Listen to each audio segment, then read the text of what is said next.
Chapter 3450. Xueqi's eyes were a little blurred. She vaguely felt that the stars were moving slowly, but she did not care. However, after a while, Xueqi suddenly woke up and hurriedly looked again. Sure enough, the thousands of silver dots were moving. Xueqi was stunned for a moment, but the faces of the silver dots were vaguely visible. They were strange insects flashing with silver brilliance. The strange insect was the size of a fist, and its whole body was flat like a gourd. The front half was a head, and the back half was a body. The head was the same size as the body, and there were two 2-inch-long wings on the body. On the head of the strange insect, there were long fangs, and the fangs were shining with a pale golden brilliance. The two big eyes that took up half of the head did not have pupils, and were like black skin. On the back of the strange insect, there were many small silver spots, which looked very beautiful. As the strange insect flew closer, the loud buzzing sound was also heard. Xueqi's eyes flashed with a golden light, and she immediately cried out, "Little monk, let's retreat quickly. This is the elemental devouring insect." Xueqi naturally also heard the strange insect's buzzing sound. His heart trembled, and he hastily retreated to Xueqi's side. In the span of a few breaths, the so-called elemental eating insect had already landed about 30 meters above Xueqi's head. Spirit-devouring insect? Xueqi's gaze swept over, and he immediately understood. Although the shape of the spirit-devouring insect had changed in the Pure Land world, its original appearance had not changed. How could Xueqi not recognize it? This is the rare elemental devouring insect in the 3 continents. It likes to devour Numa. No matter what Buddhist treasure or imperial weapon it is, it will be eaten by them. Xueqi's figure also hurriedly retreated to the entrance of the pavilion, and she explained, "Even for us cultivators, whether it is the Buddha or the Confucian cultivator, the Saraira and genuine Qi are the elemental devouring insect's favorite." Although Xueqi had not seen the spirit-devouring bugs with his own eyes, he had heard Fairy Hongxia and Li Zongbao talk about the power of the spirit-devouring sword formation in the Dawn Rain continent. Just a few hundred spirit-devouring bugs could defeat hundreds of thousands of Dao sect cultivators. The power of the spirit-devouring bugs was evident. At this time, thousands of elemental devouring insects appeared in the passage. Regardless of whether these elemental devouring insects were spirit-swallowing insects or not, Xueqi, who had always been calm, was a little flustered. How could Xueqi not know that he had hit a nail on the head? Xueqi hurriedly retreated and followed behind Xueqi. The passage was too narrow, it was hard to dodge.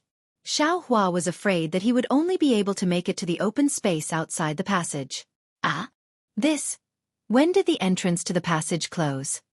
Xueqi ran madly for a while, and suddenly found that the entrance had turned into a dark green stone wall. She was very anxious. However, now that the stone wall had become a hole, even Xueqi herself did not know where the entrance was. "Get out of the way!" Xueqi stole a glance at the spirit-devouring bugs flying behind him and said anxiously, "Let me see what's going on." Xueqi was a little bit scratching her ears and cheeks. She did not know where to start, so she could only get out of the way. Xueqi walked in front of Xueqi and made a seal with both hands. With a loud shout, the Buddha seal fell on his forehead and the delusion breaker Dharma eye slowly opened. Heaven. Heaven's eye? Xueqi's eyes were a little straight. She had always doubted Xueqi's identity, but she did not expect Xueqi to be proficient in the heaven's eye of the 6 senses of Buddhism. Swish. Just when Xueqi was puzzled, there was a sound like raindrops behind her. Xueqi hurriedly looked back again, only to see thousands of elemental devouring bugs swarming over like frightened bees. Xueqi looked at Xueqi's slightly short figure and gritted her teeth. She threw the soft sword in her hand and made a sword sign. The soft sword immediately turned into a waterfall and rushed toward the swarm of bugs. Whoa! Like a gust of wind, where the soft sword passed, dozens of elemental devouring bugs fell to the ground. Except for a few elemental devouring bugs that were still struggling to fly, the other elemental devouring bugs were dying on the ground and could no longer fly. Seeing this, Xueqi, whose heart had been in her mouth for a long time, could not help but breathe a sigh of relief. Obviously, these elemental devouring bugs were different from the rumors. "Little monk, don't worry, take your time," Xueqi said with a smile. "The elemental devouring bugs here seem to be different from what I thought. They are not very difficult to deal with. At this moment, Xueqi didn't have the time to pay attention to Xian's words. In his eyes, there was a vast ocean of blue. Within this ocean of blue, there were many runes flowing like water. From time to time, these runes would collide with each other and unexpectedly produce an even stronger brilliance. Within this brilliance, new runes would appear. What kind of Dharma array is this? It can actually move and change on its own? Xueqi was greatly alarmed. At this time, he was no longer in a hurry to find the entrance in this seamless Dharma array. He hurriedly looked at other places. The more Xueqi looked, the more alarmed he became. This Dharma array was far beyond his imagination. The entire passage was a complete whole. The countless water-based world energy of heaven and earth seemed to be endlessly pouring into it. As the world energy flowed, the runes of the entire passage's Dharma array also changed. Xueqi's previous method of inserting the jade talisman into the Dharma array to break the Dharma array could not be used here. Moreover, when faced with such a strange Dharma array, Xueqi had no confidence in finding the flaw of the Dharma array. Damn it, it really is an ancient Dharma array. Xueqi was completely convinced. He now understood what it meant by, "There is always someone better than you" meant. This profound water palace was built under the Saint River. The world energy of heaven and earth in the entire Saint River can be used by the profound water palace. If I can't find the flaw of the Dharma array and forcefully break it, it's tantamount to going against the entire Saint River. Clang. Just as Xueqi was deep in thought, another golden sound came from behind him, resounding through the entire passage. Xueqi knew that Xian had activated her sword. However, since Xian didn't say anything, he didn't turn around either. He activated his Dharma eye again, and a faint silver-white beam of light shot out from his Dharma eye. It shot straight into the jade-green light. Since Xian did not speak, Xueqi thought that she was fine and could resist the spirit-swallowing bugs. However, at this time, Xian really had an unspeakable suffering. In just one wave, Xian's flexible sword had cut down dozens of elemental devouring insects. However, when she waved the flexible sword a second time, although the ribbon had swept away many elemental devouring insects, it was also surrounded by elemental devouring insects. Just as the legend said, elemental devouring insects love to control weapons and Buddhist weapons. Hundreds of elemental devouring insects swarmed onto the ribbon. Waves of rustling sounds like silkworms swallowing mulberry leaves could be heard. The golden brilliance on the flexible sword became increasingly faint. Xian didn't dare to be negligent, and hurriedly urged her true chi. Thousands of sword lights appeared on the ribbon, and although these sword lights killed many of the elemental eating insects, it also attracted even more elemental eating insects. Without waiting for Xian to urge her true chi again, the brilliance of the ribbon was destroyed, and a tattered broken soft sword appeared in the air. Even though it was so tattered, many elemental eating bugs still fell on it. These elemental eating bugs seemed to have seen delicious food. They even disregarded their lives and ate it bite by bite. Seeing this, Xian did not dare to be careless. She hurriedly cut off her connection with the soft sword and quickly retracted her genuine chi. Pata. The soft sword fell to the ground. Many elemental eating bugs also swarmed down. Ah! Xian's gaze was somewhat regretful as she looked at the soft sword. This soft sword had been with her for many years. In her heart, she was quite reluctant to part with it. However, when her gaze fell, she could not help but be shocked. She saw that on the ground, besides the broken sword, there were also a few struggling elemental eating bugs scattered around the broken sword. The elemental eating bugs that were killed by Xian earlier had disappeared without a trace. Xian was shocked. Hundreds of elemental eating bugs swarmed towards Xian. Xian could now clearly see the fangs of the closest elemental eating bug. Xian hurriedly stretched out her hand and was about to pull out the golden hairpin from her hairbun. However, after her hand touched the golden hairpin, she hesitated slightly and moved her hand away. Then she patted the top of her head. Kang! It was the sound of a golden chime that Xueqi heard. A mouthful of golden genuine chi spurted out from the top of Xian's head. That golden genuine chi was like the flying phoenix's golden sword. Following the spurting of the golden genuine chi, Xian's body gradually changed. Her previously white skin now turned pale gold. A thumb-sized imprint of a flying sword appeared between her eyebrows. Xian's face showed unswerving determination. The golden color in her eyes became more and more intense. Her hand formed a sword sign and she shouted, "Go!" The flying sword flapped its wings. Strands of sword light turned into small swords and flew towards the elemental eating bugs. Rumble! Contrary to Xian's expectations, when the flying sword rushed into the swarm of bugs, it actually sounded like rolling thunder. The entire passageway shook along with it. However, looking at the elemental eating bugs' corpses that were denser than raindrops, Xian's heart couldn't relax no matter what. Because this huge rumbling sound was clearly her contending against the entire passageway's restriction. It wasn't just the elemental eating bugs. Right at this moment, Xueqi also discovered the abnormality of the passageway's restriction. All the talisman characters in his Transcendence Eye were like a rising tide rushing towards one place. This surge even set off waves of talisman characters. The silver-white brilliance in Xueqi's Transcendence Eye was originally on the verge of being scattered by the jade tide. Now, it was even more inferior. Surprised, Xueqi unconsciously looked towards Xian. He saw a golden whirlpool that looked like a sea of swords fiercely rotating not far away. A strand of golden thread rushed out from this whirlpool. One end of the golden thread was in the shape of a huge flying phoenix. Surrounding the flying phoenix were densely packed small dots. These small dots were dark green in color. However, on top of this dark green, there were also strands or bits of silver white. Chapter 3451.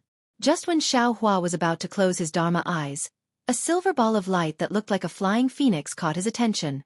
Xueqi was rather surprised. "Oh, what is this?" However, before he could take a closer look, Xian's anxious voice sounded. "Little monk, I can't hold on for too long. If you can't find the entrance, then we can only go inside." "Okay, Xian, let's hurry and fly forward." Xueqi hurriedly closed his Dharma eyes. Currently, his Dharma eyes were refining the essence of the void-penetrating beast, so he didn't feel any fatigue using his Dharma eyes. Xian lightly reprimanded, and the flying phoenix sword in midair once again expanded. The small sword in the light feather frantically stabbed out, clearing the passage in front of Xian and Xueqi. Xian didn't dare to be negligent. She waved her hand and said, "Let's go." Her figure floated up first. She was actually also using the light body technique. Xueqi understood that Xian was afraid of attracting the attention of the elemental eating insects and didn't dare to let her true qi leak out. That was why she used the light body technique. Thus, he also hurriedly used the ethereal steps and followed behind Xian. Wang. Xian had only flown 100 feet when another loud rumbling sound rang out.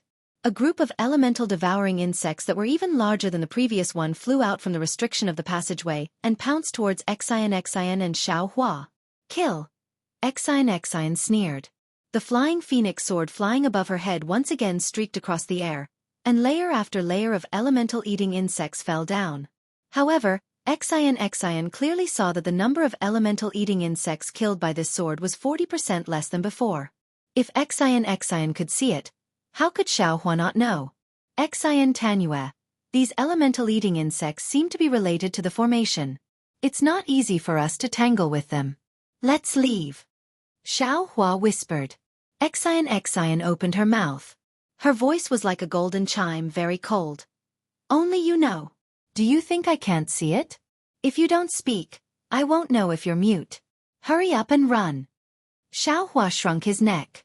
He didn't know why Xian was so cold. The ethereal steps under his feet sped up again. Xueqi and Xian's wish was beautiful, but the elemental eating insects became more and more powerful. In the end, half of Xian's gold origin flying sword was actually eaten by elemental eating insects.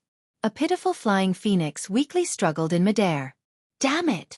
Xian roared, and the flying phoenix let out a long cry. The cry was so loud that it sounded like it was crying blood, as if it was about to undergo nirvana.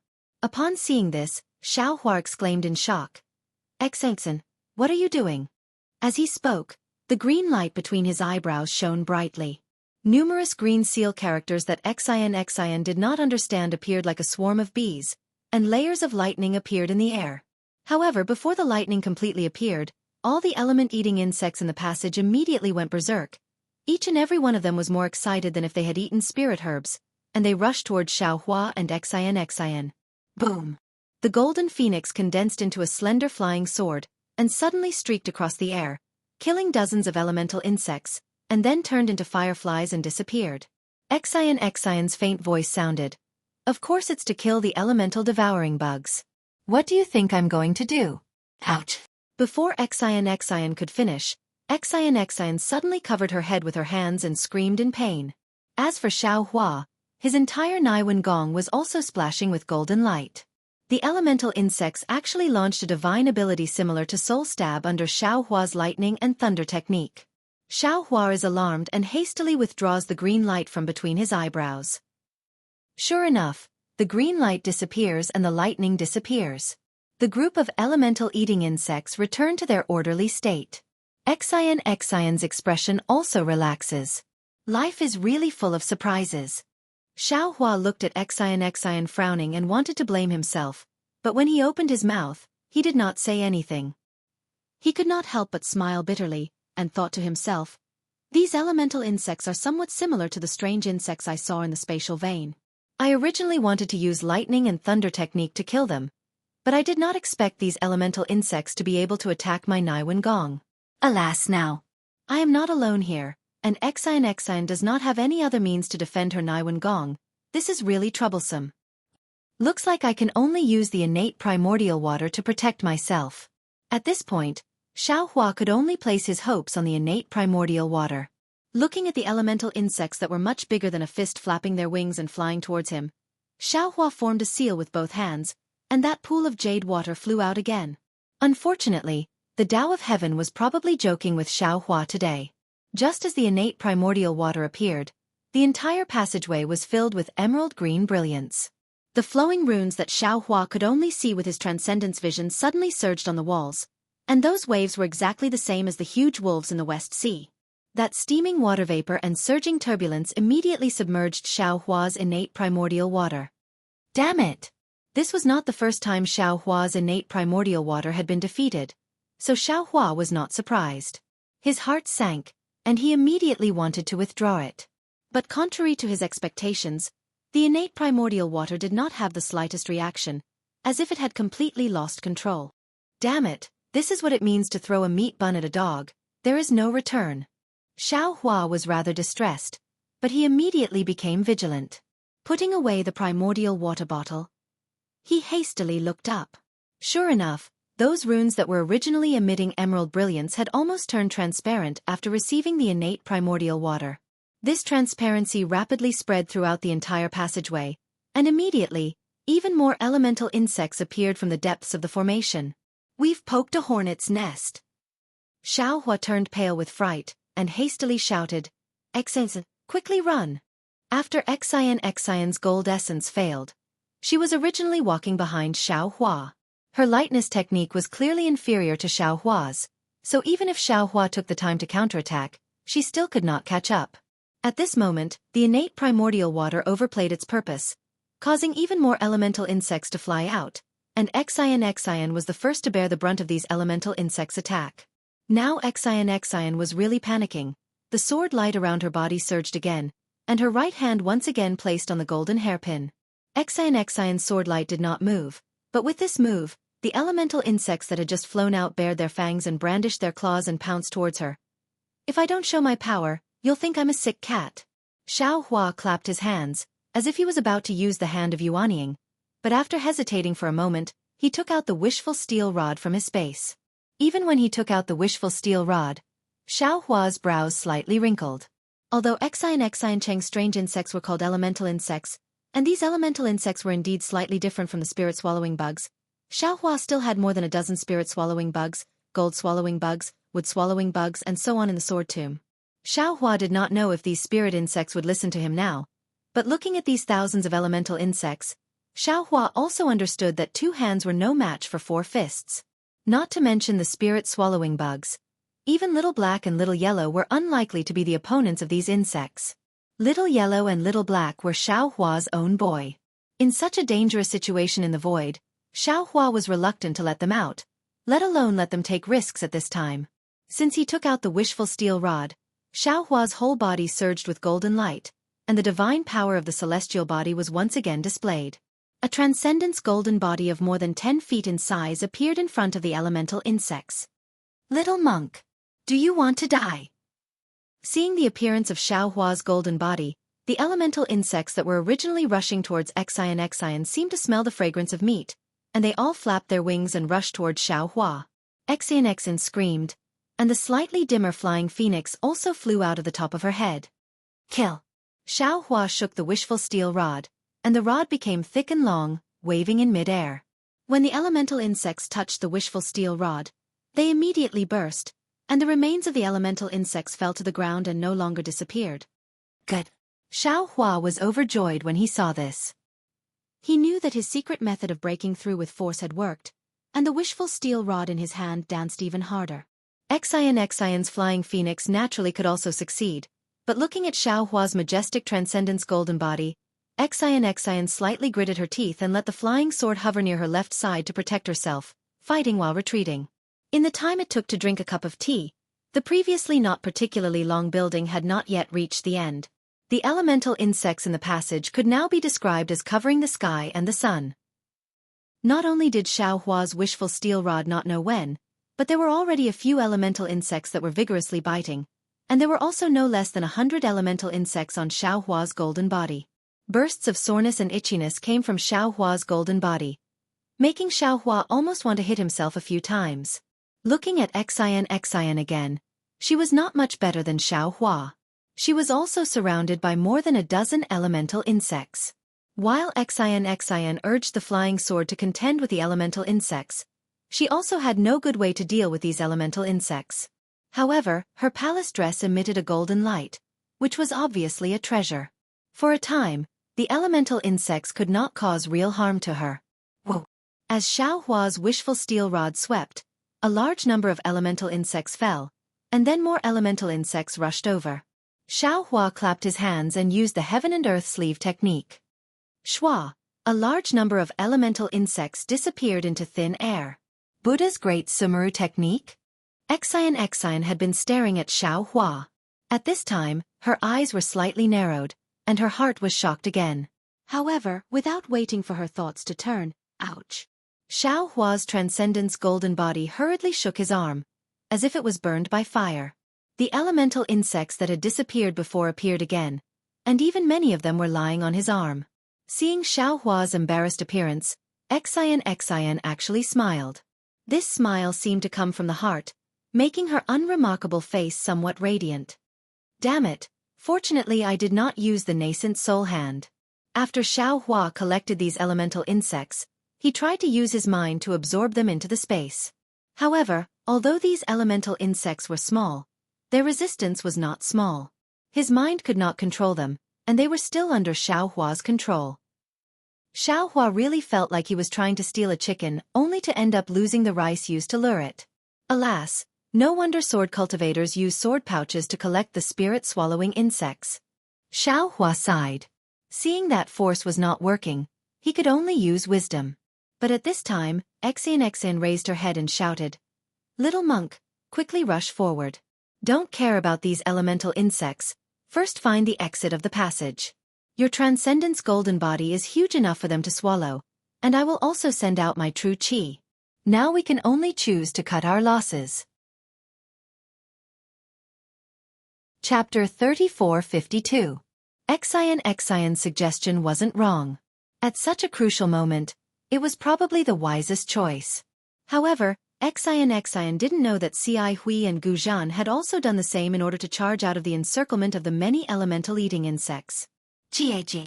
Xiaohua laughed. Benefactor Xen, you see, this little monk will give it a plan to kill it.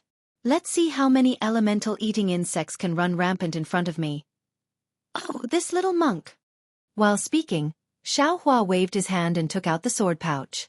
While waving the wishful rod, he opened his mouth and hit the sword pouch with a few sword qi. The sword pouch grew bigger and bigger under the sword qi.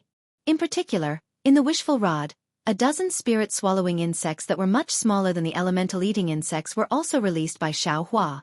Xueqi's intention of releasing these insects was not to let them fight with the elemental-eating insects, but to let them do the business of fishing and lure the elemental-eating insects into the sword pouch.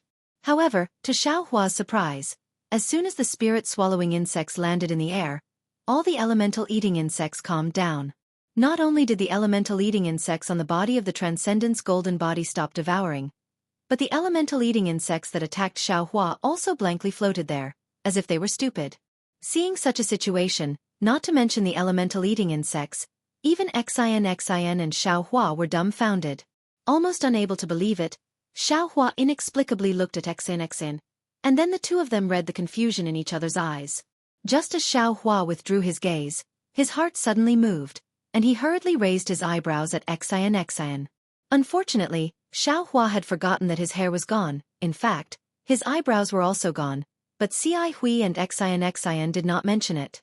At this time, Xueqi's eyebrows could only tremble strangely. Fortunately, when Xian saw Xueqi's face, she immediately understood and hurriedly nodded slightly, quietly put away the flying sword, and slipped into the passage. Seeing that Xian was so decisive, Xueqi was also relieved. He did not dare to rashly put away his Transcendence Golden Body, and only looked at the dozen spirit-swallowing insects. In fact, the dozen spirit-swallowing insects were not all spirit-swallowing insects. There were several mutated ones that sword cultivators failed to cultivate in the past. However, now these spirit-swallowing insects flew in the air, facing tens of thousands of elemental-eating insects, as if there were no insects. Yes, these spirit-swallowing bugs seemed to have been separated into yin and yang in the space.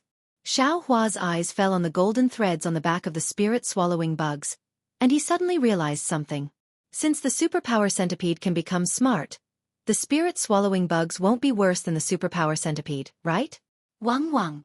At this moment, another wave of noise came from the depths of the stone wall. A silvery white ball flew out from the green ball. It was an elemental-eating insect that was 10 times larger than an ordinary elemental-eating insect. Could it be? This is the elemental-devouring insect king? Xueqi narrowed his eyes, looking at the elemental-devouring insect and guessed. Gag. The sound of sharp teeth biting glass came out from the energy-eating bug king's mouth. Instantly, the entire energy-eating bug king squirmed as if it had issued an order. At the same time, Xueqi's Naiwan palace was also flickering with a golden light.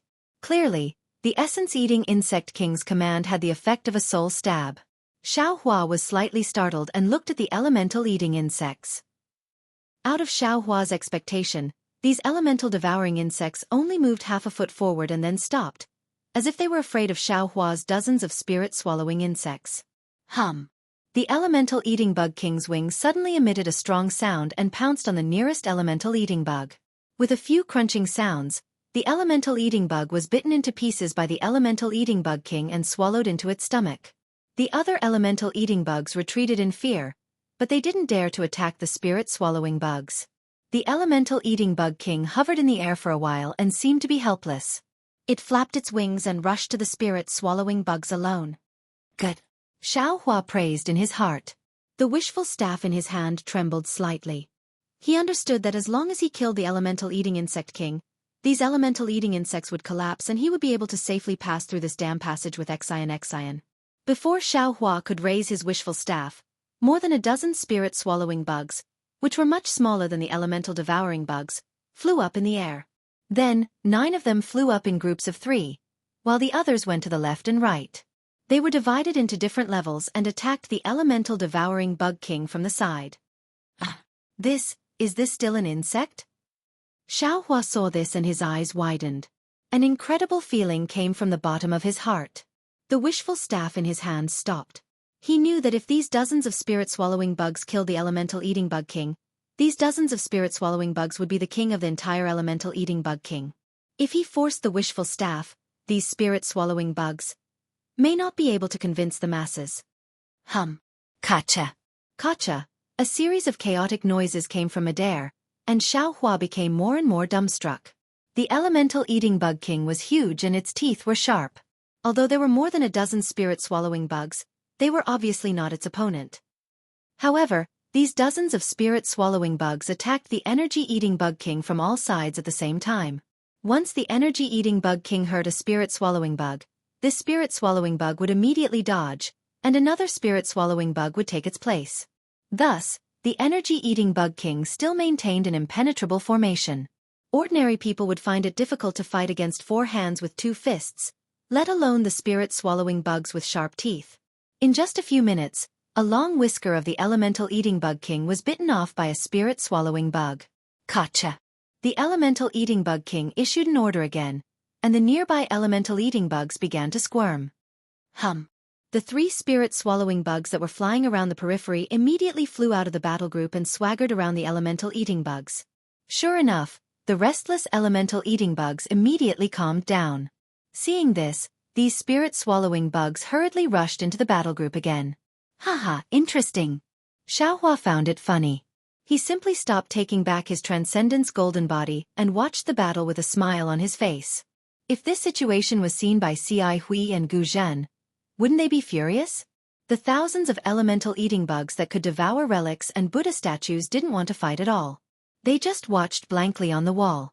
Once the dozens of spirit-swallowing bugs succeeded, they immediately swarmed to attack. The elemental-eating bug king was at a loss. Obviously, it was not as agile as these spirit-swallowing bugs. It only chased after the spirit-swallowing bug in front of it and attacked, completely unaware that this spirit-swallowing bug had been replaced by 4 in a moment. Under the attacks of the dozens of spirit-swallowing bugs, the body of the elemental-eating bug king began to shatter. Ka-ka! The elemental-eating bug king opened its mouth to cry for help. This time, the elemental-eating bugs didn't have the slightest intention to move. At first, Xueqi thought that the elemental-eating bug king couldn't command these elemental-eating bugs. But when he saw the elemental-eating bug king's cry and the green brilliance on the walls of the passage rising and falling from time to time, he suddenly realized that the elemental-eating bug king was activating the magic formation of the passage. The reason why the magic formation of the passage didn't attack like the elemental-eating bug king was that the magic formation couldn't distinguish whether the fight between the spirit-swallowing bugs and the elemental-eating bug king was a fight for the throne or an invasion. Now that he understood, Xueqi felt a little lucky. If he joined in, he might not be able to kill the elemental-eating bug king with one blow, but those elemental-eating bugs would definitely attack him, and even the magic formation of the passage would be triggered. Wouldn't his advantage of releasing the spirit-swallowing bugs be exhausted? Seeing that its cry for help didn't work, the elemental-eating bug king became more terrified. It screamed and turned around, trying to escape from the siege of the spirit-swallowing bugs. What surprised Xueqi even more happened. The dozens of spirit-swallowing bugs didn't deliberately block the escape of the elemental-eating bug king, but surrounded it and killed it at the same time. Seeing that there was always a chance to escape, the elemental-eating bug king only wanted to escape, but it neglected its attack. Then, after just a few dozen meters, half of its body was swallowed by the spirit-swallowing bugs. Bas! Seeing that the elemental-eating bug king was about to fall to the ground, the dozens of spirit-swallowing bugs rushed up and instantly showed ferocious expressions. With a kacha-kacha sound, the spirit-swallowing bugs devoured the elemental-eating bug king completely. Then, these spirit-swallowing bugs spread their wings and flew back. They circled around Xueqi's Transcendence golden body several times, and then flew towards the thousands of elemental-eating bugs. Damn it, are they greeting me? Xueqi didn't dare to release the spirit-swallowing bugs before, not only because he was afraid that the dozens of spirit-swallowing bugs couldn't defeat the thousands of elemental-eating bugs, but also because he couldn't control them. Now, these spirit-swallowing bugs actually showed off in front of him. How could he not know that these spirit-swallowing bugs were really psychic? After cursing with a smile, he opened the sword pouch. As expected, the dozens of spirit-swallowing bugs flew to different places. With their wings buzzing and mouths clanging, a spirit-swallowing bug led a team of elemental-eating bugs into the sword pouch. Seeing the dozens of teams of elemental-eating bugs flying into the sword pouch in a uniform manner, Xueqi couldn't stop smiling. These are thousands of elemental-eating bugs. As long as I take them out of the mysterious water palace, damn it, who dares to go against me? As long as I'm not happy, I'll release them. Not to mention devouring them, I'll scare you to death. When the elemental-eating bugs in the passage completely disappeared, Xueqi immediately put away the sword pouch. As expected, in a moment, dozens of spirit-swallowing bugs flew out again and swayed in front of Xueqi. Good boys. Xiao Hua put away his transcendence golden body. With a wave of his hand, he took out some spiritual herbs and handed them to the spirit-swallowing bugs. The dozens of spirit-swallowing bugs rushed forward and devoured the spiritual herbs in a few breaths. Chapter 3453. Go. If you're so obedient in the future, I'll treat you all the same. With that, Xiao Hua waved his hand again and threw a lot of spiritual herbs into the sword pouch. The spirit-swallowing bugs danced in front of Xiao Hua for a while before falling into the sword pouch. Ha ha ha, it's really interesting. These bugs are so fun. Xiao Hua put away the sword pouch, looked at Xueqi who had disappeared in the distance, and ran forward in high spirits. When he saw Xueqi, it was already a while later. Xueqi, who had reached the end of the passage, was now urging the flying sword to attack the restriction formation of the passage. Moreover, there was already light leaking in from the passage. Seeing that Xiao Hua was safe, Xueqi's face showed ecstasy at first, but then her pale golden face turned cold again. She asked faintly, "Little monk, you're really amazing. I tried my best to break through the formation again, but you easily got rid of tens of thousands of elemental devouring bugs. I really can't think of any ancient temple in the Pure Land world that has such a powerful monk like you." Xiao Hua shrugged and said with a smile, "Since you don't know, don't think too much. The important thing is that you and I are both still alive. This seems to be the most important thing, right?" Humph. Xueqi put away the flying sword and pointed to the place where the light came in. "This is the exit of the passage. Don't you have a magic wand? Don't make me waste my energy." Well said, well said.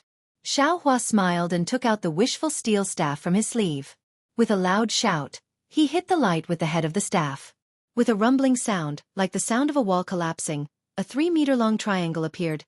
Xiao Hua and Xueqi entered the same corridor as Cai Hui and Gu Zhen, but as Sky Dragon said, one was the Palace of Eternal Life, and the other was the Palace of Mysterious Water. Unfortunately, Xiao Hua and Xueqi did not know that they were not Cai Hui, and the Palace of Mysterious Water did not have ancient Buddha Tsili, so they did not have Cai Hui's perception and could only walk blindly in the corridor. Xiao Hua was very self-aware. As soon as he entered the corridor, he said with a smile, "Xuan, this little monk has always been directionally challenged. Not to mention inside the hall, even in the wilderness, I can't find my way. Therefore, I will leave the matter of finding the exit to Tan Yu. This little monk will only stand guard behind Tan Yu. Protector." Xuan glanced at Xiao Hua. She seemed to have thought of something. She raised her head and looked at the incomparably huge tunnel. Frowning, she said, "I wonder how Grandmaster Gu Zhen and fellow immortal Cai Hui are doing? Will they be able to obtain the ancient Buddha blessing?" However, as she spoke, a trace of worry appeared on Xuan's face. It was clear that the dangers in these places were beyond her expectations. If not for Xiao Hua by her side, it was almost impossible for her to come out of the 2 passages, let alone reach this place. She wasn't sure about Gu Zhen's strength, but she knew about Cai Hui. If things went as she expected, the possibility of Cai Hui and Gu Zhen dying was very high. As if he knew what Xuan was thinking, Xiao Hua squeezed out a smile and comforted her. "Xuan, don't worry. Our Buddhist protectors all have their own secret techniques and divine abilities. Didn't you see? Earlier, this little monk relied on the golden Buddha statue to overcome the tribulation. Grandmaster Gu Zhen's Buddhist attainments are much higher than this little monk's. They'll definitely be able to arrive at the Darkwater Palace and obtain the ancient Buddha blessing." When he spoke up to this point, Xiao Hua glanced at the passageways in the surroundings and intentionally changed the topic. "Now that I think about it, Xuan, the problem isn't whether they obtained the ancient Buddha streamers or not. The problem is whether there are ancient Buddha streamers at the place they went to, or in other words, whether there are any within the Darkwater Palace. If the contents of Mo Yuntong's book are nonsense, then they probably won't be able to find it even if they risk their lives." "You're the one who's talking nonsense." Xuan was anxious. "Would I dare tell Grandmaster Gu Zhen if I wasn't confident? Not to mention that Mo Yuntong is." When she spoke up to hear, Xuan seemed to have realized something, and she glanced at Xiao Hua and said, "Humph. Don't even think about Mo Yuntong's origins.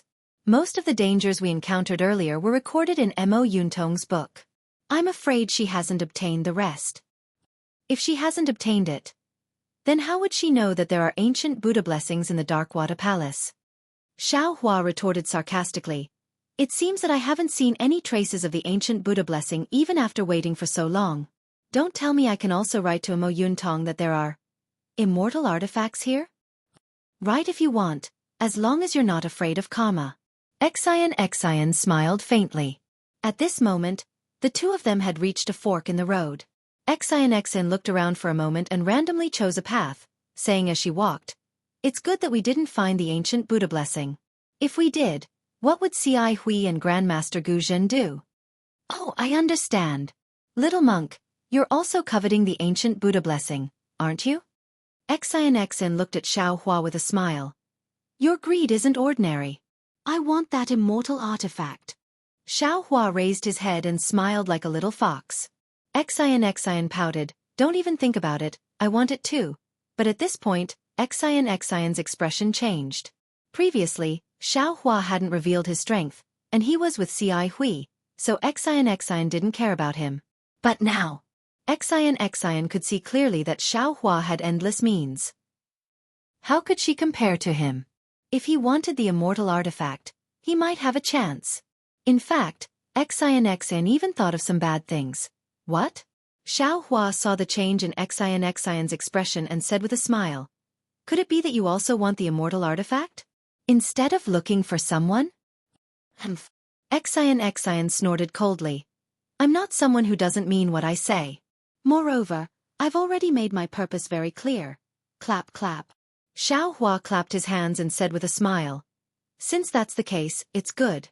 It would be impolite for this little monk to refuse this immortal artifact. I'm ashamed to accept it."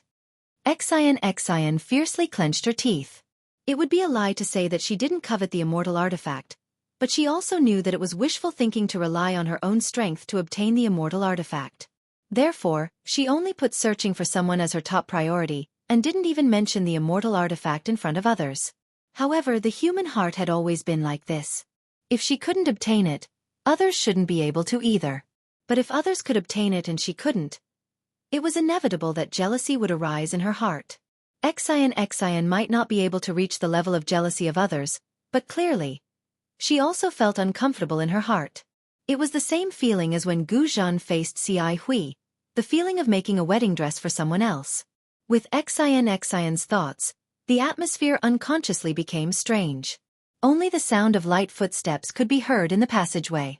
After walking for a while, seeing that Xian was somewhat absent-minded, Xiao Hua spoke again. "Xian, this profound water palace doesn't seem to be as simple as an ancient spell formation?" "Little monk, what do you mean?"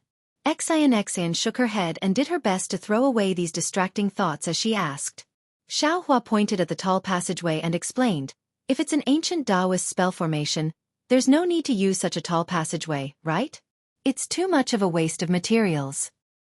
"What are you trying to say? You might as well be more direct." Xian snappily interrupted Xiao Hua's words, but without waiting for Xiao Hua to open his mouth again, Xian suddenly thought of the white bones that she had seen in the spiritual grassland. Her brows wrinkled as she said, "You mean, this profound water palace is so big, and many Taoist restrictions rely on the golden Buddha statues to resist. It seems to have something to do with diviners, right?" "Diviners?" Xian's expression changed and her eyes rippled again. She stared at Xiao Hua and asked again, "Little monk, you actually know about diviners?" Xiao Hua smiled, raising his eyebrows without eyebrows. Dong dong. At this moment, in the tunnel not far away, a huge battle puppet appeared out of nowhere. It was also covered in battle armor and held a spear in its hand. When it took a step, the entire tunnel shook as it walked over. "Diviners?" Xian turned to look and was so shocked that her jaw almost dropped. "No." Xiao Hua's eyes swept over. Although he was shocked, his reaction was different from Xian's. "It's a puppet." "Puppet?" Xian was stunned and immediately understood. She nodded and said, "That's right, it's a battle puppet of the Taoist sect." Then, Xian's heart skipped a beat. Her gaze moved away from the battle puppet and looked at Xueqi thoughtfully. Her gaze was meaningful. However, when Xueqi saw the expression in Xueqi's eyes, she was stunned again.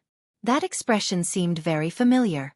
Yes, just a moment ago, when Xueqi saw the spiritual grasses and the huge transmission array. His gaze was exactly the same as it was at that time. It was a kind of greed, a kind of eagerness. It was as if a pair of hands had reached out from his eyes and grabbed the huge battle puppet from afar. This battle puppet will be left to this little monk. Xueqi reluctantly moved his gaze away from the battle puppet. He smacked his lips and swallowed the saliva in his mouth with difficulty. However, when he saw Xueqi's gaze, he couldn't help but be stunned. You? Why are you looking at me? There's a flower on your face. Xueqi said seriously, in the future, you can change your name to Flower Monk. Is that so? Xueqi listened to the sound of the battle puppet slowly walking over. There was no fear at all. He touched his face with his hand and smiled. Let this little monk see what kind of flower it is. If it looks good, I'll give it to Sandalwood. This flower is only called a flower when worn on a girl's head. If it grows on the ground, it's not called a flower. Bah! Xueqi spat softly. Suddenly, Xueqi's heart trembled. However, right after that, Xueqi shouted, Almsgiver Exin, hold the formation for this little monk so that this little monk can capture this battle avatar. Although Xueqi emphasized the words benefactor and little monk, Xueqi could still hear the weakness in Xueqi's tone. Xueqi raised his hand and held the wishful steel staff in his hand. He no longer avoided Xueqi. His whole body flashed with golden light as he secretly urged his spiritual power. At the same time he shouted, Chong Chong Chong.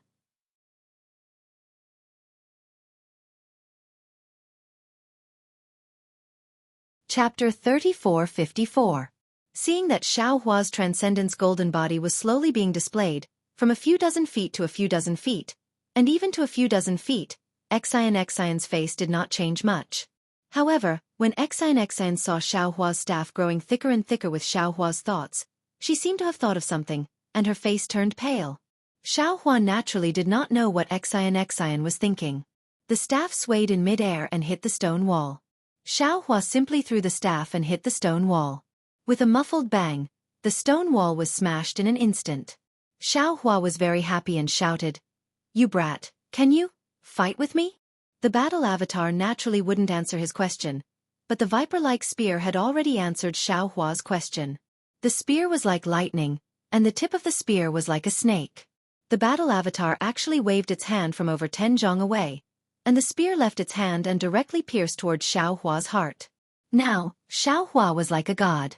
He was dozens of feet tall, and he had really pushed the Transcendence golden body to the extreme. Looking at the battle puppet of the same size and Xueqi, who was like an ant, an unparalleled lofty aspiration was born from the bottom of Xueqi's heart. Fight! Xueqi was not afraid. He waved the staff. It seemed to be light, but it hit the spear very cleverly. Pa! A very strange light sound was heard. The spear was hit by the staff. The spear was more flexible than a spirit snake, and the tail of the spear was slapped toward Xueqi's left armpit. Xueqi's heavenly staff technique was certainly familiar, but this change was really fast.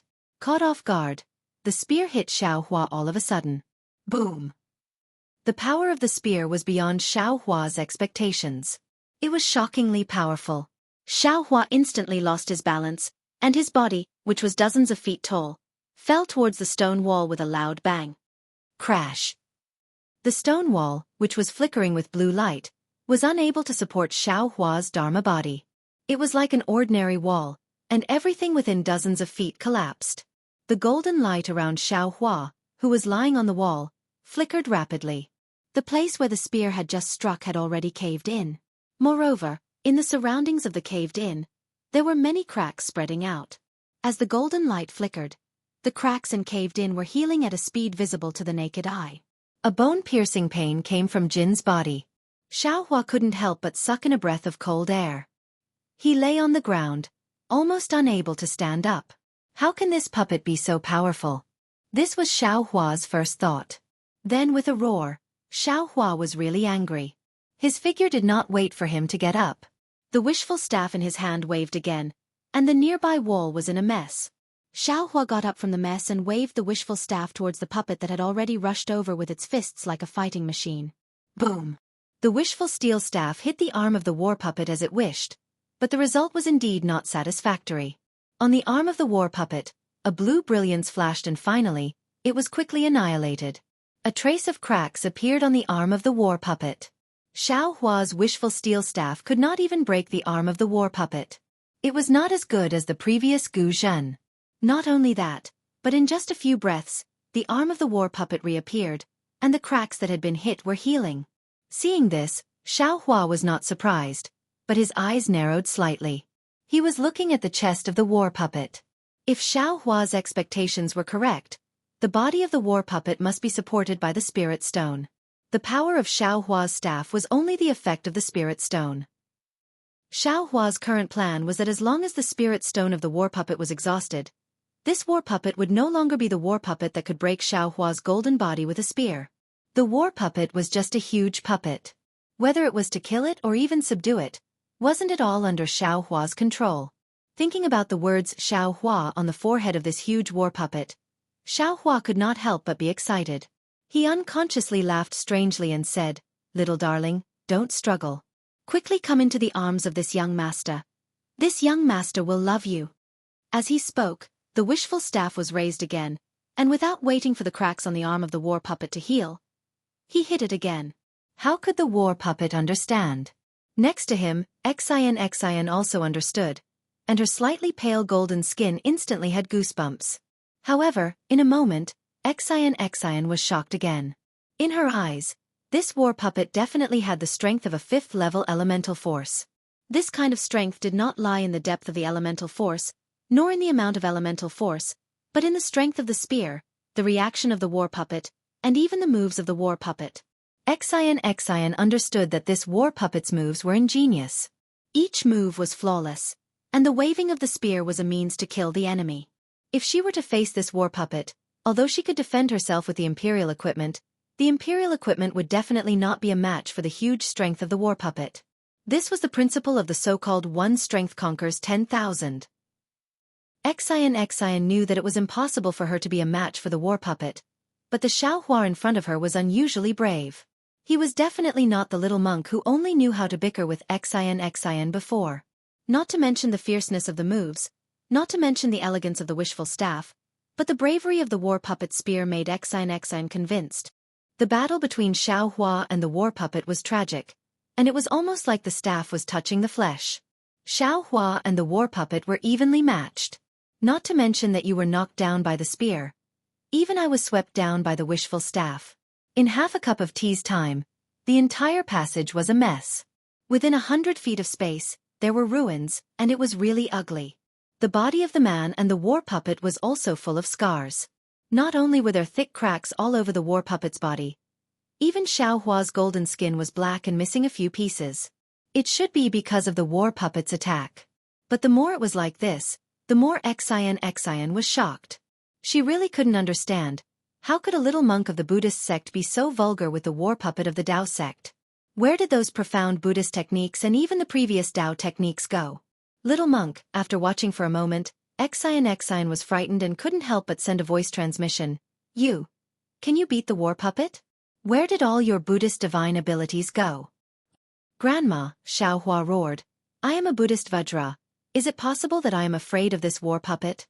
Xiaohua was once again caught off guard and was hit on the head by the spear. With a loud bang, the ground of the passage also sank a few feet deep hole. Why are you competing with a war puppet? Xian also unconsciously roared. What do you know? Xiaohua stood up from the wall and shook the dust off his body. He raised the wishful staff and rushed to the war puppet. At the same time he shouted, "This war puppet is not a human. It can only persist because of the spirit stones. This little monk is fighting with it. Isn't it just to consume its spirit stones?" In an instant, Xian immediately understood the greedy Xiaohua's thoughts. She raised her trembling finger and shouted, "You still want this war puppet? Why not?" Xiaohua didn't seem to be embarrassed that his abacus had been exposed and asked back. In just a moment, Xiao Hua and the war puppet fought for several rounds. Xian's guess was right. A single force conquers all methods. This war puppet relied on this huge force to kill countless cultivators who coveted the profound water palace. And today, it encountered Xiao Hua, who excelled in brute force. It could be said that it met a good talent. In the time it took to eat a meal, Xiao Hua actually didn't have the upper hand at all. He didn't find this strange, because during this meal, the battle puppet didn't show any signs of energy exhaustion at all. Even the flaws in the spear's moves were becoming increasingly fewer. How was this the appearance of spirit stones being depleted? What's going on? Xiao Hua felt that his arm was a little sore and numb. He was slightly puzzled.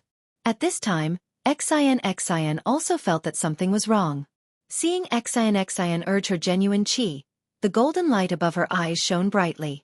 It was not an exaggeration to say that it was the fiery golden eyes. Little monk.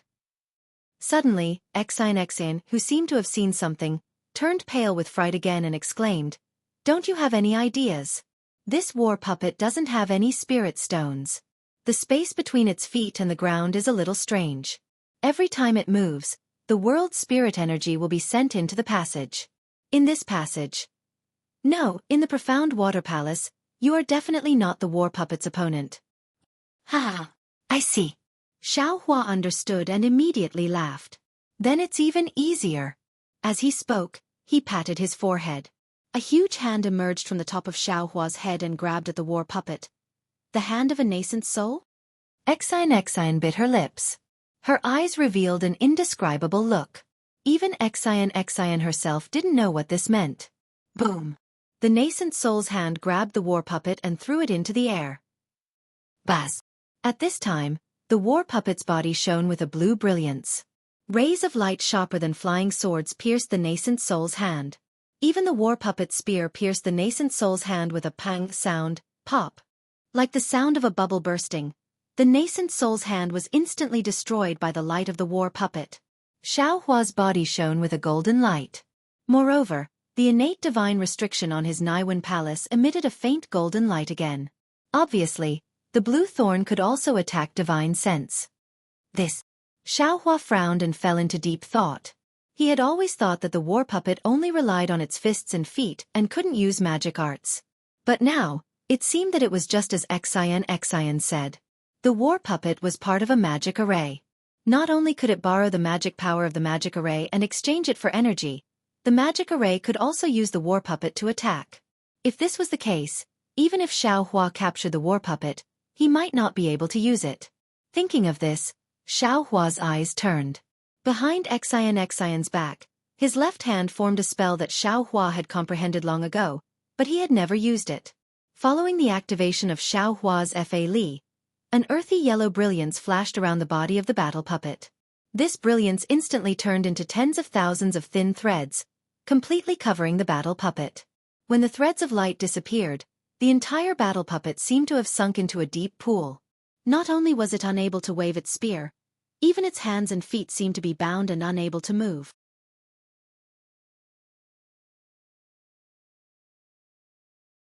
Chapter 34:55. Little darling, you can get up. Xiao Hua roared, his figure bent slightly, and the wishful steel staff swung towards the legs of the battle puppet.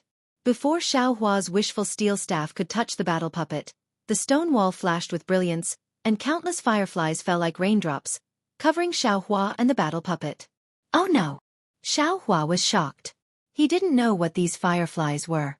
He couldn't care less about attacking the battle puppet again. He hurriedly raised his hand, and the seal of turning the sea rushed out of the space. Buzz! When the sound was heard, the bronze brilliance protected Xiao Hua. Zilala! Like the sound of water droplets falling into a pot of oil, the bronze brilliance was rapidly eroded, and even the seal of turning the sea itself trembled slightly in the air. Xiao Hua hurriedly urged his spiritual power, and his hands formed a seal. The seal of turning the sea roared again, trying its best to resist the green fireflies. At this moment, there was a muffled sound, and a sharp pain came from Xiao Hua's abdomen. A violent spiritual power instantly rushed into Xiao Hua's transcendence golden body from the pain, destroying Xiao Hua's transcendence golden body like a stampede of 10,000 horses. Xiao Hua lowered his head in disbelief, only to see that the spear in the battle puppet's hand had already pierced his abdomen. When Xueqi raised his head to look, the battle puppet, whose hands and feet had been bound a moment ago, was now rapidly flowing with blue light. Xueqi's silk binding technique had already been broken by shattering fireflies. A thick arm that had suddenly extended by a lot stabbed out with a spear, while the other arm clenched into a fist and punched towards the left side of Xueqi's face, courting death. Xueqi was angry. He was greedy for small gains, so he was reluctant to destroy the battle puppet, but he didn't expect to suffer such a big loss. Raw. Xueqi hurriedly retreated, and hurriedly urged the seal of turning the sea. With a loud dragon roar, the coiling dragon on the seal of turning the sea turned 10 feet thick, flew out of the seal of turning the sea, and rushed towards the chest of the battle puppet with the seal in its mouth. Boom! The battle avatar was also extremely agile. Its right fist immediately gave up on Xueqi and punched the seal of overturn the sea. With a loud boom, the battle avatar's fist was knocked off a large part. The battle avatar's figure also staggered. The seal of overturn the sea was also sent flying high up into the air and rushed to the top of the passage. Little thing, you're down. Taking advantage of the battle puppet staggered, Xueqi retreated, and successfully got away from the spear. At the same time, the wishful steel staff on the ground, and hit the left leg of the battle puppet. The battle avatar was originally staggering, but now, it was swaying even more, as if it was going to fall to the ground. Seeing this, Xueqi's eyes widened, and his Dharma body rushed towards the legs of the battle puppet. He wanted to take advantage of this opportunity to defeat the battle puppet. The battle puppet didn't panic. Although it saw the seal of turning the sea once again rushing from the sky, the right fist that had slowly healed was ready to strike again, and the left arm was retracted, and the spear stabbed towards Xueqi's back. Dang! Xueqi naturally let go of the battle puppet's attack, and swung the wishful steel staff in his left hand to block the spear. His Dharma body rushed forward, and hugged the legs of the battle puppet. The battle puppet was also very good. Although its figure was crooked, its right foot kicked up without hesitation, obviously trying to force Xueqi to defend. Who knew? With a loud bang, the right leg of the battle puppet kicked Xueqi's chest, and Xueqi didn't intend to dodge at all. Almost like the spear piercing the golden body, a strange force rushed into the golden body, crazily destroying it. When Xueqi urged the heavenly law embodiment of heaven and earth to contend with this force, he laughed proudly. Ha ha ha! You should obediently be this father's puppet. Along with the laughter, Xueqi's left arm exerted strength, and his left shoulder arched forward, like a little ruffian fighting in the marketplace. He wanted to throw the battle puppet over. Regardless of whether Xueqi's move was obscene or not, in short, it was really effective. The battle puppet's figure was completely out of balance, and it was thrown towards the ground. Xueqi's right leg swept the ground again, and when the battle puppet's left leg left the ground, he could put the battle puppet into the space. Just when Xueqi was feeling proud, suddenly, a very familiar hissing sound came from above his head. See! Before Xueqi could raise his head to look, he heard Xian's frightened shout. Little monk, Blackwater ancient beast. What? Blackwater ancient beast? Xueqi turned pale with fright. How did it get here? Above Xueqi's head, there was a green brilliance that opened like a door. The Blackwater ancient beast that had previously entered the Blackwater Palace only now found this place. Seeing that Xueqi was fighting with the battle puppet, its eyes immediately flashed with a dark green brilliance. Following a hissing sound, the Blackwater ancient beast shook its head, and a desolate aura was released from its body, pressing down on Xueqi like a mountain. At the same time, the Blackwater ancient beast opened its mouth, and a stream of green water poured down like the Milky Way. Amidst Xian's panicked shout, Xueqi and the battle puppet were covered together. Damn it! Seeing that he had failed at the last step, Xueqi was helpless. He didn't dare to put his mind on the battle puppet anymore. Before he could even raise his head, he immediately let go of the battle puppet and turned slightly, wanting to escape. At the same time, Xueqi didn't forget to kick the battle puppet with his right leg, and his left hand slapped the top of his head, releasing a pressure comparable to that of a doppelganger stage cultivator. He did his best to resist the Blackwater ancient beast's ferocious aura. However, Xueqi still underestimated the strength of the guardian beast. His right leg had just kicked the battle puppet down when his whole body immediately stiffened, as if he was in a block of ice. An indescribable feeling rose from the bottom of his heart. Imprisonment technique? No. Blood-dripping paradise. Xiao Hua was stunned for a moment, then suddenly realized that this was the feeling he had when he was trapped in the blood-dripping paradise. This ancient beast is actually so powerful. At this time, Xiao Hua's heart was like dead ashes. Although he had already advanced to the nascent soul stage and his strength had greatly increased, he still didn't have any comprehension of the so-called domain realm. Even the blood-drop paradise couldn't cultivate to the domain realm so quickly. Little thing, then let's fight. Xiao Hua watched as the profound water ancient beast pounced from the sky. On the ferocious beast's head, its dark green eyes were filled with cruelty. It clenched its teeth and black mist began to surge around its body. Strands of black flames also surged out along with the devil chi. The blood-dripping paradise really had some effect. Xiao Hua felt that his body was somewhat relaxed, as if he could move. Unfortunately, the profound water ancient beast didn't give Xiao Hua any chance at all. It opened its mouth again and the jade spring rushed out again. Xiao Hua felt his body tighten and the blood-dripping paradise couldn't be activated again. What should I do? Xiao Hua anxiously thought of a countermeasure. Suddenly, Xiao Hua raised his eyebrows and slightly closed his eyes. A moment later, he opened them again. Above Xiao Hua's head, bursts of golden light flourished. It was the green-robed Xiao Hua's invisible nascent soul that rushed out of Xiao Hua's body. As the nascent soul rubbed its hands, strands of golden light more intense than sunlight shot into the green fireflies around Xiao Hua's body. Gotcha! The profound water ancient beast's immature domain collapsed under the nascent soul's spell demonic chi. In the distance, Xueqi had already held the golden hairpin in her hand when the profound water ancient beast appeared. Unfortunately, the ancient beast's power and the domain's power forced Xueqi to activate her genuine chi. The palace dress on her body flourished with golden light as she tried her best to resist. Although Xueqi wanted to spare some time to help Xiao Hua, seeing the demonic chi in Xiao Hua's golden body, her face was already very shocked. Now, she couldn't be any more shocked. The golden hairpin also froze in her hand. Xiao Hua was really too mysterious. Was he a Buddhist? A Confucian cultivator? A Taoist cultivator? Or maybe a devil? Xueqi lost her judgment. She didn't know how to help. At this moment, the profound water ancient beast unexpectedly raised its head. Its dark green eyes looked at Xueqi again. Its gaze fell on the golden hairpin that was already flashing with golden light. Not good. When Xiao Hua saw the profound water ancient beast looking at Xueqi, he already understood that this guy wanted to attack Xueqi first. He couldn't help but feel anxious. Sure enough, without waiting for Xiao Hua's reminder, the profound water ancient beast turned into a green light and was about to pass over Xiao Hua's head. Where are you going? The green-robed Xiao Hua urged his nascent soul. With a wave of his hands, the nascent soul's hand appeared out of thin air and was about to capture the ancient beast. Xiao Hua himself raised his hand and leaped into the air, attacking the profound water ancient beast with the wishful staff. Whoosh! There was a loud noise. It was the battle puppet that was previously knocked down. Before it could stand up, the spear in its hand unexpectedly flew out of its hand. In a flash, it mysteriously appeared behind Xiao Hua's back and went straight to his waist. Xiao Hua naturally noticed it this time, but it was really difficult for him to have both sides. If he took care of himself, the wishful staff could certainly send the spear flying, but he wasn't sure if his nascent soul's hand could catch the profound water ancient beast.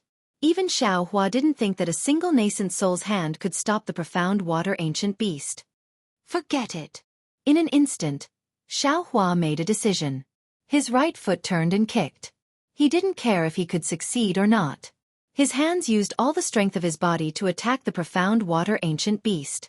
He didn't expect to succeed, as long as he could block the ancient beast. Whoa! Under the wishful staff, the Xueqi ancient beast was covered.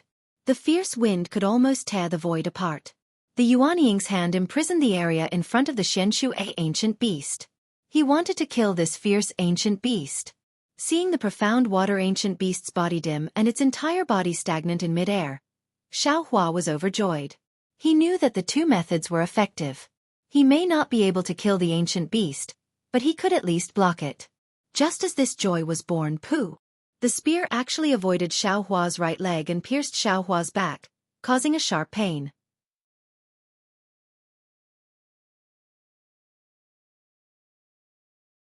Chapter 3456. This spear was different from before. A sharpness pierced straight into Xueqi's heart. Xueqi couldn't help but shudder from the pain. Just as his wishful staff trembled slightly, the black water ancient beast suddenly turned its head.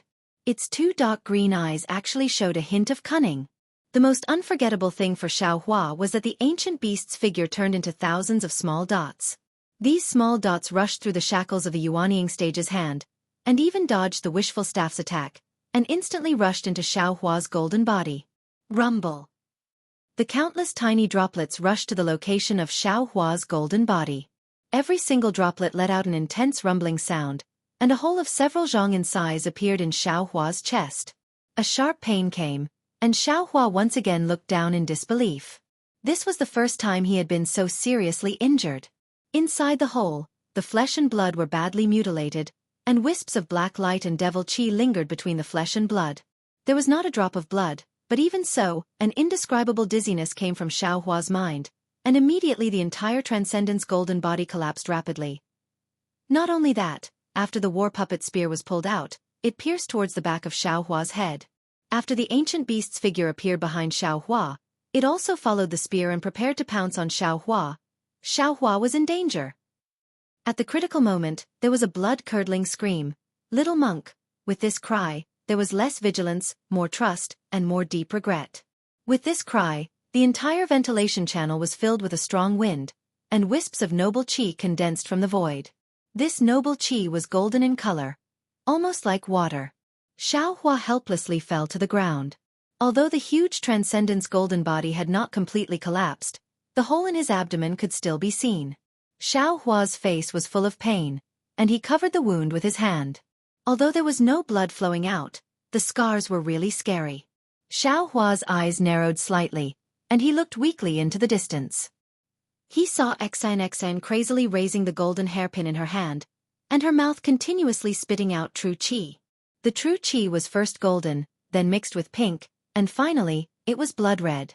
Under Xueqi's control, the golden hairpin emitted a brilliant golden light that was even more dazzling than the sun in the sky. Looking at the center of the sun's golden light, an orange red that looked like a red heart appeared. This red heart instantly transformed into tiny heart dots that rushed out of the golden light. The moment these red hearts appeared, the golden light immediately transformed into golden flying swords. Each flying sword flashed with the shape of a heart, and each heart had a trace of blood in it. The tens of thousands of flying swords were like a torrent, or a river of stars. They rushed towards the Xueqi ancient beast, and wherever the river of swords passed, the golden qi that had appeared earlier would gather. The river of stars became even more majestic, and the flying swords became even sharper. A courageous and fearless feeling filled the entire space. Hiss. The Xueqi ancient beast raised its head and let out a long hiss. Its eyes were filled with vigilance. It opened its mouth and a stream of blue water poured down. Countless blue lights appeared and protected its body. As for the battle avatar, it pulled out its spear and waved it in front of it, as if it wanted to resist the river of swords. The golden light was vast and mighty, and the sword qi was like a forest. The river of stars rushed through the passage and swept past Xueqi's head. It easily shattered the Xueqi ancient beast's domain, and like a wave, it drowned the Xueqi ancient beast. The battle avatar's spear was unable to block the river of swords. Although the battle avatar's body flashed with blue light as it tried its best to resist, soon, countless flying swords pierced through its body, and the battle avatar was riddled with holes. However, the moment the Xueqi ancient beast was drowned by the river of swords, it did the same thing as when it attacked Xueqi. Its entire body quickly turned into tens of thousands of fireflies. Although many of the fireflies were destroyed by the river of swords, there were still a few that survived. After the entire golden river of swords passed, the golden hairpin's golden light disappeared and fell into Xueqi's hand. Xueqi's face was abnormally pale, and she was as dispirited as Xueqi. Clearly, the price of activating the golden hairpin was too great. The battle avatar fell to the ground and scattered into a ball. It could no longer fight. Before the battle avatar, the Xueqi ancient beast, which had almost turned into nothingness, reappeared. Although its form was almost completely gone, the dim dots gathered together again. A Xueqi ancient beast that was much smaller than before appeared again. What made Xueqi feel even more despair was that the four walls gradually flashed with a dark green brilliance. The brilliance was like fireflies that pounced on the Xueqi ancient beast's body. In just a few breaths, the Xueqi ancient beast's body gradually filled up, and its eyes gradually shone with a dark green brilliance. This brilliance was ferocious and cruel as it coldly looked at Xuehua and Xueqi. Fellow Taoist. Xuehua's injuries were very serious, and his body's recovery was also very slow. Clearly, he was affected by the array of the Xueqi Palace. Xuehua had to whisper to the green-robed Xuehua, who was host to his nascent soul, "I wonder if you can control the spirit-slaying Yuan light?" "Humph, why would I need the spirit-slaying Yuan light? Watch Ai's methods." The nascent soul sneered. It opened its mouth and a small cauldron flew out. This was Xuehua's life treasure. Now the green-robed Xuehua, who was also a nascent soul, had erased the imprint inside. As the nascent soul pointed its finger, the small cauldron flew out with a five-colored flame. It surrounded the Xueqi ancient beast and burned fiercely. Hiss! The Xueqi ancient beast hissed, and its body uncontrollably expanded. The green fireflies also effortlessly penetrated the flame. It was very obvious that this cauldron could not compete with the ancient array. "I'm afraid only the spiritual fire is left." Xuehua's eyes were a little dizzy, and he secretly said to the green-robed Xuehua. The green-robed Xuehua was helpless. He smiled bitterly and said, "Only fellow Taoist can control that thing. I have the will but not the power." Xuehua's current situation was very strange. His body was injured and he could not use his magic power. On the other hand, the nascent soul that supported his magic power could leave his body under the green-robed Xuehua's control. However, if Xuehua controlled the nascent soul, this nascent soul would not have any magic power to control it. But Xuehua opened his mouth, and his mind turned dark. It was as if he was about to faint. In his blurry eyes, he saw the Xueqi ancient beast quickly take shape. His mouth was incomparably bitter. He unconsciously raised his eyes to look at the similarly helpless Xueqi. The two of them looked at each other and saw helplessness and despair in each other's eyes. This ancient Xueqi palace was indeed extraordinary. It was comparable to the spirit-severing stage Xuehua. Xueqi, who had a great treasure in her hand, fought until the end, but in the end, she could not defy the heavens. Oh? Suddenly, a shocked expression appeared on Xueqi's face. Then, this shocked expression turned into pleasant surprise. She slightly raised her hand and pointed at Xuehua's head. Xuehua was also stunned. He raised his head with difficulty, but all he saw was a flickering blue ripple of light. Within the ripple of light, there was the back of the Xueqi ancient beast. The back of the figure unwillingly spread its wings and its strong tail circled in the air a few times before disappearing into the blue ripple. But at this moment, Xuehua's vision turned slightly dark. He actually felt like he was about to faint. The green-robed Xuehua did not dare to be negligent. He hurriedly controlled his nascent soul to enter his dantian and urged Xuehua to take out the pill from the space. When Xuehua sent the green-robed Xuehua into the space, before he could take out the pill, a wisp of fragrance came from his mouth and nose. Xueqi's slightly tired voice sounded in Xuehua's ear. "Little monk, this is the origin replenishing pill of my Confucian cultivator. It is a panacea for repairing the 5 viscera and 6 bowels. You were injured by the Xueqi ancient beast. You should hurry and take it, right? Benefactor Xuan, you take it first." Xuehua slightly propped himself up and pushed her away. Xuan said unhappily, "I just used too much of my essence. I don't need this origin replenishing pill. You take it first. I will immediately take other medicines." "Okay," Xuehua nodded. He took the origin replenishing pill and put it into his mouth without looking at it carefully. As soon as the pill entered his mouth, a sizzling sound came from Xuehua's body. Xuehua's body shook violently. "Oh no!" Xuehua was slightly stunned. He immediately understood that the origin replenishing pill's medicinal power was conflicting with the blood-dripping paradise's demonic blood in his blood. Xuehua hurriedly withdrew the blood-dripping paradise. When the demonic blood was completely absorbed, Xuehua's body instantly produced thousands of tiny whirlpools. While the origin replenishing pill was repairing Xuehua's viscera, it also produced a powerful suction force. It produced an awe-inspiring aura out of thin air and entered Xiaohua's body. The sizzling sound fell into Xian's ears. Xian acted as if she didn't hear it. She took out a jade box from her bosom and poured out some pink powder from the jade box to consume. After only a cup of tea's worth of time, a dark red color slowly appeared on her cheeks. During this period of time, Xiaohua's abdomen gradually healed. When the surface of the wound couldn't be seen, Xiaohua took out another set of clothes from the space. He didn't have a monk's robe. He also didn't dare to take out a Taoist robe. He only found an ordinary scholar's robe. Xiaohua checked a little and couldn't help but bitterly smile. His body was indeed powerful. It was really like what the Back Earth Village's elder Wu said. He had reached the realm of a demigod. Just now, the fatal blow from the mysterious water ancient beast and the 2 stabs from the battle puppet couldn't take his life. His body was currently rapidly recovering, especially his blood vessels. The blood-dripping paradise was even crazier. It had already recovered his blood vessels a step ahead of his body. However, this kind of recovery was not without a price. This recovery consumed Xiaohua's essence. Although this essence could be replenished with extremely rare spirit pills, the most important thing was to rely on the accumulation of one's own cultivation. The path of essence didn't have any special shortcuts. Normally, one could only rely on the accumulation of years and months of bitter cultivation. Even so, Xiaohua's most seriously injured internal organs still couldn't be repaired in time. Xiaohua's body had the celestial body bestowment technique, his meridians had the Tao sex cultivation method, and his blood vessels had the demon realm's blood-dripping paradise.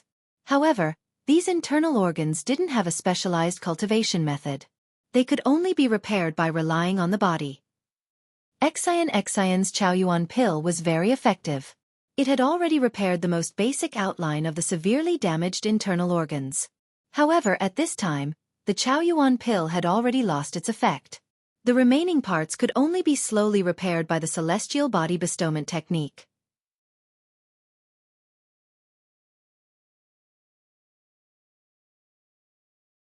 Chapter 3457. It's really a loss. Xiaohua checked. Thinking about the danger just now, he still had a kind of lingering fear. If he didn't have Xian's golden hairpin, that black water ancient beast would have pounced again and his body would have been injured again. His body might have a strong recovery ability, but it couldn't withstand too much damage. If he was attacked by the black water ancient beast and the battle puppet a few more times like this, he really would have fallen here. Thinking of this, Xiaohua couldn't help but secretly curse. This black water ancient beast is too insidious? It actually used a diversion tactic? No, it's besieging way to rescue Zhao. No, it's loosening the reins only to grasp them better. This kind of trick, I have to think about for a long time. This guy can actually do it in an instant. It really became a demon. However, although Xian's golden hairpin is powerful, it's obvious that Xian can't fully activate it. The black water ancient beast still has the strength to fight in the end, but why did it flee in panic? Little monk. When Xiaohua was thinking, Xian opened her mouth. Thank you for just now. If it wasn't for you, I'm afraid it bodes ill rather than well. Alas, don't say any more, Benefactor Xian. Xiaohua waved his hand. That was the black water ancient beast's plan to loosen the reins only to grasp them better. Its main goal is still this little monk. Speaking of this little monk still has to thank you for your help. If it wasn't for you, this little monk would have gone to see my family's Buddha. Xian looked at Xiaohua with a somewhat complicated gaze and asked tentatively, Little monk, don't be modest. If you see your family's Buddha, won't I see my family's saint? You and I are now in the same boat. How can we not help each other? Right, how's the effect of the Chaoyuan pill? Why do I see that your complexion is not as good as I expected? Xiaohua naturally heard the meaning behind Xian's words, but he didn't intend to say it clearly. He smiled and said, Benefactor's Chaoyuan pill is really effective. This little monk's extremely injured internal organs have now been repaired. There's no major problem for the time being. After we find a way out, this little monk will return to the temple to recuperate. And this Chaoyuan pill is a sacred medicine for us Confucian cultivators to consolidate the essence of the foundation. If the 5 qi is insufficient, the 5 elements are damaged, and the foundation of the true qi is broken, this pill can be used to heal. Even an injury like the little monk's would have been completely healed if there wasn't anything strange about it. Xian nodded her head slightly as she said this with a double meaning. Xueqi acted as if he didn't hear the meaning behind Xian's words. He smiled and said, "Perhaps my Buddhist sect." Just as he said this, Xueqi was suddenly shocked. His smile froze on his face as he looked at Xian in confusion and hastily asked, "Fellow immortal Xian, you said, what do you mean by insufficient 5 qi and damaged 5 elements? What was the foundation of true energy? What does this have to do with the damage to the internal organs?" The corner of Xian's mouth hung a smile. Her eyes revealed a trace of craftiness. She wasn't trying to probe Xueqi's Confucian cultivation base. After all, cultivators who cultivated both Buddhism and Confucianism, Taoism and Confucianism were not uncommon in hidden immortal continent and Western paradise. What she wanted to know was the details of Xueqi's devil qi. But even so, Xueqi's words still revealed his Confucian cultivation base. "Isn't the little monk a disciple of the Buddhist sect? Why are you so interested in the secrets of our Confucian cultivators?" Xian didn't answer the question, but asked instead. "Holy shit, secrets?" Once he heard the secrets, the greedy Xueqi's heart itched like a cat scratching it. Cough cough. Xueqi pitifully hugged his abdomen with his hand, coughed twice and said, "This little monk was only curious.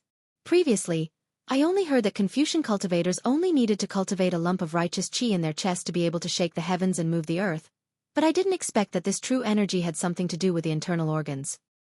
Little monk, have you ever burned a fire before?" Xian suddenly asked a seemingly unrelated question. Who would have thought that Xueqi would very naturally answer? Of course, this little monk has been a farmer since childhood. Chopping firewood, burning fire, weeding, plowing, there's nothing that I don't know, ah? Xian was stunned. At the same time, Xueqi himself was also stunned. The two of them opened their mouths, and the shape of their mouths was very similar. "This little monk is really pitiful." Xian reacted, thinking that Xueqi was joking. She very pitifully said, "Then what does this little monk use to burn a fire in his house?" Xueqi returned to his senses and thoughtfully said, "Naturally it's withered branches and dry firewood. If it's winter, perhaps there's also some withered grass, or even dried wheat straw." Wheat straw. Xian naturally didn't know what wheat straw was, but she also didn't want to ask. She nodded and said, "Since this fire is lit by these withered branches and dry firewood, then without these, wouldn't it be impossible to start a fire? Ordinary people naturally can't." Xueqi slightly frowned, as if he somewhat understood. "That's right. Under the Great Tao, we are all ordinary people." Xian hit the nail on the head. Although the noble qi of us Confucian cultivators is true qi, it's not the same as the true qi of the Taoist sect. The difference is not only that Confucian cultivators cultivate the noble qi, but also that the true qi of Confucian cultivators isn't a wood without roots or a fire without a source. You're saying? Xueqi suddenly felt that it was a bit inconceivable. His tone was somewhat stuttering. Your Confucian cultivator's true qi isn't purely refining the noble qi, but refining the 5 viscera and 6 bowels, using the 5 viscera and 6 bowels to produce true qi, and then refining it in the middle dantian? The heart hides the spirit, the ho tian is the spirit, the xian tian is the etiquette, the emptiness is the sorrow, the southern red emperor's fire qi is the origin. The liver hides the soul, the ho tian is the wandering soul, the xian tian is the benevolence, the emptiness is the happiness, the eastern green woodswood qi is the origin. The spleen hides the intent, the ho tian is the delusion, the xian tian is the faith, the emptiness is the desire, the central yellow emperor's earth qi is the origin. The lungs hides the soul, the ho tian is the ghost soul, the xian tian is the righteousness, the emptiness is the anger, the western white emperor's metal qi is the origin. The kidney hides the essence, the ho tian is the turbid essence, the xian tian is the wisdom, the emptiness is the happiness, the northern black emperor's water qi is the origin. Xian's face suddenly showed a dignified expression, and she recited word by word. This is the so-called 5 qi origin of our Confucian cultivators. Cultivating this 5 qi origin is the fundamental great Tao of our Confucian cultivators. But, Xueqi bit his lips. He didn't have time to think about why Xian would reveal the secrets of Confucian cultivators to him at this time, and hurriedly asked, "Why? Are there not so many records of Confucian cultivators in the ancient books? Only talk about refining true qi?" Xian didn't answer, but instead said with a smile, "Little monk, you seem to know a lot about our Confucian cultivation method." "Correct." Xiaohua nodded. This little monk has dabbled in a lot, and once practiced Confucian cultivation method, even, puff. Xiaohua opened his mouth, and a tiny azure light flew out, like a flying sword. It turned half a circle in the air, and then fell into Xiaohua's mouth. "Sure enough." Xian slightly nodded. "You actually practiced to the point of transforming metal qi into a sword, really good. But what?" Xiaohua asked. Xian faintly smiled.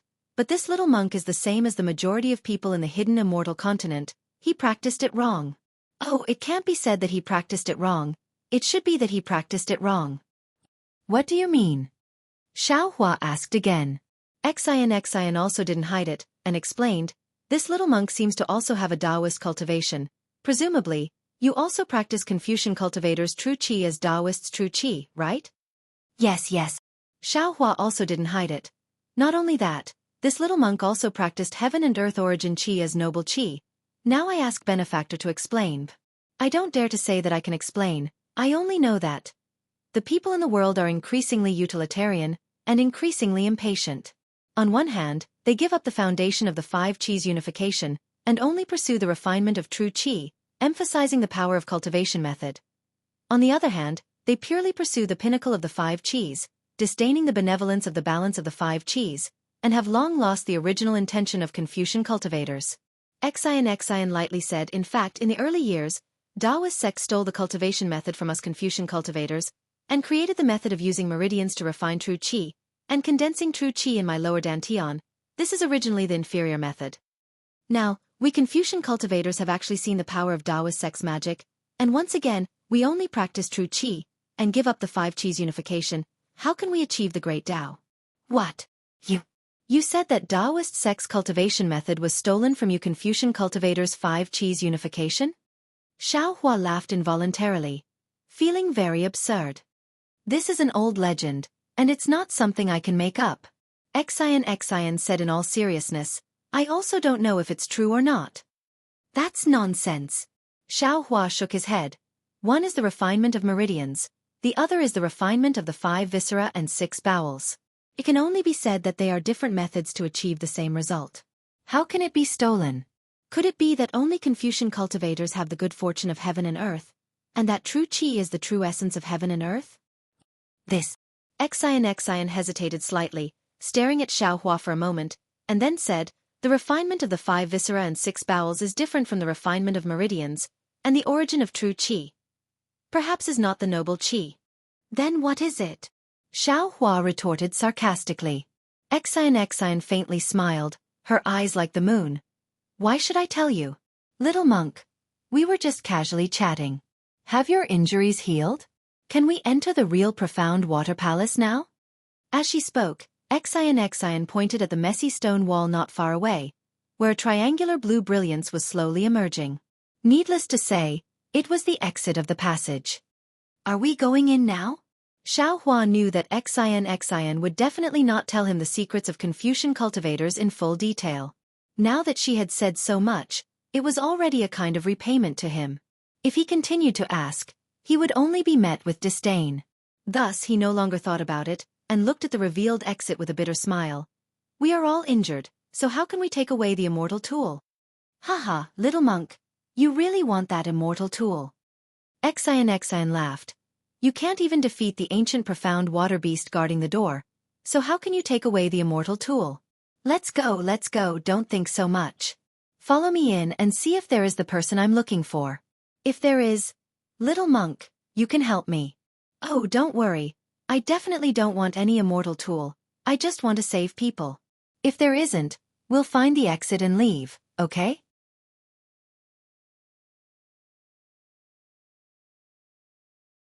Chapter 3458. Xiaohua pondered for a moment and said, "You also want to save a Confucian cultivator? That person? Forget it. Who cares what he does? If I can help this little monk, then I will. However, you are also injured now. You relied on that golden hairpin's imperial weapon? Correct. Xin saw that Xiaohua did not ask about that person's origin and was quite satisfied. She nodded and said, that golden hairpin is exactly what I relied on. This item consumes a lot of true qi and profound qi. With my cultivation, I can only use it 2.5 times. Previously, I didn't help in time because I was hesitating. This little monk once heard that the hidden immortal continent has 10 great imperial weapons. Your golden hairpin doesn't seem to be one of them. Can it be so powerful? Xiaohua asked in disbelief. Humph, the so-called 10 great imperial weapons are just a joke. Xin coldly snorted. How can an outsider know the background of my Confucian family? Xiaohua stood up. The triangular light had already taken shape. There seemed to be a door in the light, but neither Xiaohua's eyes nor divine sense could see it. The two walked in front of the light. Xiaohua frowned and said, Xianue, are you sure that this door is an immortal weapon? Or can we find the exit from the immortal weapon? No. Xion's face showed a trace of excitement. Who knows what's inside? This might even be the exit of the profound water palace. But since we've already reached here, can we still stop? Xion waved her hand and the golden hairpin appeared in her hand again. She said, Little monk, you go in first. Why me? Xiaohua jumped up like a cat whose tail was stepped on. He said, my injuries are worse than yours. You're still holding an imperial weapon that's even more powerful than the 10 great imperial weapons. I'm a woman, you're a man. Xion crossed her arms and said with a smile.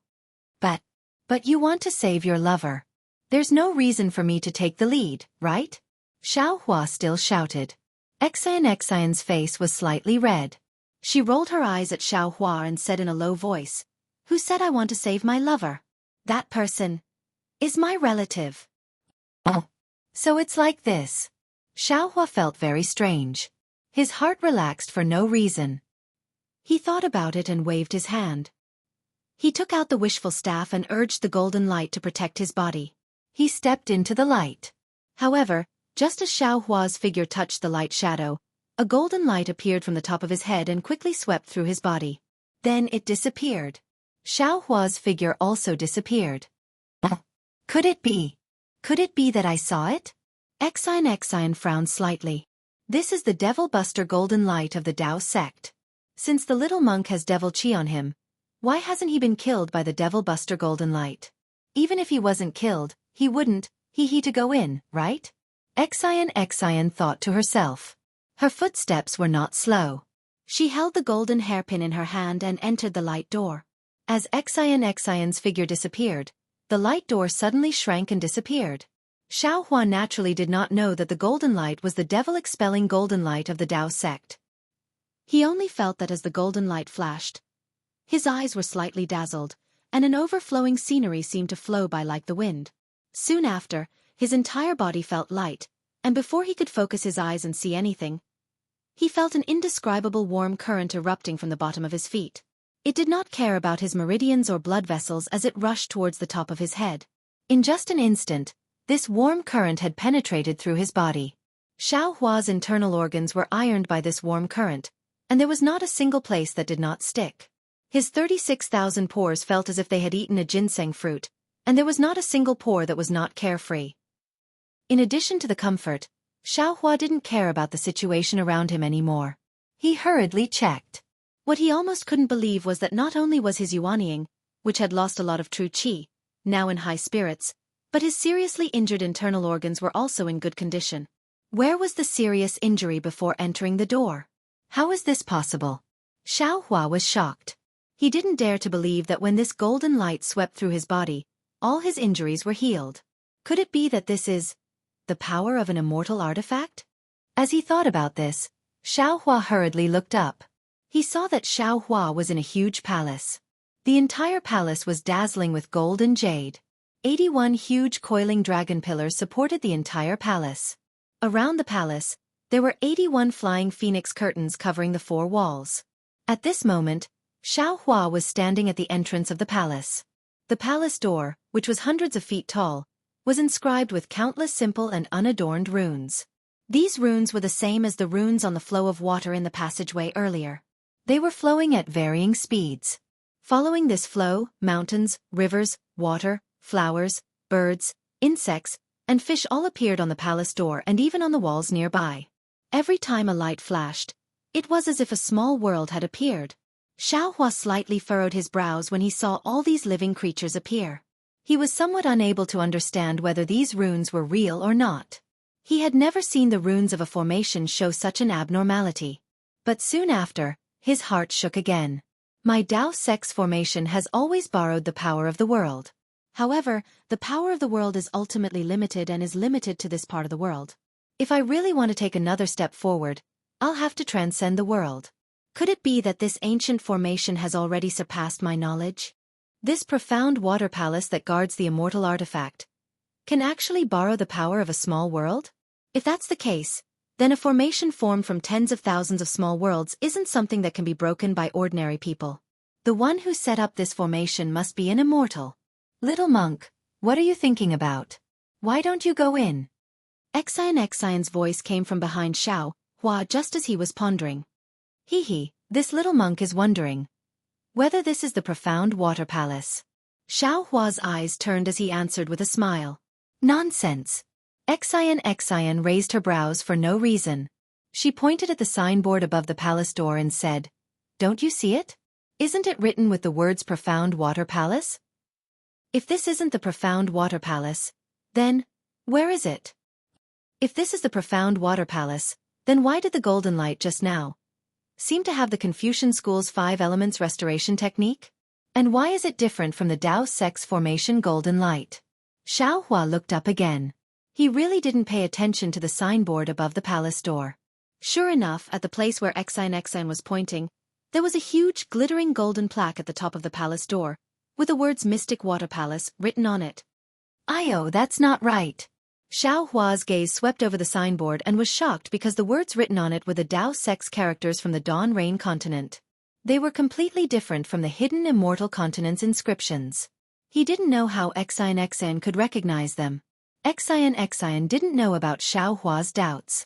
She looked at Xueqi and said with a smile, "That golden light is the supreme golden light of the Confucian cultivators. It is also one of the secrets of the Confucian cultivators that I didn't tell you. Not only can this golden light repair your internal organs, even if your physical body completely disappears and only your soul is left, this golden light can instantly heal you." How is that possible?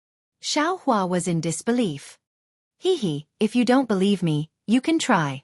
Why don't you let the profound water ancient beast kill you and only leave your soul behind? Xian smiled. Alas, the ancient said that a woman's heart is the most poisonous in the world. This little monk just saved you and you actually cursed this little monk like this.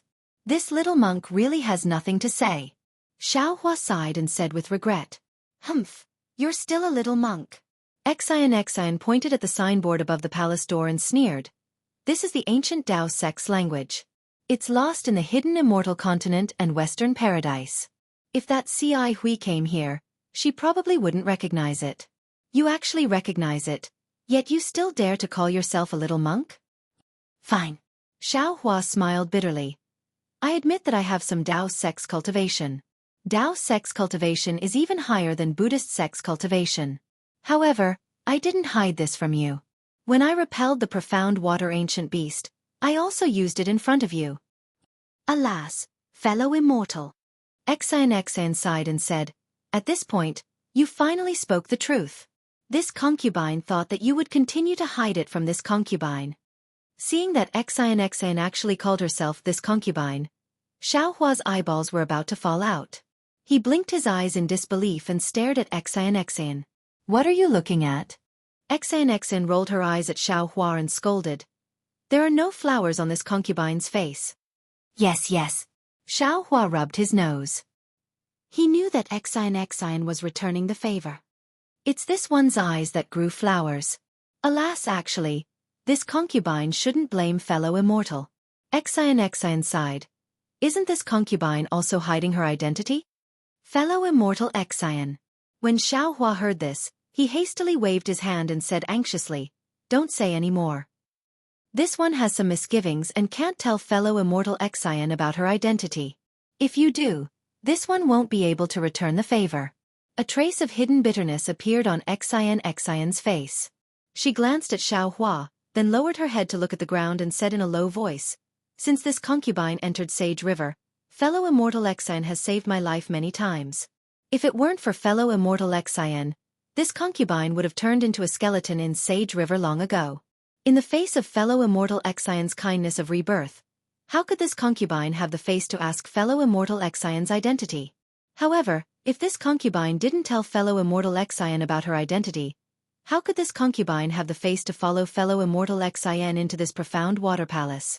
How could this concubine have the face to ask fellow immortal Xian to help save this concubine's loved ones from that immortal artifact? All right. Xueqi thought for a moment and nodded slightly. Fellow immortal Xian, if you feel guilty, feel free to say it. Otherwise, it will be detrimental to your mental state. As for the matter of helping, why should fellow immortal Xian bring it up again? Since we've arrived at the profound water palace, this one will naturally lend fellow immortal Xian a hand. If fellow immortal Xian doesn't mind, then please call this concubine Xian. Xian said with a smile. This fellow immortal Xian sounds very distant. Of course. Xueqi rolled his eyes and said, if fellow immortal Xian doesn't mind, you can also call this one Xueqi. Just treat it as a flower in fellow immortal Xian's hair. When Xian heard this, she couldn't help but feel slightly angry. However, she immediately thought of something, and her hair drooped down while her face turned slightly red.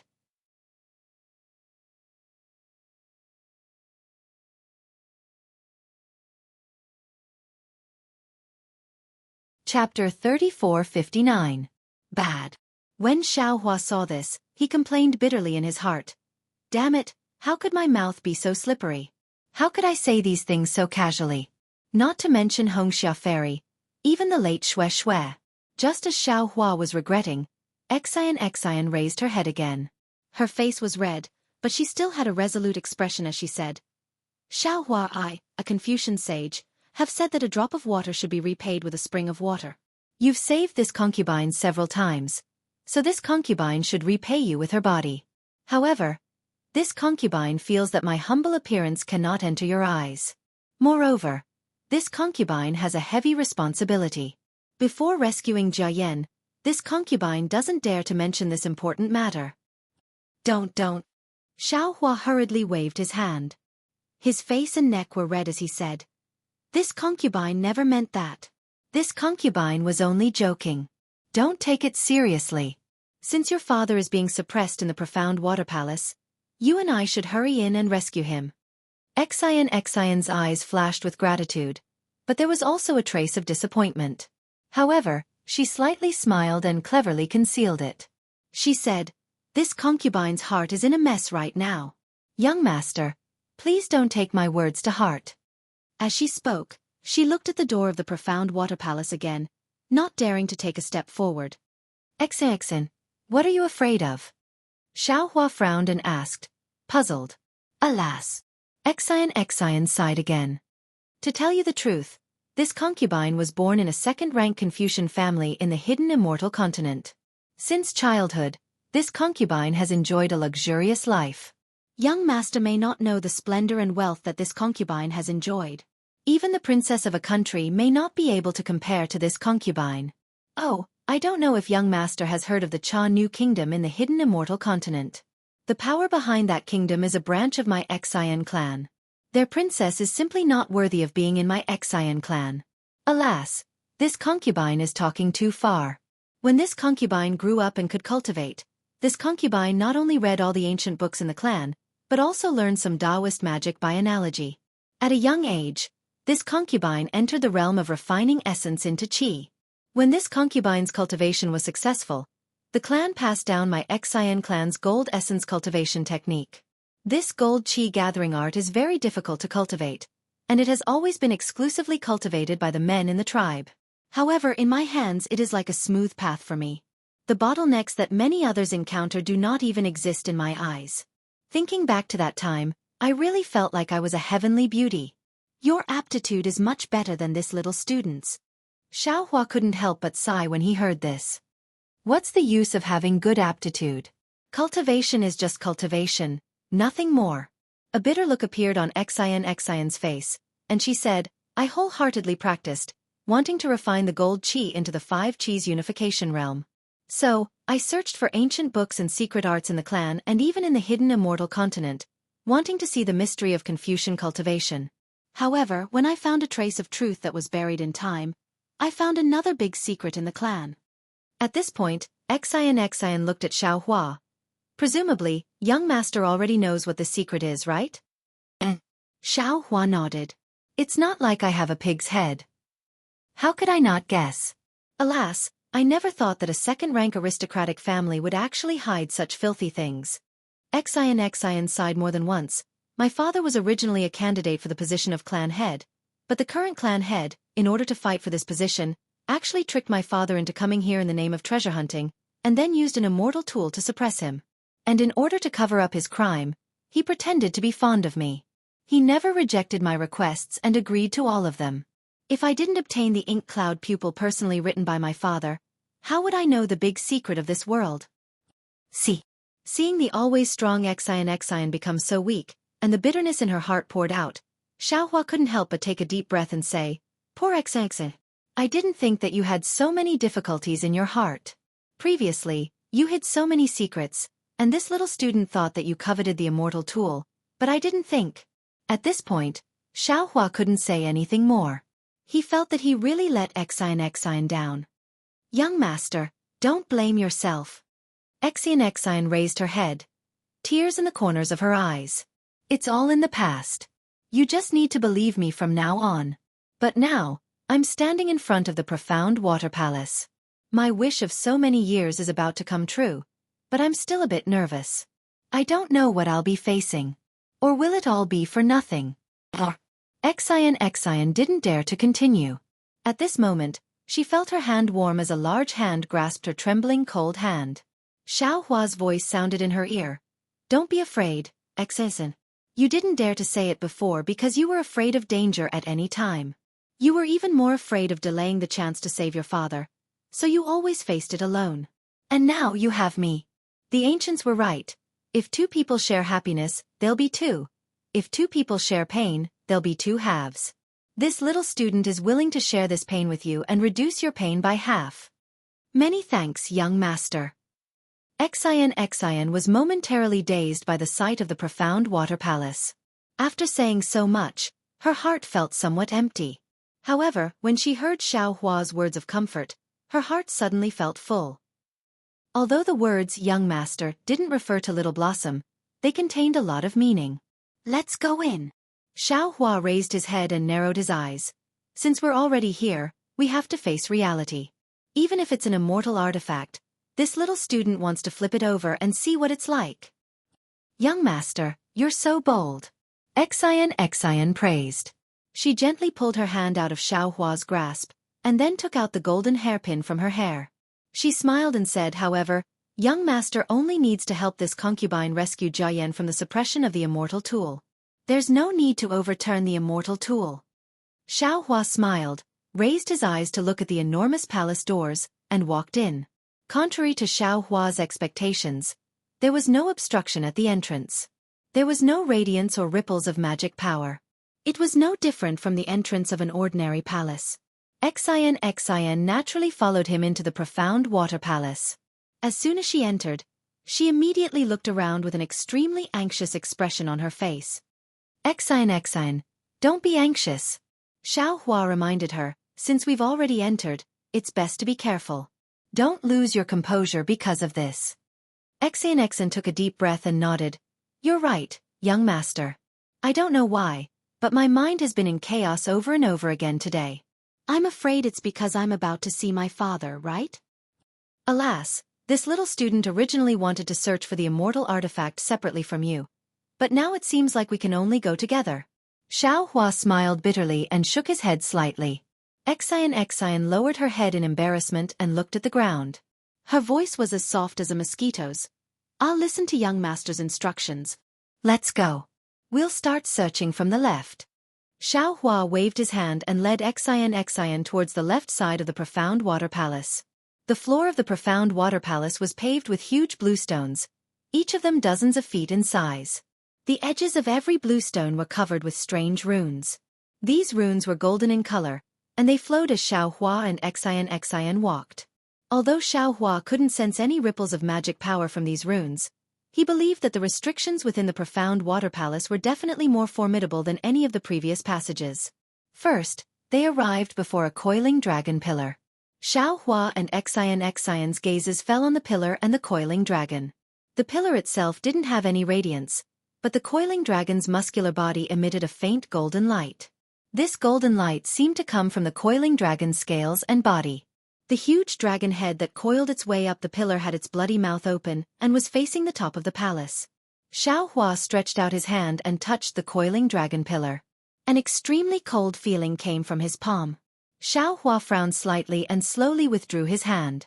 After that, the two of them circled the pillar a few more times. However, they didn't find anything strange about the pillar. The two of them looked at each other and didn't seem to be disappointed. Soon after, they continued walking forward. The palace was huge. The two of them walked for the time it took to burn a stick of incense before they arrived at a high platform with more than 10 steps. Above the platform was a small space with a golden seat. Xueqi and Xueqi were facing the other side of the palace that they hadn't explored before. Xueqi looked up and said to Xueqi, "It seems that the immortal artifact isn't below the platform." Xueqi didn't pay attention to Xueqi. Instead, she looked at the golden seat on the platform and bit her lip. It was unknown what she was thinking. Xueqi didn't dare to disturb her. He stopped and waited quietly at the side. After the time it took to brew a cup of tea, Xueqi spoke. "Young master, if I'm not mistaken, the immortal artifact should be beside the golden seat. Or perhaps, this golden seat is the immortal artifact itself." "It can't be? This seat is the immortal artifact?" Xueqi was flabbergasted. Isn't the appearance of the immortal artifact a little too low? If young master doesn't believe me, we can go forward and take a look." Xueqi slightly tightened her grip on the golden hairpin in her right hand and said with a forced smile. "Okay." Xueqi nodded. He lifted his leg and said while walking, "This young man doesn't believe." However, before he could finish his words, his raised leg stopped in midair. Because a layer of invisible restriction appeared out of thin air above the high platform, blocking Xueqi and Xueqi below the high platform. "Young master, move aside. Let me take a look." Xueqi saw that there was something strange about the platform. Instead of being surprised, she was happy. She took a few steps to the side and closed her eyes. When she opened them again, her originally black and white eyes gradually grew golden threads. Those golden threads grew more and more until her entire pupil turned golden. Suddenly, Xueqi's vision blurred. It seemed that Xueqi had blinked. Her pupils suddenly shook and two golden pupils overlapped each other. Immediately, Xueqi slowly walked to the front of the platform. She looked up and down, left and right. Moreover, she looked while walking, as if she was looking for a flaw in the restriction. After looking for half a meal's time, Xueqi's figure slightly swayed and then she closed her eyes. Xueqi was just about to ask with concern when he saw Xueqi's hand hit the top of her head. Kang! A golden sound soared into the sky. A golden sword appeared in the air along with true energy.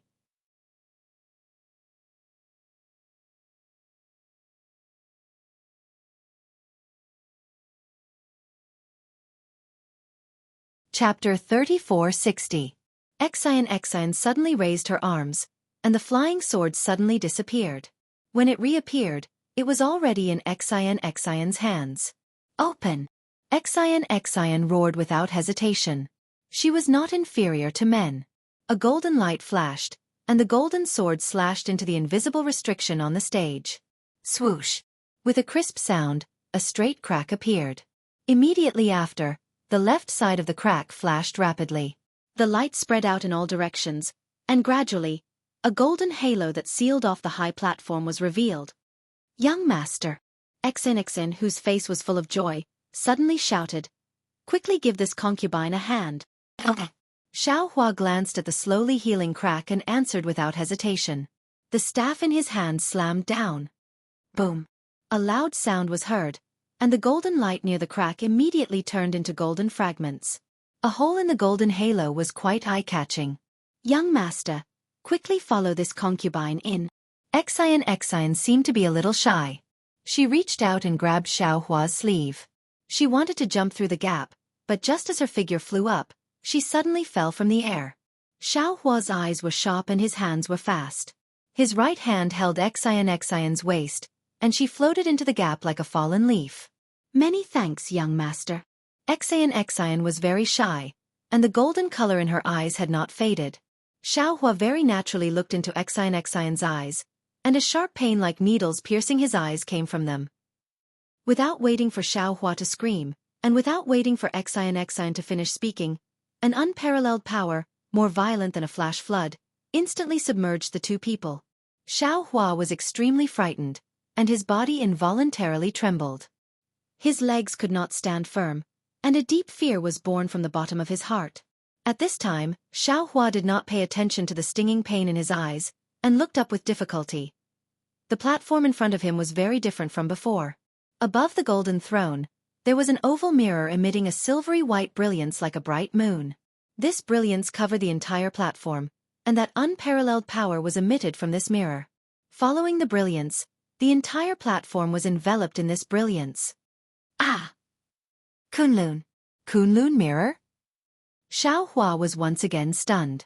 This was already the fourth Kunlun mirror he had seen, right? Plop. Just when Xueqi recognized the Kunlun mirror, a soft sound came from beside him. Xueqi could no longer support herself. Although the palace dress on her body was still emitting a golden jade brilliance, she still collapsed to the ground. The golden hairpin in her hand flashed a few times, but it was silent. Clearly, this golden hairpin was not an immortal tool. Puff! Xueqi's left leg slightly trembled, and he also knelt on the ground. Then, his right leg began to tremble rapidly. It was obvious that he could not hold on any longer. Roar! Xueqi roared as he waved the wishful staff, trying to resist. Unfortunately, the wishful staff hit the air and seemed to have no effect. Poof! Xueqi's hands and feet did not listen to him anymore. His other leg was also paralyzed, and the wishful staff was also thrown to the ground. Xueqi was speechless, his heart thumping. Damn, this is the real Kunlun mirror. Although no one is controlling it, even this Zhao's avatar is unable to stand in front of it. Young master. Next to him, Xueqi fell to the ground and said with difficulty, "It's all this concubine's fault for implicating young master. This concubine really underestimated this immortal tool. I didn't expect this immortal tool to be so powerful. With my cultivation, I can't even stand in front of this immortal tool. How can I save people?" Hee hee. Xueqi also grinned bitterly. This young master is even more arrogant than you. He actually wants to take this immortal tool. Damn, this young master is really a frog at the bottom of a well. Young master has such ambition. One day you will be able to take this immortal tool. This concubine believes. Xueqi also forced a smile. Xueqi looked up and said, "In any case at this time, except for the Kunlun mirror, there is nothing else.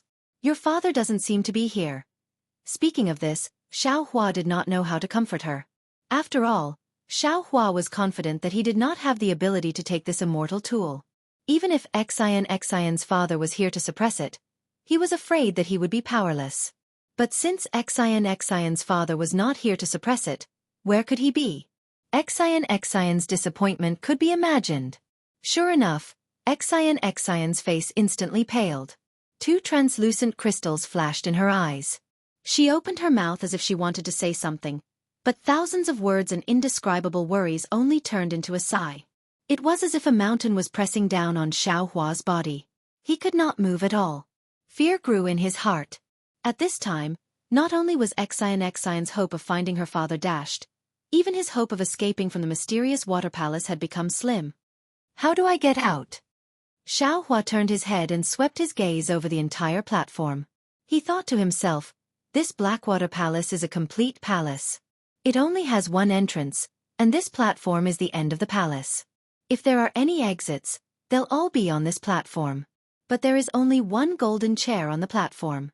Perhaps like the Misty Cloud sect, that chair is a transportation array? Thinking of this, Xiaohua came to a realization. At this time, Xian whispered again, "Young master, this concubine still has a secret method to activate the golden hairpin. Perhaps it can send you to the golden chair." This concubine has pondered for a long time. Perhaps this golden chair is the secret passage to leave the mysterious water palace. If this young master leaves, what will you do? Can you leave with this young master? Xiaohua did not answer, but asked directly. Xian's face became distressed. It's all this concubine's fault. This concubine doesn't know whether Xueqi and Great Master Guzhan are dead or alive, but this concubine is willing to send you out. No need. Xiaohua sneered. He clenched his fists and shouted, "This young master has his own methods. Let this young master see how powerful this unmanned immortal weapon is." Young master. Xian turned pale with fright. She hurriedly said, "Young master, don't force yourself." However, Xian's words were too late. Xiaohua's body flashed with golden light. Under the suppression of the immortal weapon, the golden light had become extremely thin. However, as the golden light shone, Xiaohua slowly stood up. At the same time, he used the reflection of heaven and earth mystique. His transcendence golden body expanded inch by inch. Rise. Xiaohua stretched out his hand and grabbed Xian's arm. With another roar, he swung his arm and threw Xian towards the golden chair. Young master. Xian's eyes were filled with tears. Dong. Xian's body hit the golden chair. Then she powerlessly slid back onto the chair. However, to Xiaohua's surprise, not only did the Kunlun mirror in midair not move, but the golden chair itself also did not move. There must be something wrong with the golden chair. Xiaohua's transcendence golden body had been formed. Now, he was slowly walking in the immortal weapon's power. The pair of eyes on his expressionless face moved slightly. When Xiaohua raised his head and saw the Kunlun mirror floating above the golden chair, his heart skipped a beat. With a wave of his hand, the icy mirror flew out from the space. Wang wang. When the icy mirror flew out of the space, a loud roar immediately sounded. Three-colored brilliance instantly rushed out from the icy mirror without Xiaohua's urging. The tri-colored light went straight into the Kunlun mirror. The entire mirror surface of the Kunlun mirror was like boiling water. Rings of 7-colored light rushed out of the mirror surface as if they were overflowing, and spun around the entire platform. Dong! Suddenly, as if a huge hammer hit the Kunlun mirror shook heavily. A silver-white brilliance rushed out from the bottom of the 7-colored brilliance and directly fell on the icy mirror. Like an ice cube that saw sunlight, the icy mirror instantly disappeared, leaving behind only a 3-colored ball of light. And these 3 balls of light flew back to the Kunlun mirror like young swallows returning to their nest. Xiaohua watched all of this with his eyes wide open. His connection with the icy mirror had been cut off the moment the icy mirror flew out of the space. Wang wang wang. The 3 balls of light fell into the Kunlun mirror. The Kunlun mirror boiled again. This time, the entire Kunlun mirror disappeared and turned into a silver-white ball of light. Shwa! One of the rolling balls of light shone on the golden throne. The golden throne also emitted a brilliance. When a golden halo appeared, Xian, who was inside, disappeared. Good. Seeing this, how could Xiaohua not know that the Kunlun mirror and the golden throne were the key to leaving the mysterious water palace? Xian must have been teleported out. Looking at the halo that was still revolving around the golden throne, Xiaohua hurriedly walked over and finally stepped into the halo before it disappeared. The moment the halo touched Xiaohua's foot, it immediately revolved along Xiaohua's transcendence golden body. With every inch it revolved, Xiaohua's transcendence golden body disappeared. In just a few breaths, the halo rushed to the top of Xiaohua's head, and his transcendence golden body completely disappeared. Where is this? No, this is not Sage Jiangwei. This is where the mysterious water palace just came from. Xiaohua felt dizzy, just like when he was in the teleportation formation. When he opened his eyes, he was dumbfounded. Looking at the familiar triangular mirrors around him, he complained inwardly. Wasn't this the mirror that Xiaohua, Xian, Xueqi, and Guzhan used to avoid the mysterious water ancient beast? Could it be that the Kunlun mirror didn't teleport me out? Xiao Hua recalled his avatar and looked around with doubt. What? What is this? Xiao Hua's gaze had just moved away from the mirror when he saw a treasured sword flashing with a milky white brilliance. This treasured sword was more than 9 feet long, and the hilt was 1 foot long. There were dragon and phoenix patterns on it, and a fist-sized heart-shaped object was at the end of the hilt. The blade of the treasured sword was 8 feet long, but it didn't look sharp. In fact, it didn't even seem to be sharpened. There were no spikes at the tip of the sword, only an oval shape.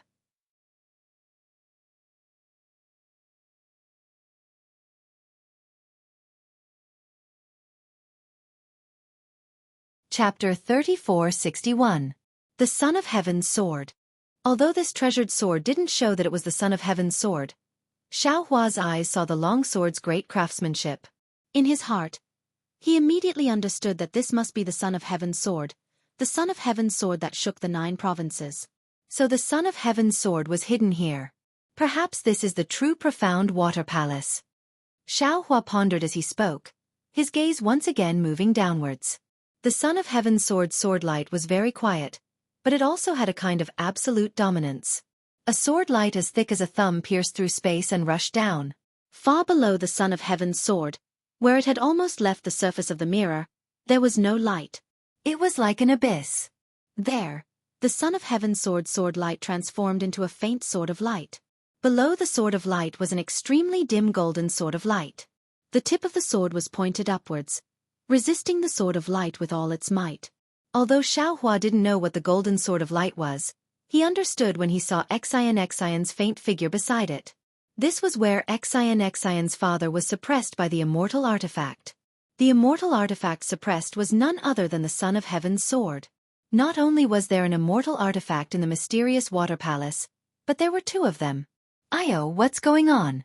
Why isn't the Son of Heaven's sword as powerful as the Kunlun mirror? Xiao Hua suddenly realized. Also, I can use my divine will. Thinking of this, Xiao Hua didn't have time to think anymore. He hurriedly used the wind escape technique to fly down, which was the place he had just flown a few hundred feet. Kacha! A series of crisp sounds came from above his head, all around him and under his feet. The triangular mirror surface flashed with silver-white brilliance one after another. In the end, the entire space turned into an extremely smooth mirror surface. The Kunlun mirror. Xiao Hua looked at the incomparably huge mirror surface and a familiar feeling arose from the bottom of his heart.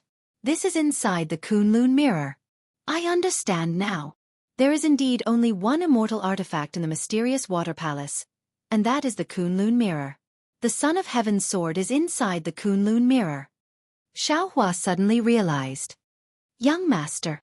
At this moment, Xueqi transmitted her voice filled with surprise and excitement. Xueqi. Xiao Hua also responded and sped down. When he saw the situation of the golden sword, he couldn't help but suck in a breath of cold air. It was a huge sword that was hundreds of feet tall. The huge sword looked very simple and unadorned. The huge sword constantly emitted a golden sword light. The sword light was like tiny flying swords, but when these flying swords rushed out of the huge sword, they were immediately pierced by the Son of Heaven's sword and completely disappeared. Looking into the giant sword, there was an extremely dim and huge figure hidden within. This figure was an old man with golden hair and beard. The old man's hair and beard fluttered in the wind, and his eyes were tightly shut. Although the expression in his eyes could not be seen clearly, his tightly shut lips, his slightly clenched teeth, and the Chuan character between his eyebrows showed the old man's unyielding and fighting spirit. Sword transformation realm? Xiao Hua's eyes narrowed as he scanned the giant sword with his divine sense. Young master? Xueqi bit her lips, her face flushed with surprise. She looked at Xiao Hua and said in a low voice, "This is my father. I didn't expect that he would be suppressed by the Son of Heaven's sword." Do you have a way? Xiao Hua asked straightforwardly. Xueqi's eyes were filled with deep sorrow, and she almost choked with sobs as she said, "Young master, you don't know, but my Xueqi family's ancestral gold qi unification technique is restrained by the Son of Heaven's sword. From my father's situation, he couldn't resist the Son of Heaven's sword qi and was forced to transform into a sword. There's a saying in the sect, once you transform into a sword, you will be immortal for all eternity. Without the Gung Earth, 10,000 years will become nothing. Only my father can protect himself now. Without the help of the Gung Earth, I'm afraid he will forever be a sword. Whether it's the Gung Earth or not, I don't know. Xiao Hua was a little anxious. I only know that if I don't save your father from the suppression of the Son of Heaven's sword, even if you find the Gung Earth, I'm afraid it won't be of any use.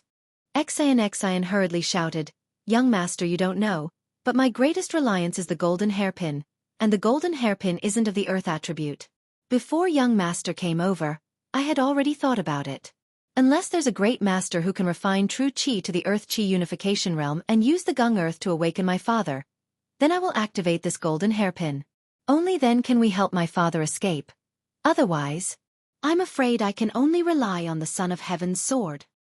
The Son of Heaven's sword? Xiao Hua raised his eyes to look at the Son of Heaven's sword floating high in the sky. The sword light was incomparably peaceful, far less fierce than the Kunlun mirror from before. He couldn't help but have an idea in his heart. Xian was worried about her father, but now she was helpless. Seeing Xiao Hua looking at the Son of Heaven's sword, she didn't know what to feel. She hoped that Xiao Hua could break the suppression of the Son of Heaven's sword so that she could save her father. But she also understood that although Xiao Hua's strength far exceeded her expectations, he might not have the ability to break the Son of Heaven's sword. If he wasn't careful, he might even end up dying. Young master. Xian thought for a moment and couldn't help but shout. This Son of Heaven's sword looks very gentle, just like the teachings of our Confucian cultivators. It's the attitude of a modest gentleman. But young master should know that when the Son of Heaven is angry, millions of corpses will fall and blood will flow for thousands of miles. If young master touches the Son of Heaven's sword's reverse scale, you will definitely provoke the Son of Heaven's sword. The might of the Son of Heaven is far from what we poor people can compare to. Ha ha ha. Hearing this, Xiao Hua, who was originally hesitant, looked up to the sky and laughed. What is the Son of Heaven? It's called having a genius and a son. What is the Son of Heaven? The Son of Heaven is where the people go.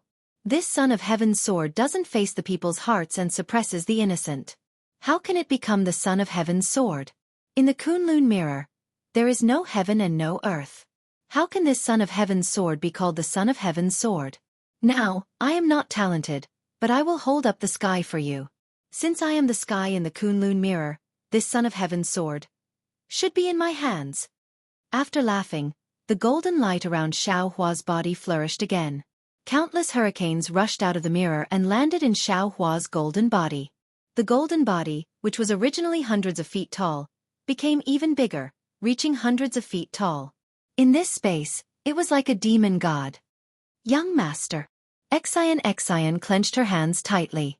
Her body trembled slightly. Her eyes looked at Xiao Hua's golden body, and an unconcealable light was released involuntarily. Rise. Xiao Hua waved his hand. In his huge palm, the heaven and earth sleeve technique was used and firmly covered the Son of Heaven's sword. Then, with a loud shout, he raised his hand and wanted to pick up the Son of Heaven's sword. Clang. A loud sound of metal clashing came from the Son of Heaven's sword. Following this sound, a deterrence that was not inferior to the Kunlun mirror came from the Son of Heaven's sword. Moreover, following this deterrence, thousands of sword lights rushed toward Xiao Hua more ferociously than thousands of soldiers and horses. Hiss! It is indeed the wrath of the Son of Heaven. Xiao Hua sucked in a breath of cold air and slapped his forehead. His vast divine sense was released like the pressure of the sun-shrouding art.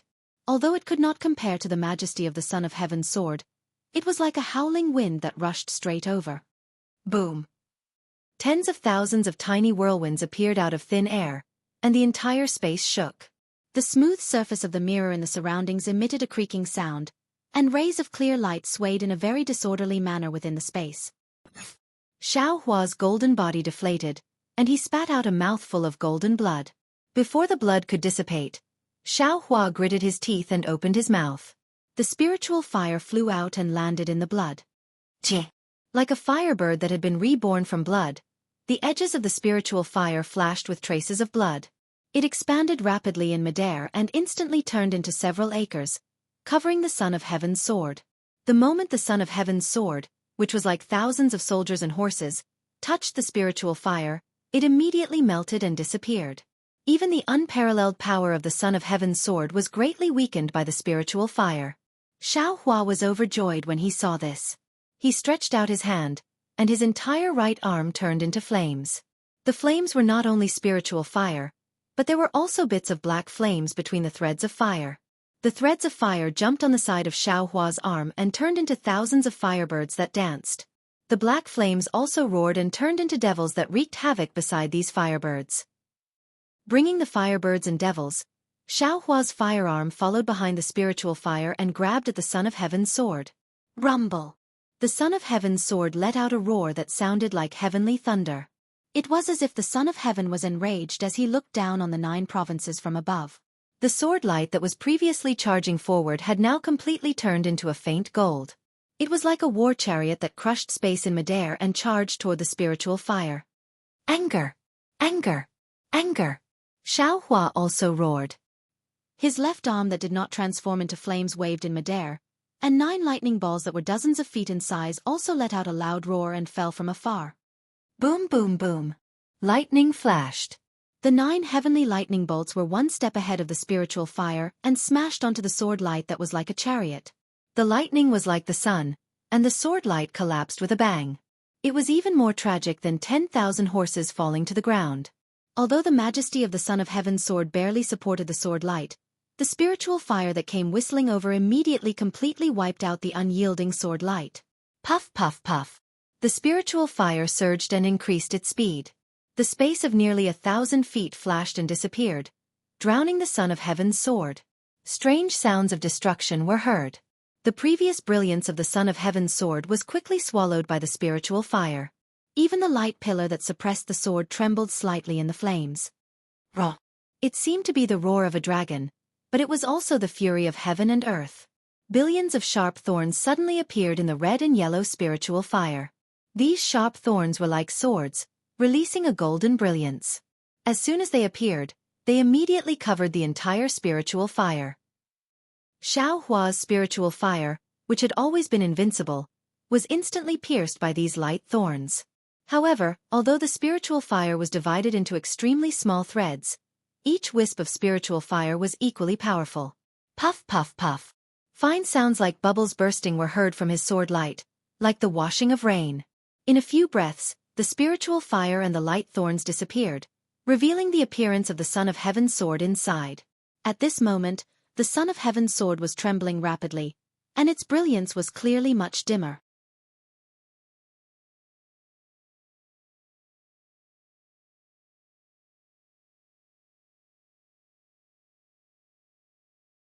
Chapter 3462. Xueqi's attack did not stop there. Just as the Son of Heaven's sword appeared, the fiery arm immediately reached inside. The 2-colored flame burned the space around the Son of Heaven's sword until it was abnormally distorted. The Son of Heaven's sword could no longer calmly float in its original spot. The entire sword trembled and slashed upward slightly. A gray mark hundreds of feet long flashed in midair. The sword beam streaked past the end of the gray mark and instantly pierced towards the fiery arm. Boom! The moment the Son of Heaven's sword moved, the beam of light that was suppressing the Son of Heaven's sword collapsed. The Son of Heaven's sword phantom on the Son of Heaven's sword shook slightly and looked like it was about to collapse. When Xueqi saw this, ecstasy appeared on her face. Without any hesitation, she waved the golden hairpin in her hand. A golden-green river of stars rushed out from the golden hairpin and headed straight for the Son of Heaven's sword phantom. Clang, clang, clang. The sound of horses and spears clashing could be heard from the phantom and the river of stars. It was as if thousands of soldiers and horses were fighting inside. In just the blink of an eye, the Son of Heaven's sword phantom that was stubbornly resisting flashed a few times and dimmed. Hum! The golden sword that had been suppressed suddenly let out a long howl. The sword beam extended, but the golden sword beam only extended about 3 feet before dimming and rapidly retreating. The figure of an elder that could be vaguely seen on the giant sword flashed a few times before slowly disappearing. Under the golden hairpin's golden-green light, only a flying sword was left. Xueqi's face was bleak as she called out softly for her father. Unfortunately, the flying sword was cold and she did not hear any response. Xueqi did not dare to be negligent. She waved her hand, wanting to grab the flying sword.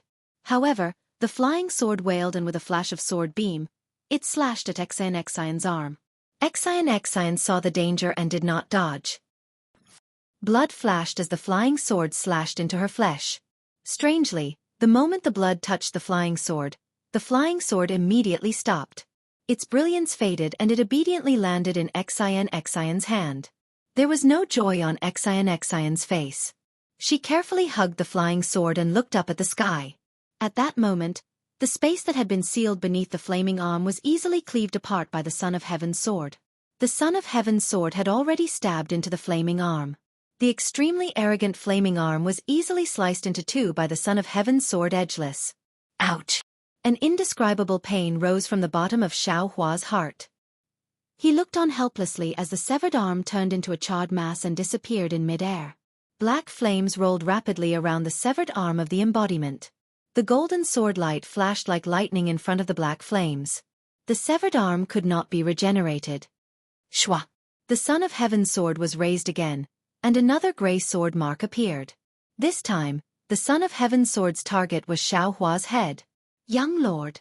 In the distance, Xueqi turned pale with fright and hurriedly called out. Unfortunately, she was too far away, and not only could her voice not reach him, even her worries would be for naught. Xueqi raised her hand and looked at the golden hairpin in her hand. She clenched her teeth and stabbed the golden hairpin into her heart. Whoa! The golden hairpin immediately turned blood red and flew out of Xueqi's hand. It was faster than a shooting star. It drew a bloody mark in mid-air and charged straight at the Son of Heaven's sword. The Son of Heaven's sword slashed out and all 9 provinces submitted. This sword even caused the space in front of Xueqi to collapse. In the blink of an eye, it reached the space between Xueqi's eyebrows. Go! Xueqi's figure flashed and hurriedly waved his hand. The seal of ocean overturning seal roared and rushed out to meet the Son of Heaven's sword. Shwa! There was no suspense at all. The seal of ocean overturning seal merely blocked the Son of Heaven's sword and was immediately split into 2. The roaring coiling dragon was also split into 2 from head to tail. At this moment, Xueqi saw that there was no way to dodge. Just as the Son of Heaven's sword was about to slash down on his forehead, woo! A blood-red light flashed and the golden hairpin appeared at the end of the Son of Heaven's sword. Boom! Another loud sound. The golden hairpin hit the Son of Heaven's sword. Unfortunately, although the golden hairpin was powerful, it was still a mantis blocking a chariot. The Son of Heaven's sword only shook a little and the golden hairpin was sent flying. The Son of Heaven's sword that could split heaven and earth continued to slash down. Young master. Xueqi's heart was in pain. She had not even tasted the joy of saving her father, and she immediately had to pick another bitter fruit. Just as Xueqi was crying blood, suddenly, a brilliant light appeared above her head. That formless nascent soul had appeared from the top of Xueqi's head. The nascent soul's 2 small hands formed hand seals and pieces of mirror light appeared. Pieces of mirror surfaces blocked the Son of Heaven's sword at the same time. Ka-ka-ka-ka. Countless crisp sounds rang out in the air. These mirror surfaces continuously appeared in front of the Son of Heaven's sword. However, these mirror surfaces were continuously shattered by the Son of Heaven's sword. Seeing that the nascent soul's spell to control the icy mirror was effective, Xueqi felt a joy of escaping death. He took advantage of this opportunity to quickly dodge.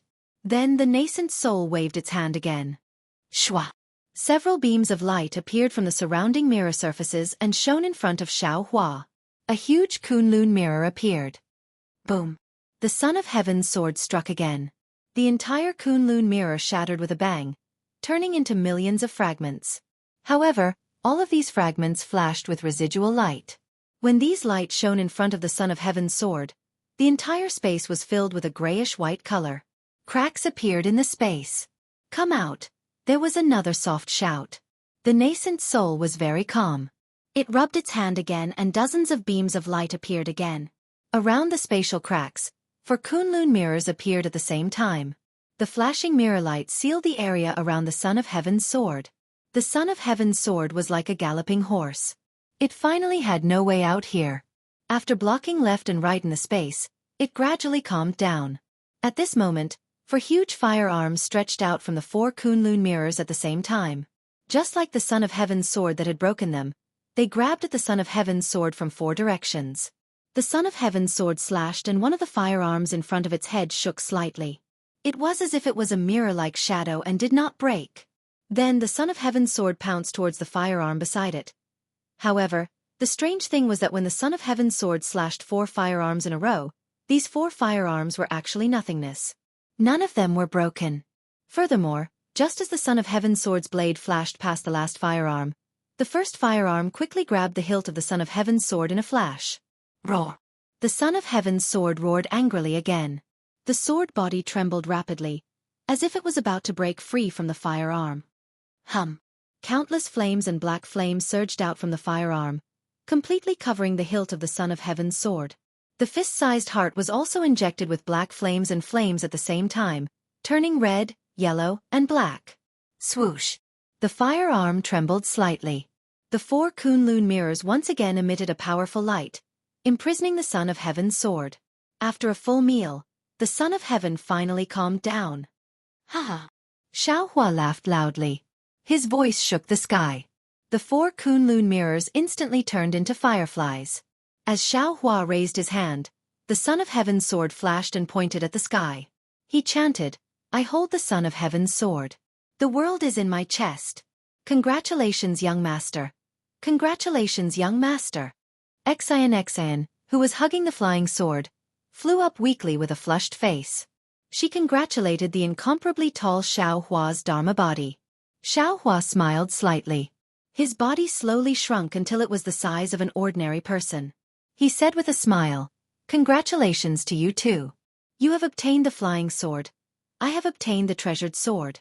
We have both fulfilled our wishes. Young master's remarkable abilities are far from what I can compare to." Xian's eyes were filled with admiration.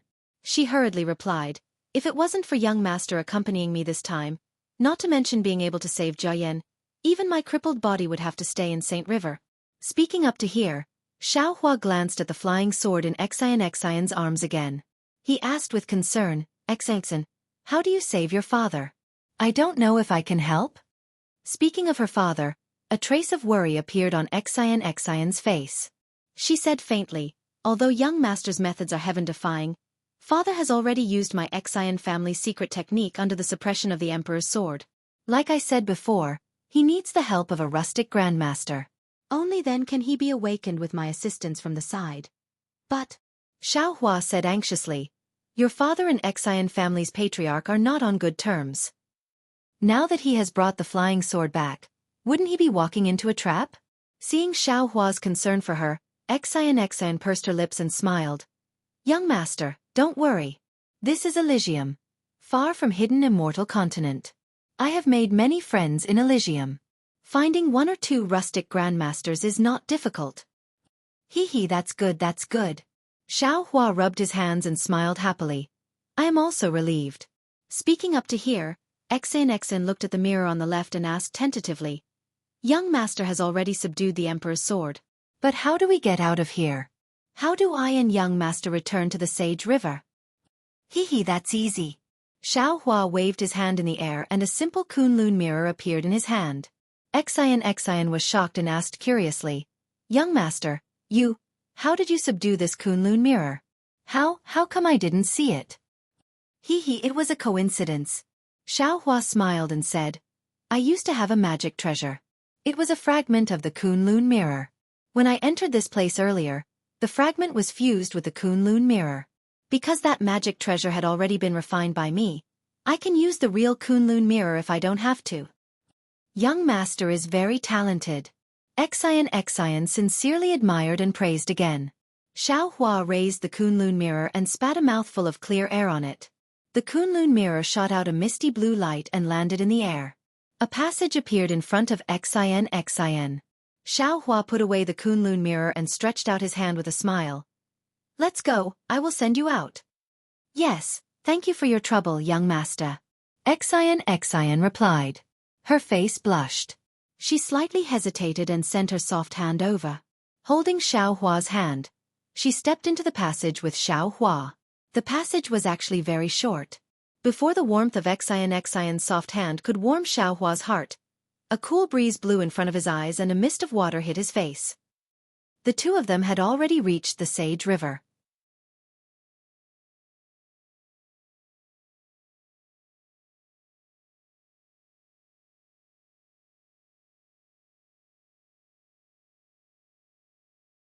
Chapter 3463. The Saint River was still the same Saint River. The thousands of whirlpools on the river were still spinning. However, the sun was already high in the sky. The golden sun shone on the river, making people dizzy just by looking at it. Alas! Xueqi reluctantly pulled her hand out of Xueqi's hand. She looked down at the river and sighed, for people agreed to enter the river, but only 2 returned. Although you and I both gained something, my heart is still sad. And Xueqi nodded, since you and I walked the right path and found the mysterious water palace, then Cai Hui and Master Guzhan walked the wrong path. I'm afraid they died long ago. The dead are gone, and the living want a better life. Xueqi, I have something urgent to do, so I'm afraid I can't go with you to find them. I never thought of asking you to go. Xueqi was a little angry and threw her hand out of Xueqi's hand. Now that we're here, I still don't know your name. How can I dare to let you go with me? This. Xueqi was very embarrassed, and said with a smile, actually, I already told you before, but you didn't care. When? How come I didn't know? Xueqi was stunned. Xueqi smiled. Hee, I'm called Xueqi. Xiao as in Xueqi. Hua as in Xueqi. Didn't I already tell you? Xueqi. Xueqi couldn't help but laugh. She raised her fist and hammered Xueqi's chest a few times, and said angrily, You call this announcing your name? Xueqi felt sweet in his heart, as if he was enjoying it very much. After a moment, Xueqi's neck turned red. She took out a white flower similar to Xueqi and handed it to Xueqi, saying, Xiao Gongzi, this is this concubine's keepsake. This concubine won't tell you where my Xueqi family is. After all, this concubine doesn't know how to get along with the Xueqi family in the future. If you want, you can go to the Cha New Kingdom to find this concubine. Just give this token to the queen, and she will have a way to inform this concubine. Xueqi took the white flower and carefully put it away. Xueqi waved her hand, and the strange black and white bird flew out.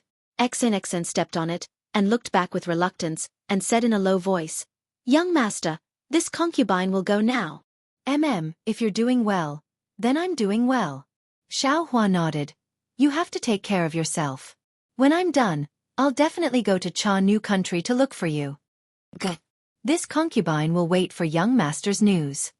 Hearing this, Xueqi's face lit up with joy. The strange bird beneath her spread its wings and flew away with Xueqi. After flying for several dozen meters, Xueqi's gaze was still fixed on Xueqi. Go, saving people is more important. Xueqi waved his hand, and Xueqi's figure finally disappeared. However, just as Xueqi was about to fly away, Xueqi's voice came again. Xueqi, the queen of the Cha New Country is a national beauty. You shouldn't be charmed by them if this concubine knows. Xueqi's body trembled as he looked into the distance in astonishment. Xueqi's goo-goo. Laughter gradually became softer in his ears. This little girl. Xueqi unhappily snorted. She's not as beautiful as Hongxia Fairy, but she's much more jealous. Damn it, why did this young master have feelings for her? Xueqi couldn't be blamed. After all, he had been lonely for hundreds of years. Even a cultivator's heart would grow grass.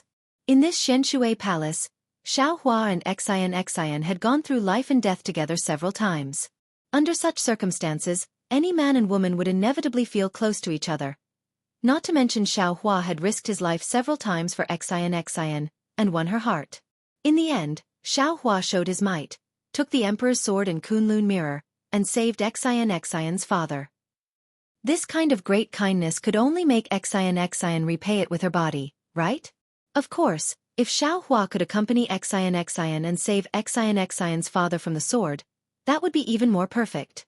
Unfortunately, Xueqi was still thinking about Zhongluer, and Cai Hui's life or death was unknown. Xueqi could only go to Jinshan Temple by himself. Fortunately, when Xueqi was bargaining with Cai Hui, he had fully considered this accident and asked about the situation of Jinshan Temple. Now that he had bid farewell to Xueqi, Xueqi looked at the sun above his head.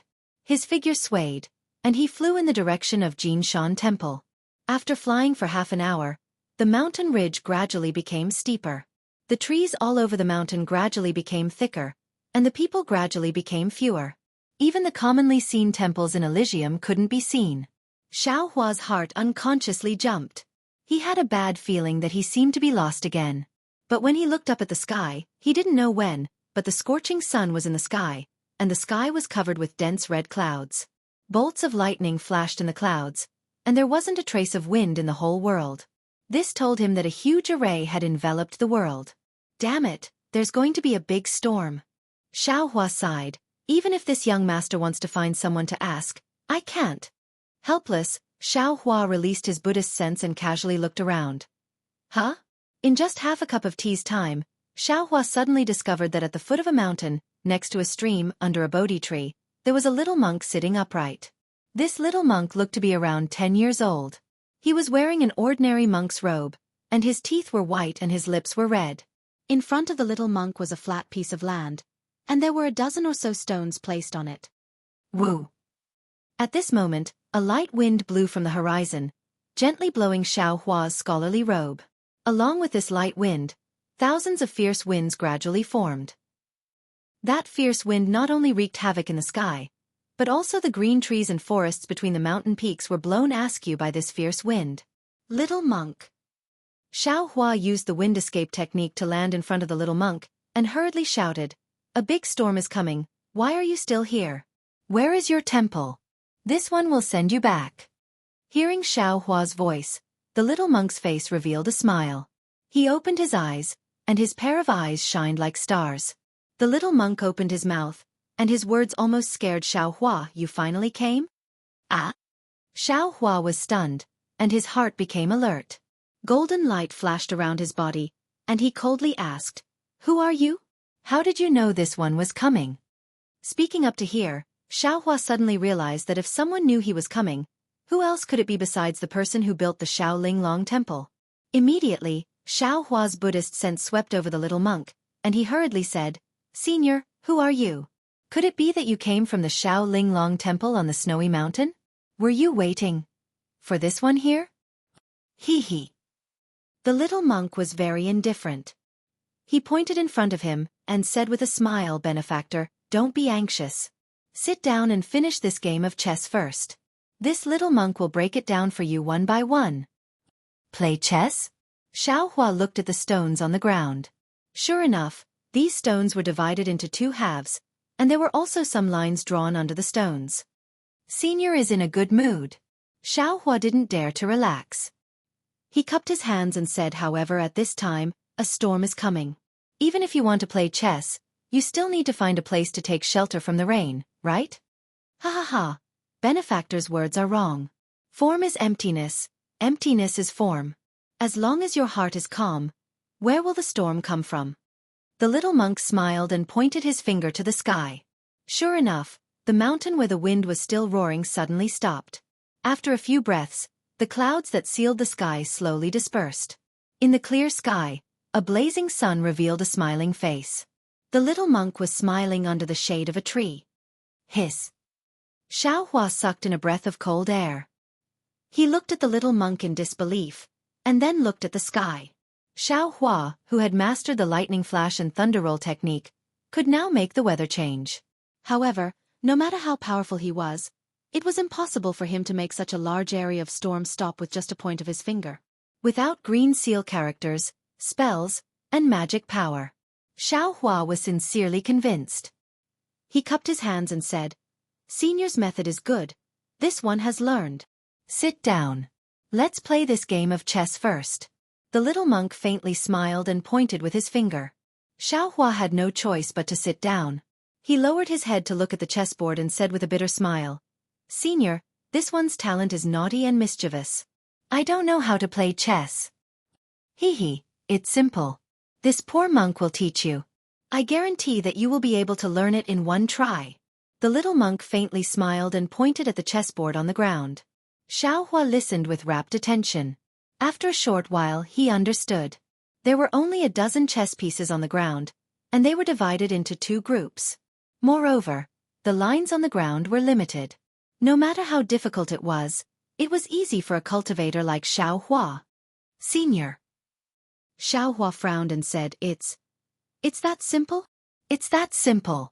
The little monk raised his hand, picked up a stone and threw it forward. It landed on one of the intersections. He casually said, It's your turn. Xiaohua lowered his head and stretched out his hand. Just as he was about to pick up a stone from his side, he glanced at it and asked curiously, Senior, why is there one missing? Oh, that's right. The little monk raised his eyes and looked. He couldn't help but become slightly angry. This Wang Bianfei is too shameless. He actually took away the chess piece. No wonder he won against this poor monk yesterday. Wang Bianfei? Xiaohua was stunned. He asked curiously, Senior, who is this? Don't care about him. The little monk looked left and right. He didn't see any stones.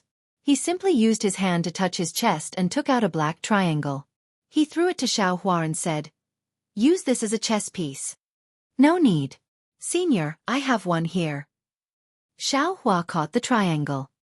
He waved his right hand and picked up a stone from a distance and placed it on the ground. The little monk waved his hand generously and said, I'll give this to you. Oh. Xiaohua looked at the heavy triangle in his hand. He didn't know what this thing was for. However, since it was given by the senior, Xiaohua didn't say anything and casually put it in his chest. He looked at the chess pieces on the ground and very carefully picked one up and threw it on the ground. The so-called way of chess, the rules were very simple. However, it was very difficult to master it. The little monk seemed to be very familiar with this chessboard. He casually broke the move that Xiaohua had been thinking about for a long time.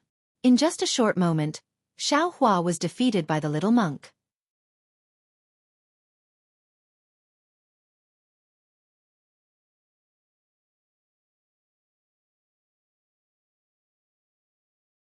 Chapter 3464. Senior's chess skills are exquisite. This one is unable to catch up to you. Xiaohua arranged the chess pieces and said with a smile. Then, he looked at the small monk and quietly listened to the small monk's analysis. Unexpectedly, the small monk pointed his finger and said, You can only comprehend the mysteries of chess when your heart is undistracted. How can you beat this poor monk if your heart is distracted? Again. Oh. Okay. Xiaohua looked at the unfathomable small monk and thought for a moment. Then, he raised his hand and began to play according to the small monk's rhythm. The second game was naturally Xiaohua's loss. However, the situation was much better and the time taken was much longer. Seeing the small monk beaming with joy seemed very satisfying. Without saying anything, Xiaohua arranged the chess pieces again and began the third game with the small monk. The sun seemed to be hanging above their heads, motionless. However, Xiaohua and the small monk had already played nearly 30 games. In the beginning, Xiaohua was not the small monk's opponent. After 5 games, Xiaohua gradually caught up. After 10 games, Xiaohua had a card up his sleeve. No matter how the small monk threw the chess pieces, Xiaohua was able to easily defeat him. He casually threw the chess pieces and forced the small monk to the brink of death every time. After 15 games, it was a complete copy of Xiaohua's first game. The small monk was utterly defeated as soon as the game started. He was no longer Xiaohua's opponent. However, what Xiaohua did not understand was that the little monk seemed to be very happy with this simple game of Go. Despite being killed one game after another, he did not give up one game after another. Aside from the gradually increasing awkwardness between his brows, the expression in his eyes grew even more intense. After one game, a new one was placed.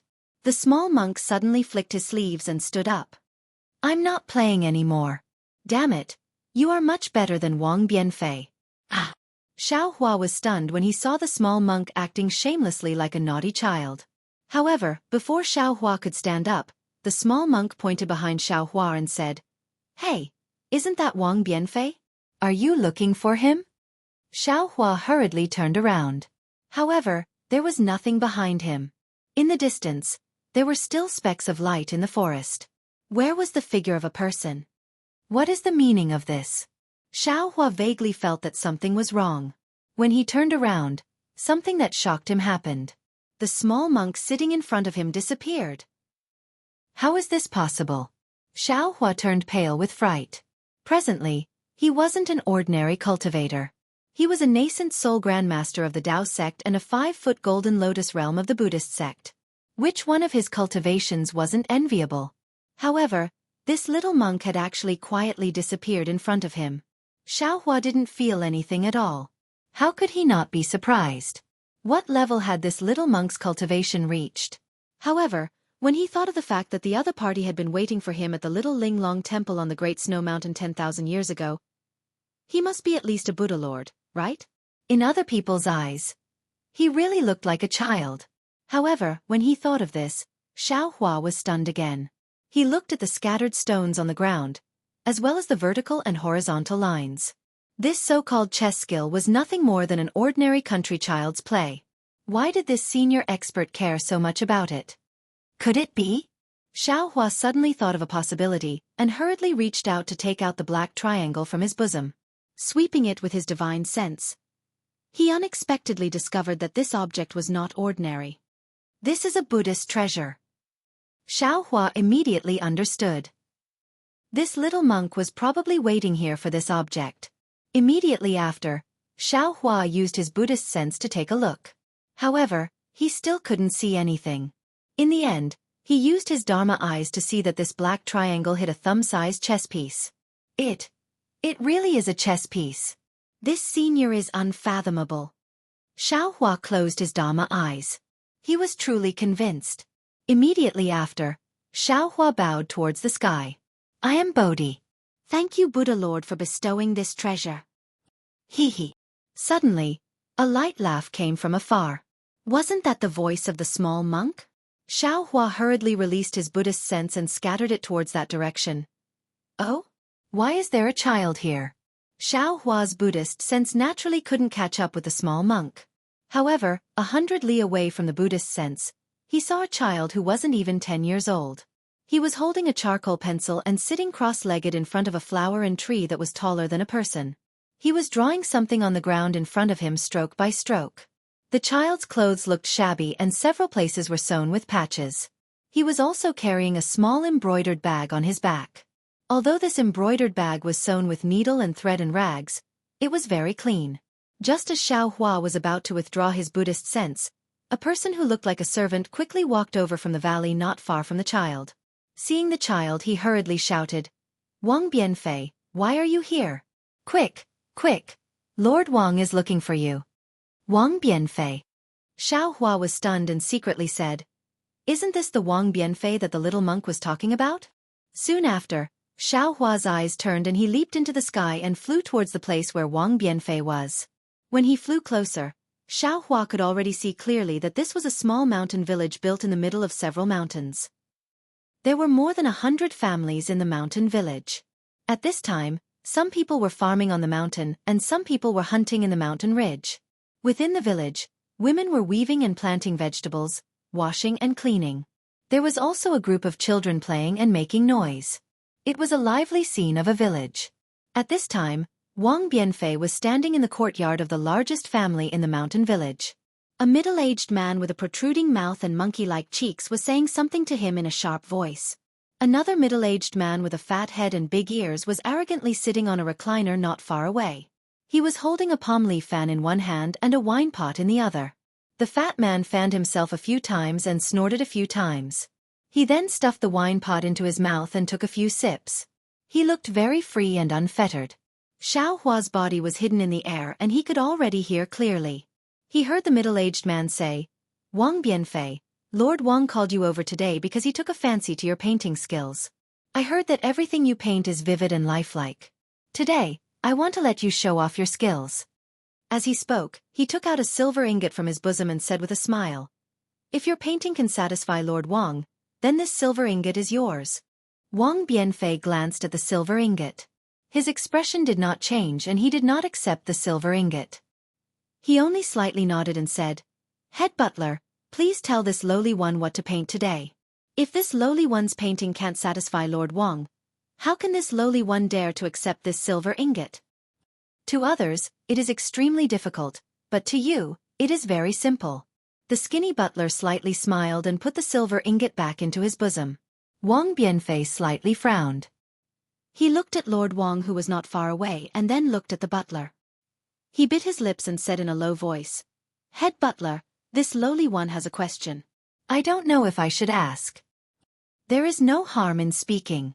The head butler very generously waved his hand.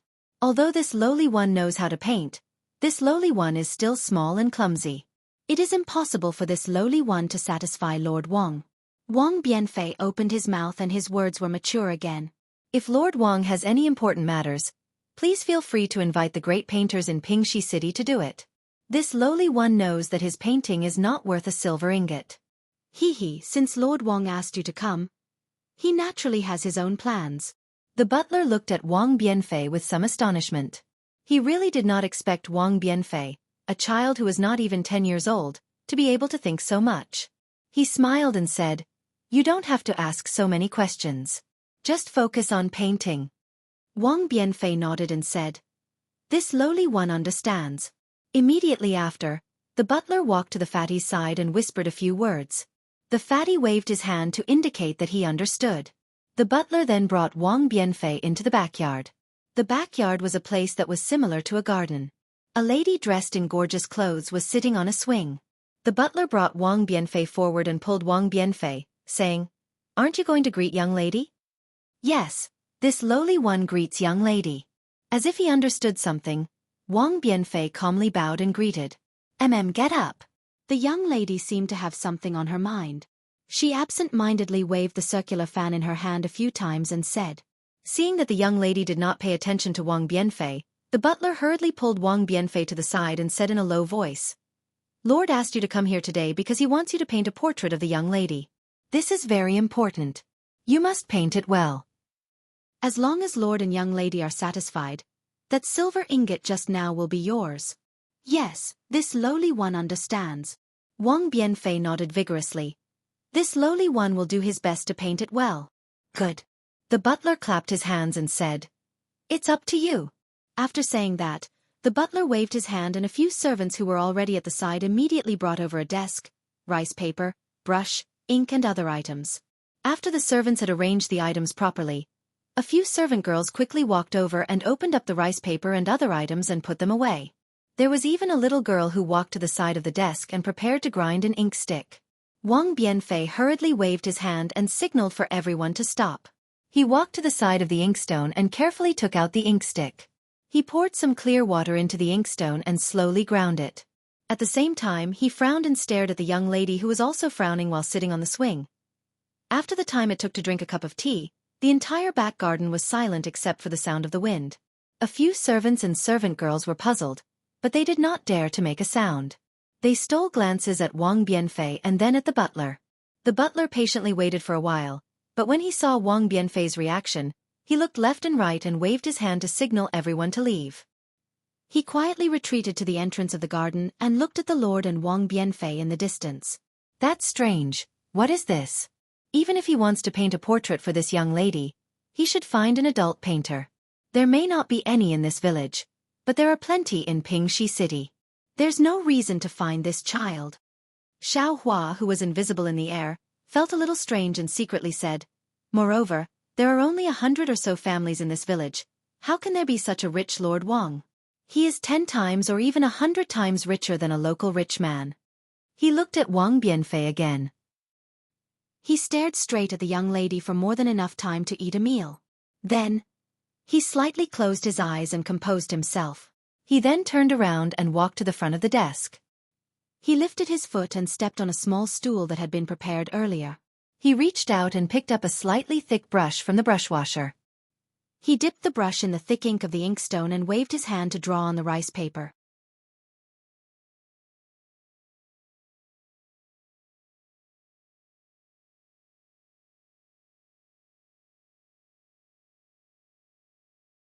Chapter 3465.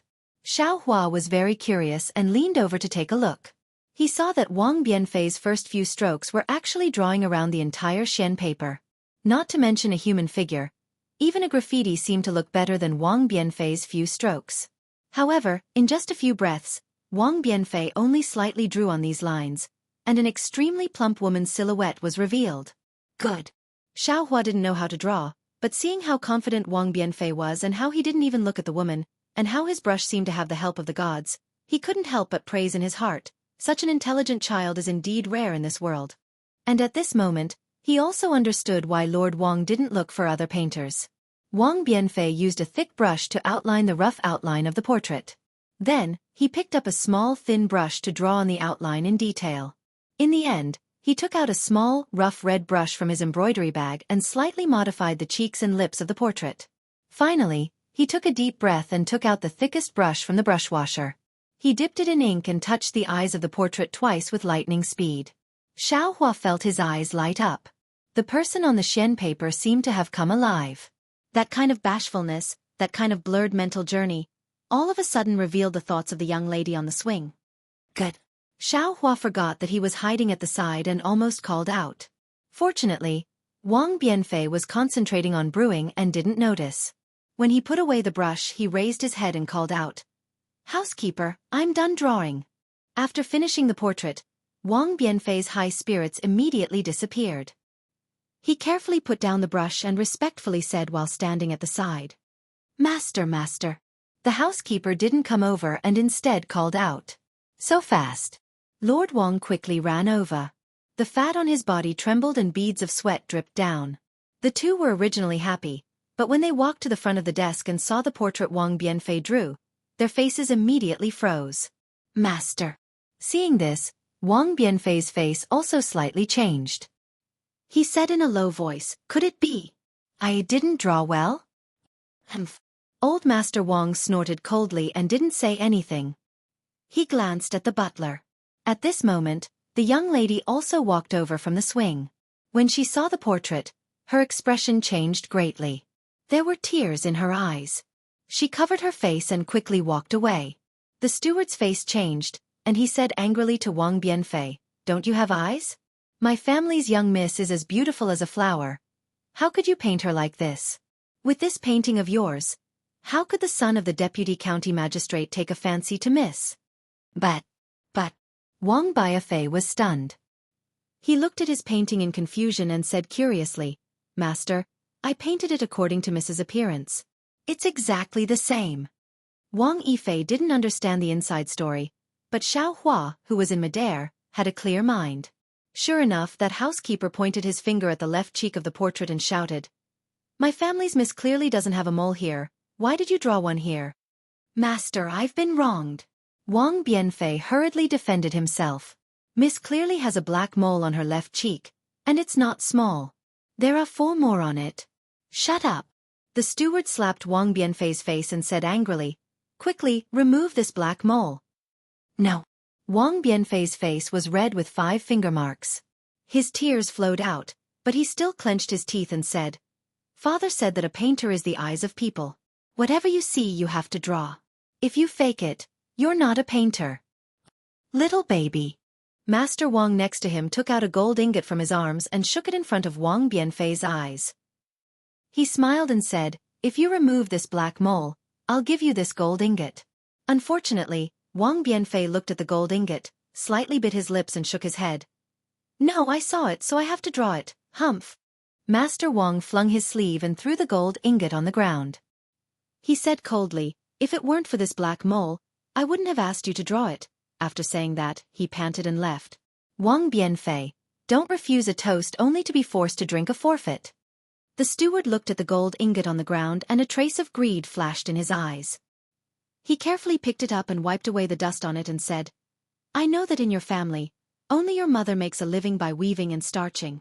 The charcoal and paper that you use to draw every day are all exchanged by your mother's hard work every day and night. Now you only need to gently move the brush and this gold ingot is yours.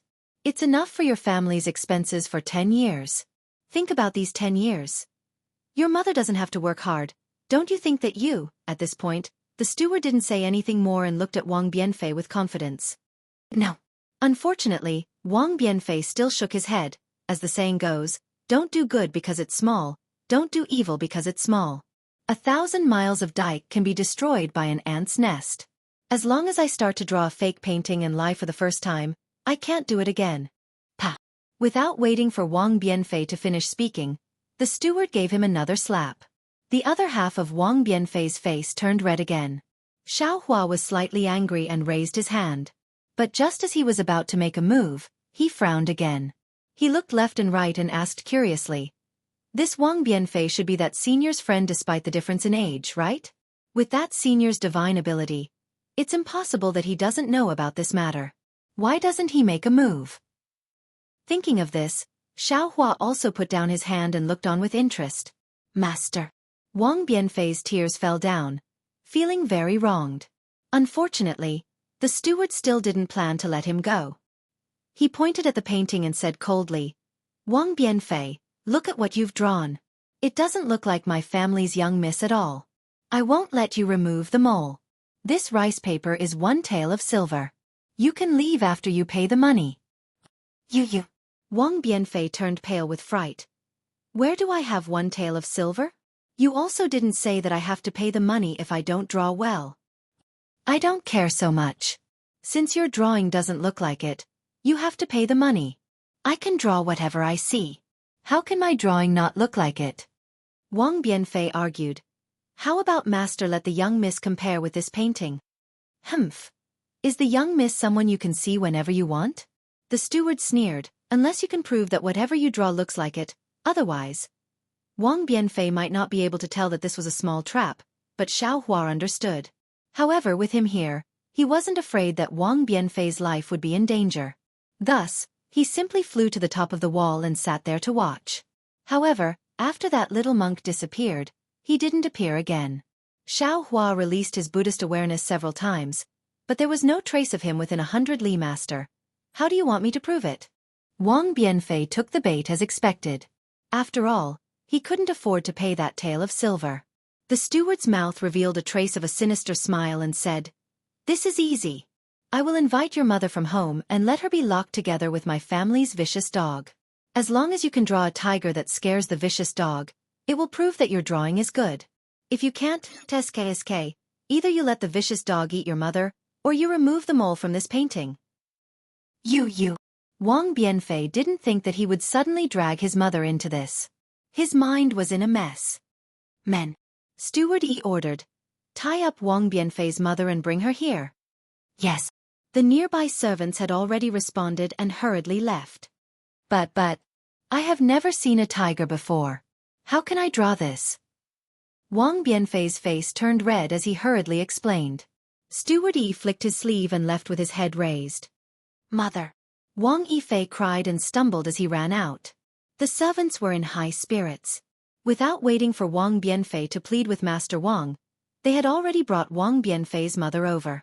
Wang Bianfei's mother looked to be around 30 years old. However, the hair on her temples was already white and there were many wrinkles at the corners of her eyes. Even that pair of eyes were slightly squinted. Clearly, she had been working very hard under the oil lamp at night. "Son, how did you offend Master Wang? Hurry up and apologize to him." Wang Bianfei's mother didn't know what happened. Seeing the Wang family's servants' ferociousness, she was already trembling in fear. The moment she entered the courtyard, she hurriedly shouted. Unfortunately, before Wang Bianfei could reply, "Woof woof." A few fierce dog barks sounded and a dog cage that was taller than a person was already carried out. Wang Bianfei's mother seemed to be extremely afraid of dogs. Upon hearing this sound, she immediately collapsed onto the ground. "Mother." Wang Bianfei didn't seem to think that his mother would be so afraid of dogs. Because in the past, whenever he encountered dogs, it was always his mother who stood in front of him. However, at this moment, he had already forgotten that he was afraid of dogs and bravely rushed over. However, evil people were fiercer than dogs. Without waiting for him to run over, a servant blocked him. The other 2 servants even lifted up his mother and threw her into the dog cage. Although the vicious dog had already been chained to a corner of the dog cage, the vicious dog still pounced on Wang Bianfei's mother. The dog's barks blew up Wang Bianfei's mother's hair and the vicious dog's saliva even splashed onto her body. Wang Bianfei's mother's 4 limbs trembled. She couldn't stand at all. She used all her strength to hold onto the wooden stick on the dog cage. The fingernails on her hands were all turning blue. "Son, how did you offend Master Wang?" Hearing his mother's voice that was close to a moan coming from her throat, Wang Bianfei bit his lips so hard that blood trickled out. His hands clenched tightly and the tears that flowed out stopped at this moment. He glanced at the triumphant housekeeper and shouted, "Bring the brush, ink, paper and inkstone over." "All righty." The housekeeper laughed and waved his hand. "You should have known better. Why did you have to do this?" However, when the servants brought the writing table over, to the housekeeper's surprise, Wang Bianfei didn't remove the mole on the drawing nor did he redraw it. Instead, he focused on drawing the tiger stroke by stroke.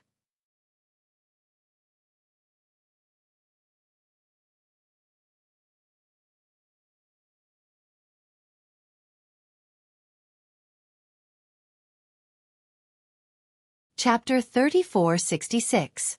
Xiao Hua was also filled with righteous indignation as he watched from the high wall. Even though he was already a nascent soul master, he still couldn't help but want to take action when he saw such an evil thing. However, when he saw Wang Bianfei unyieldingly draw the tiger, his heart moved again. He looked at the lady in the dog cage and saw that there was no danger to her life. Moreover, the metal chain was extremely sturdy. He stopped and watched with great interest as Wang Bianfei drew the tiger. He wanted to see how Wang Bianfei's tiger would be able to scare the evil dog. Unfortunately, after a moment, Xiao Hua smiled. It was very simple. Wang Yifei's tiger was not a tiger at all. Instead, it was like a cat, an enlarged cat. Is this what it means to draw a tiger but not a cat? Xiao Hua laughed in his heart. The evil housekeeper's face was originally ugly, but when he saw Wang Yifei's tiger, he unconsciously became happy. Knowing that Wang Yifei didn't know how to draw a tiger, he had to modify the young Mrs. portrait according to his own calculations. Moreover, he also understood that his young Mrs. face was flawed. He absolutely couldn't let the painters in Pingxi City draw it. In that case, before the young Mrs. portrait was sent to the county magistrate's mansion, the county magistrate's son would already know. Although this Wang Yifei was young, he seemed to draw better than ordinary painters. His master really had to rely on this Wang Yifei. How about it? The evil housekeeper laughed. You want to scare the evil dog with this tiger? Do you want me to release the evil dog? But Wang Yifei's face turned red. I said that I can draw anything that I have seen. I have never seen this tiger before. The evil housekeeper grinned. Whether you see it or not is your business. Whether you release the dog or not is my business. Master. Wang Yifei saw that the evil housekeeper was about to raise his hand.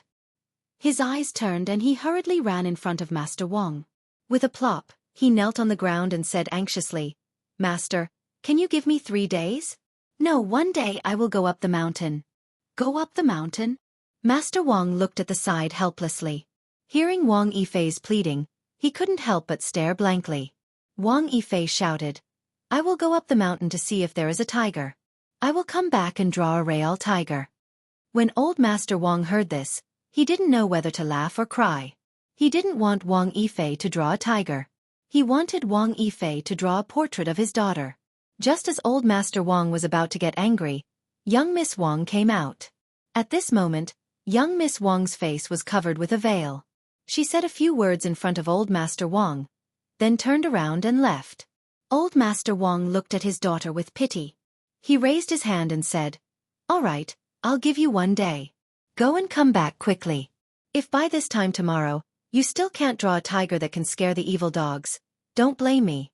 Yes, I understand. Wang Bianfei hurriedly got up from the ground and ran to his mother, shouting, Mother, wait for your son for a day, your son will definitely save you from inside. Wang Bianfei's mother did not understand what had happened, but she understood that her son wanted to go up the mountain to find the tiger. She was originally frightened by the vicious dog, but at this time, she did not know where the courage came from. She stood up from the ground and said anxiously, Son, you are not even 10 years old, how can you go up the mountain by yourself? How can you escape from the tiger's mouth? Don't worry about Mother. Mother would rather be eaten by this vicious dog than let you go up the mountain. With that, Wang Bianfei's mother walked towards the vicious dog. Wang Bianfei was scared out of his wits, but the servants next to him were nimble. They hurriedly took a few wooden forks and pressed the vicious dog that pounced on Wang Bianfei's mother to the ground. Mother!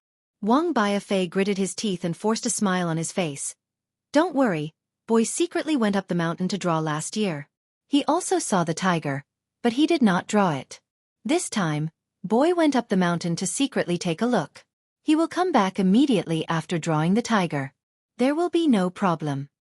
But, even after listening to Wang Biafei's explanation, Wang Biafei's mother was still not at ease. Just as she was about to say something, Wang Biafei waved his hand and hurriedly ran out of the Wang family. He said while running, "Mother, boy will be back soon, it will be very fast." After Wang Biafei left, only a few dog barks could be heard in the Wang family's courtyard. The servants were all silent. That evil housekeeper did not expect things to develop like this. "What are you waiting for?" Lord Wang raised his head and shouted at the housekeeper. "Why are you still not following Wang Biafei? If he really went up the mountain, how can a child like him be the tiger's opponent?" "Lord, don't worry." The housekeeper hurriedly smiled. Wang Biafei was just saying, "This lowly one has never gone up the mountain to see the tiger. Where can he find the tiger? He probably went to the mountain and saw that he could not go up the mountain, so he naturally came back." "Go quickly," Lord Wang impatiently said in anger. "This is what Miss said. You can't even do such a small thing. What a fool." Yes, this lowly one will go now," the housekeeper promised and hurriedly left with 2 servants. Not long after, a servant girl hurriedly came out from the backyard. She said a few words in front of Lord Wang and hurriedly went out.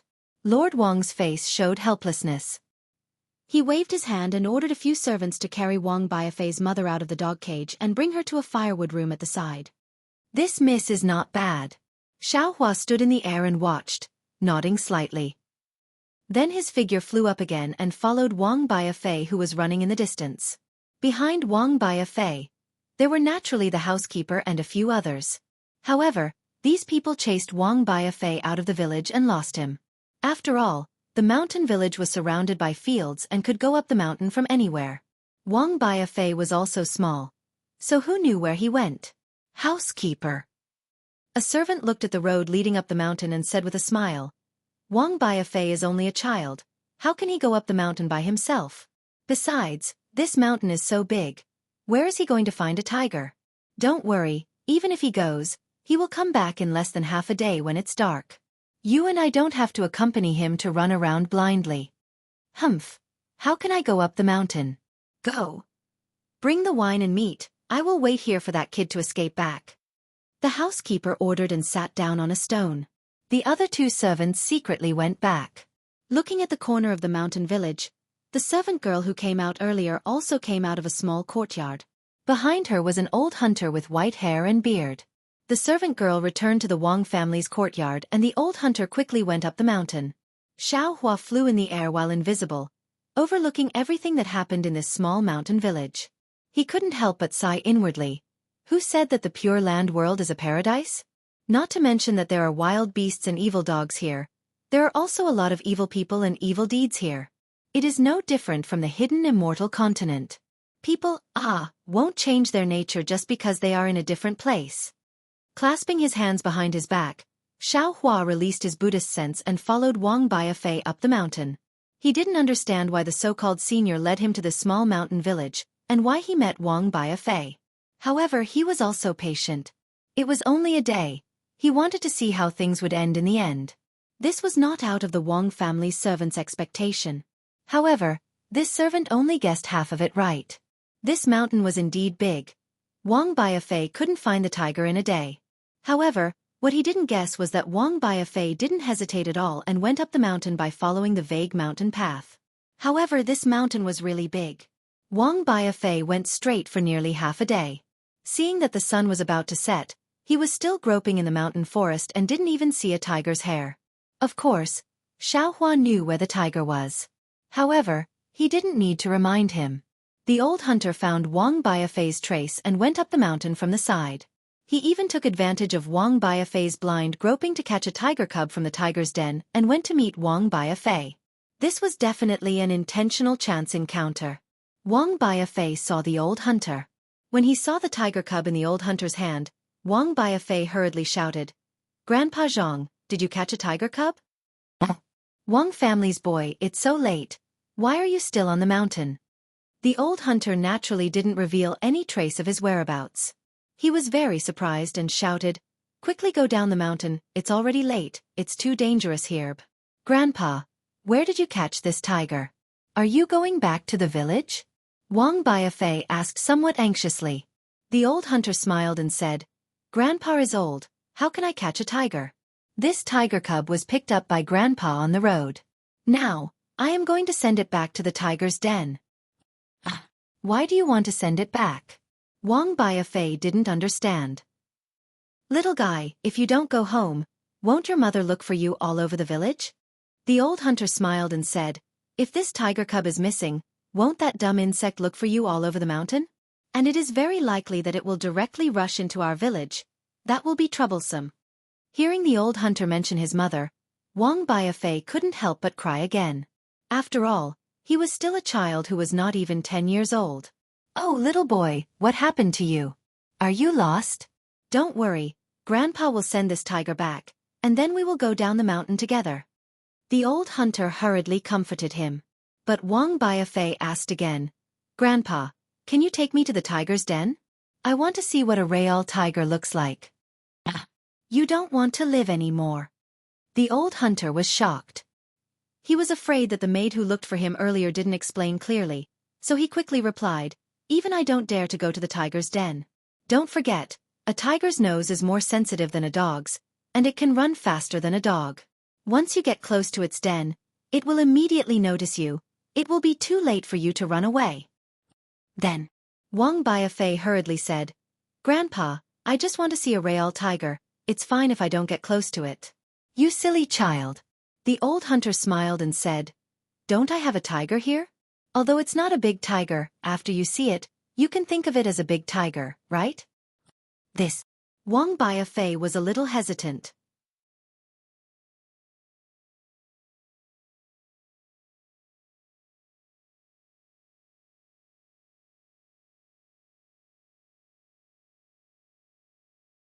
Chapter 3467. The old hunter urged, little guy, if you want to see it, hurry up. I estimate that there's still more than an hour before the tiger returns to its den. By then, I'll have to send this little tiger back to its den. Okay, Grandpa, put the tiger down and let me have a good look. Wang Wanfei made up his mind. I want to draw a picture of a tiger. Not bad, child.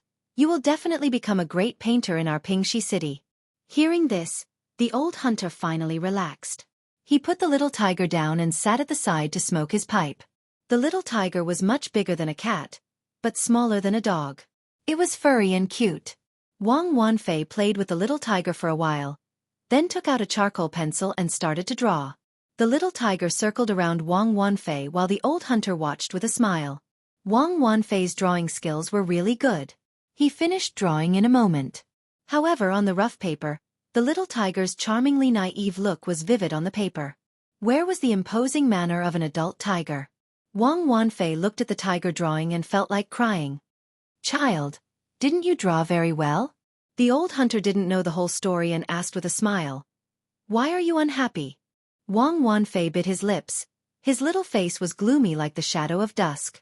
He then asked the old hunter tentatively, Grandpa, can you tell me where the tiger's den is? I really just want to see. Without waiting for Wang Wanfei to finish, the old hunter's face changed slightly and stood up. He knocked the pipe on the rock a few times and said unhappily, Child, why do you have to go to the tiger's den? Even I don't dare to go to the tiger's den. Today, if it wasn't for Miss Wang. At this point, the old hunter realized that he had misspoken and hurriedly shut his mouth. Wang Wanfei was also stunned and asked, Grandpa, did you say Miss Wang? It was also at this moment that a gust of wind suddenly blew, and an unpleasant stench came from the foot of the mountain. Oh no!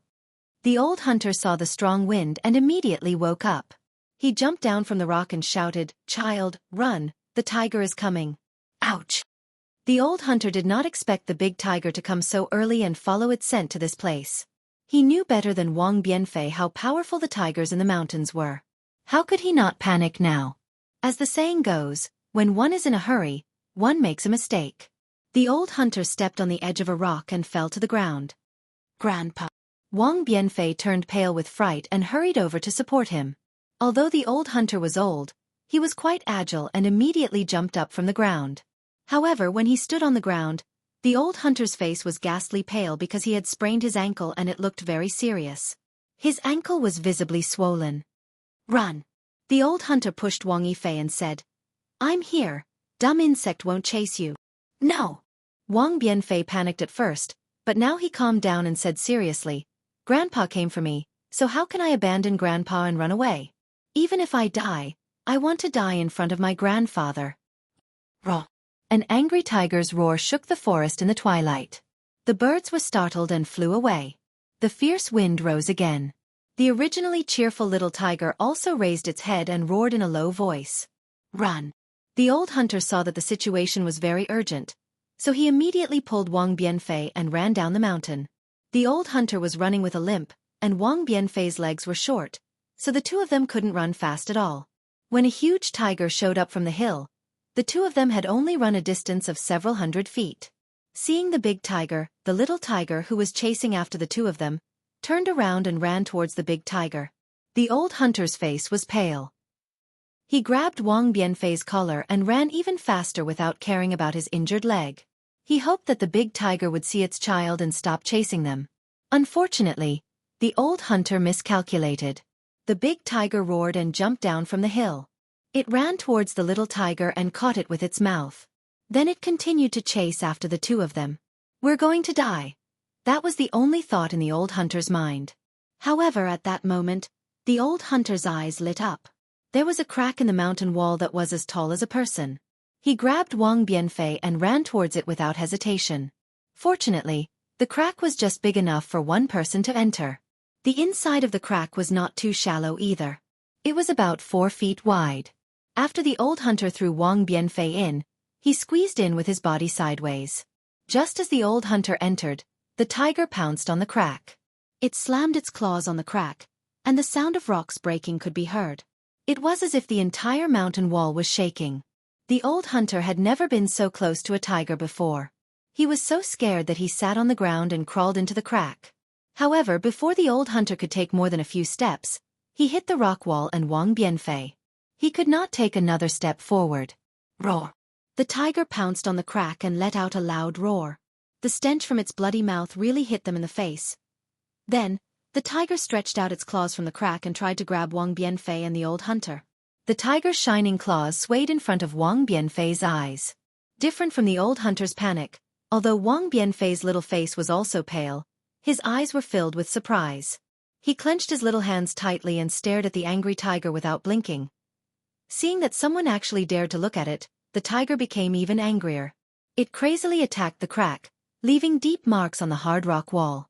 Fortunately, the tiger was not a demon and did not think of using its tail. Otherwise, the two of them would not have survived. Xiao Hua naturally hid himself not far away. Wang Bianfei and the old hunter were not in any danger, so he did not have to do anything. He just watched quietly. The big tiger roared for a whole meal. Seeing that it had no effect, it simply lay on the ground and guarded. The little tiger was also leisurely strolling by the side. At that moment, the sky was completely dark. Inside the crack, Wang Bianfei's eyes were like stars. The tiger's madness just now was deeply imprinted in his mind. He stared at the tiger outside the crack, not daring to close his eyes, for fear that he would forget the tiger's anger. However, a child was still a child after all, especially after being frightened. In less than an hour, his eyes slowly closed. He had experienced too many things today, and only a peaceful sleep was the best place for him to go. Wang Bianfei fell asleep, but the old hunter did not dare to sleep. He exercised his ankle while paying attention to the movement outside the crevice. However, the night wind was getting colder, and it was quiet outside. He could not hear the tiger's voice at all, so the old hunter gradually fell asleep. When the sun rose and the light shone into the crack, the old hunter hurriedly opened his eyes. His feet were getting more and more swollen, and he could not touch the ground at all. However, he still leaned in front of the crack and secretly peeked outside. Roar! An angry roar, followed by another black shadow. The old hunter was so scared that he hurriedly retreated. Rip! The tiger's claws tore the old hunter's lapel. The furious tiger had actually waited for an entire night. What should we do? The old hunter sat on the ground, worried because his stomach was growling and his mouth was dry. If the tiger did not leave and stayed here for a day or two, even if they did not starve to death, they would die of thirst. When the tiger roared, Wang Bianfei was also startled awake. He looked around and realized his situation. Looking at the old hunter's worried face, he thought for a while and said, "Grandpa, don't worry. I have an idea." What idea do you have?" The old hunter looked at Wang Bianfei. He did not blame Wang Bianfei, but how could he not hate him in his heart? However, Wang Bianfei said confidently, "Grandpa, please wait." As he spoke, Wang Bianfei took out a piece of straw paper and a charcoal pencil from the embroidered bag he carefully placed on the ground. He closed his eyes slightly, then waved the charcoal pencil and drew something on the straw paper. The old hunter naturally did not believe Wang Bianfei. He did not look at him, but stared at the crack with his brows tightly knitted. No one knew what he was thinking. After the time it took for a stick of incense to burn, Wang Bianfei stopped and put away the charcoal pencil. He looked at the drawing on the straw paper and was very satisfied. However, when he raised the straw paper, he looked at the rock wall again. He thought for a while and said a few words to the old hunter. "What? You're saying that I'm holding this straw paper? But you think that a tiger drawn on the straw paper can scare away a real tiger outside? Are you sure?" The old hunter heard and said in disbelief. Wang Bianfei smiled, "Grandpa, you can try. If it weren't for the fact that I'm short and can't be compared to a tiger, I would have tried it myself." The old hunter looked at the lifelike tiger on the straw paper. Although he did not believe Wang Bianfei's words, his heart was moved. After thinking for a while, the old hunter raised the tiger drawing and slowly walked behind the crack. Raw. As if it had heard the footsteps, the tiger pounced again. However, it was different this time. The tiger suddenly saw another tiger coming out from the crack. It was stunned at first and stared at the tiger drawing for a moment. Then it growled a few times, grabbed the little tiger by the neck, curled its tail and ran away quickly. The old hunter's hands and feet were trembling. His ears were pricked up and he did not dare to breathe loudly. He waited for a full meal before he carefully jumped out. Looking at the mountain path that was already calm, he looked at the tiger drawing in his hand. He could not believe what had just happened. "Let's go, Grandpa." Wang Bianfei took the tiger drawing from the old hunter's hand and carefully put it away. He looked down the mountain and said firmly. The old hunter nodded. The old and the young cuddled together and slowly walked down the mountain. The housekeeper at the foot of the mountain was now very anxious. He waited at the foot of the mountain until the sky turned dark, but Wang Bianfei did not come down. When he returned to the Wang family to report, he was reprimanded by the young lady of the Wang family and was forced to go up the mountain to search. However, who dared to go up the mountain when the sky turned dark? He could only wait at the foot of the mountain with a few servants and wait until dawn to go up the mountain to search.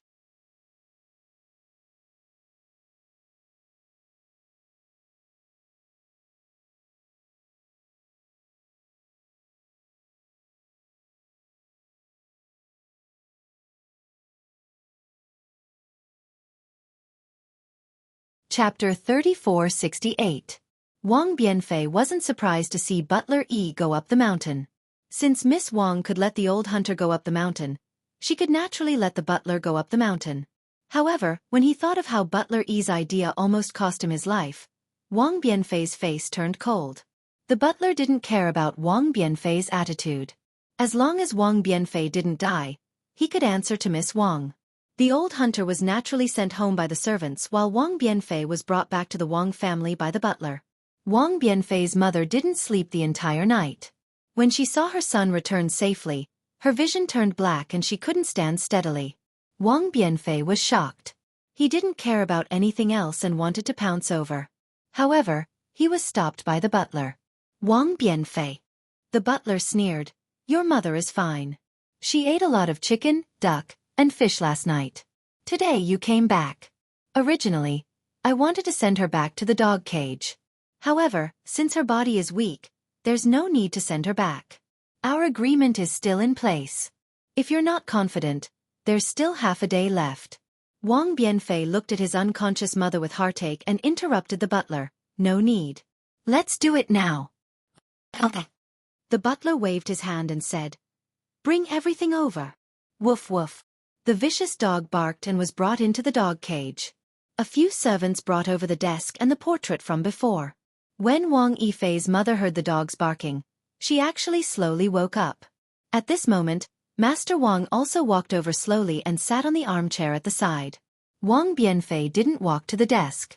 Instead, he took out the straw paper from his embroidered bag and walked quickly to the dog cage. The vicious dog in the dog cage saw someone coming and barked even louder. It was unknown whether it was intentional or accidental, but the vicious dog broke free from the chains. The door of the dog cage wasn't closed and the vicious dog pounced out of the dog cage towards Wang Bianfei. Son! Wang Bianfei's mother suddenly jumped up from the ground. She no longer cared about her fear of the vicious dog and ran towards Wang Bianfei, wanting to block in front of Wang Bianfei. Looking back at Wang Bianfei, he was calm and collected. Seeing the vicious dog pouncing towards him, he suddenly raised the piece of paper. With a shake of his hand, the picture of a roaring tiger opened. Oh whoa! The grass paper fluttered in the wind. Although the tiger on the paper was silent, its demeanor was clear, as if it was about to break free from the paper. When the vicious dog saw it, it was so scared that it crawled on the ground and howled. For a moment, it even peed and defecated. Seeing this scene, not only Wang Bianfei's mother, but even the housekeeper and old Master Wang were stunned. Father! A clear and melodious voice sounded from behind the crowd. Please let Wang Bianfei go. I was born with a short life, and my face is slightly blemished. Even if Wang Bianfei painted me as a fairy, wouldn't people ignore me when they see me? If he doesn't mind his daughter's flaws, so what if Wang Bianfei paints his daughter's true face? Alas, my daughter! You don't understand. Lord Wang sighed and said, the first sight is the most important. If the son of the deputy county magistrate saw your true face at first sight, he would definitely not take a second look. But if he didn't see it, he would naturally have a good impression. Even if he saw it again, he might not care. But Miss Wang hesitated and didn't know how to continue. At this moment, Wang Bianfei bit her lips, looked at Miss Wang and whispered a few words. Miss Wang was stunned and immediately understood. She sighed and said, perhaps. This is the only way. As she spoke, Miss Wang walked to the door of the backyard. She raised her hand and a round fan was raised, covering her left cheek. The morning light was bright and beautiful, and the red plum blossoms were in full bloom. Outside the moon, there was a girl holding a round fan. Her beautiful face was half exposed, and it was really moving. Good, good, good. Seeing Wang Bianfei's painting of a beauty, old Master Wang clapped his hands excitedly. He took out a large ingot of gold and threw it into Wang Bianfei's hand. He shouted, this is my real daughter. Wang Bianfei, if you had done this earlier, why would you do this? Wang Bianfei lowered her head slightly. Her eyes were filled with bitterness. She reached out to receive the golden words and raised her head again. It's all this little one's fault. I don't know the ways of the world and have caused trouble for old master. Go, go. Old Master Wang was in a good mood. He waved his hand and said, if this marriage is successful, I'll invite you to drink wine. Yes, this little one knows. Many thanks for old master's generous gift. Wang Bianfei finished speaking and turned around to support his mother and left the Wang family. When they returned home, Wang Bianfei respectfully helped his mother to sit on a chair. He then knelt down on the ground with a plop sound and kowtowed. Tears flowed down his face as he sobbed. This boy is unfilial. I've let mother suffer. Son. Wang Bianfei's mother looked at her sweetheart. She didn't know what to say. Her heart was filled with mixed feelings. She touched Wang Bianfei's head and said after a long time, get up. Yes, mother. Wang Bianfei obediently got up and stood beside his mother. Wang Bianfei's mother looked at her son who was half a head taller than her. Her eyes were filled with kindness. She smiled and said, Mother didn't suffer. You don't have to worry. You can paint according to your own wishes and not be moved by old Master Wang's threats. Mother also won't say anything. Even if you know how to be flexible in the end and use the spring and autumn art to fulfill young Miss Wang's wish, you can also escape. Mother also won't say anything. As for Mother being pulled into the dog cage, don't even think about it. Mother is the child's sky. Even if you want Mother to die immediately, Mother is willing. Mother. Wang Bianfei's face was really red.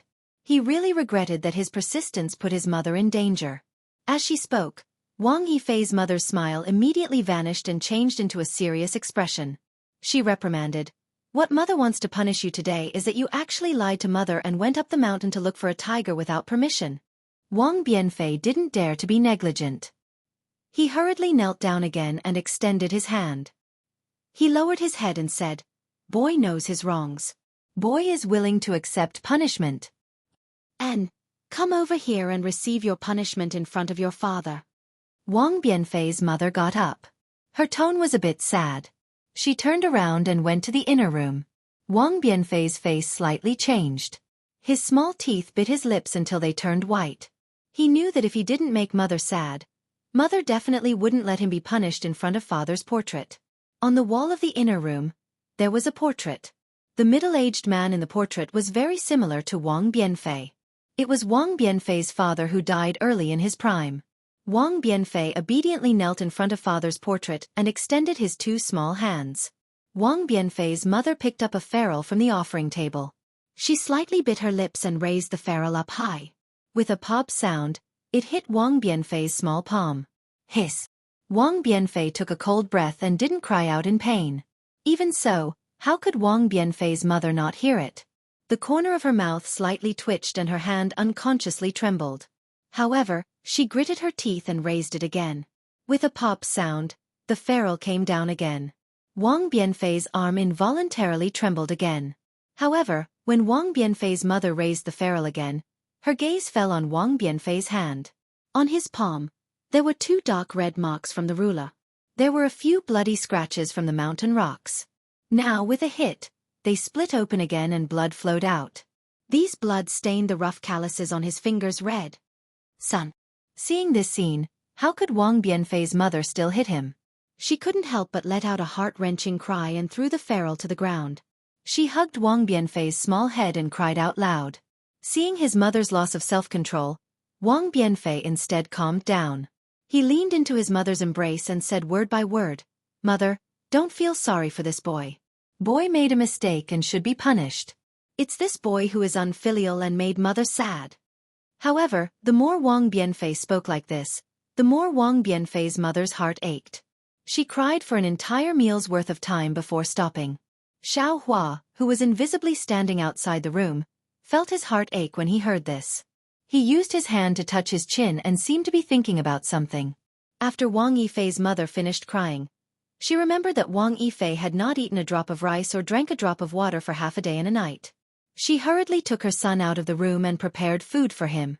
Although the food was simple and crude, Wang Yifei sat by his mother's side and ate very happily. Wang Bianfei's mother then took out Wang Bianfei's clothes from the basket at the side and began to sew. Son, looking at Wang Bianfei eating in big mouthfuls, Wang Bianfei's mother said as usual, you also saw it. It's not easy for us orphans and widows to live in this world. You have to properly learn painting and become the best great painter in Pingxi City like your father. Only then can you stand out among your peers, only then can you.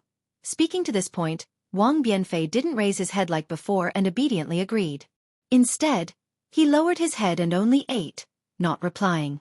Wang Bianfei's mother glanced at her son and didn't pay him any attention. She only thought that her child was starving and continued. There's mother to take care of the family.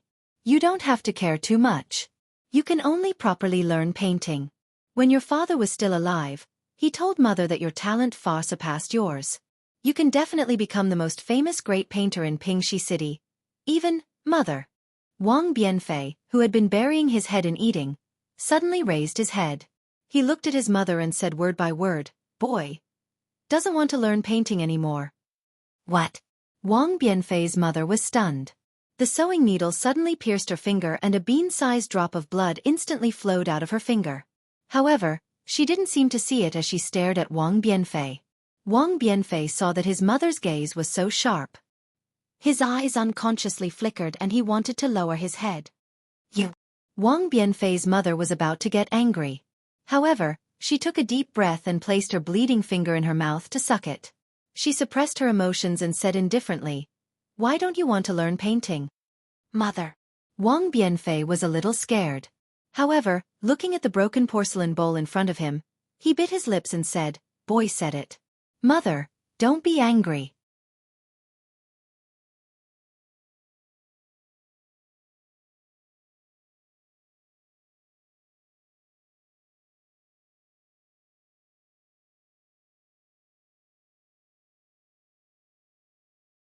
Chapter 3469.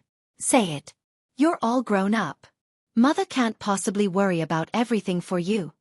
Wang Yifei's mother nodded and asked, moreover, mother doesn't know how to paint. If you have any thoughts, you can say them. Mother will listen first. Could it be that you don't like to paint anymore? Mother. Wang Yifei said as he pushed the bowl to one side. He stood up and said, boy naturally likes to paint. However, after yesterday's incident at old Master Wang's house, boy feels that painting alone is of no use. Even if boy becomes a great painter in Pingxi City, like father, won't he still be unable to control his own fate? Speaking till here, Wang Yifei stole a glance at the inner room. Although his mother had never told him how his father passed away, he more or less knew some of the things that happened in the past from the villagers. His father was probably as straightforward as him, and because of some things he had offended the influential people, right? Wang Yifei's mother was silent. How could she not know these things? But what could she do? Wang Yifei didn't know what his mother was thinking. He hurriedly explained, Mother, perhaps you still don't know the details? After waiting for Wang Bianfei to clearly explain the cause of the matter, he then said, Mother, take a look. Facing a rich man from a village, this child only slightly resisted, and they took mother away and threw mother into a dog cage. How can they treat a person's life as their own? In the end, even if the boy risked his life and won the bet, the boy still had no choice but to give in.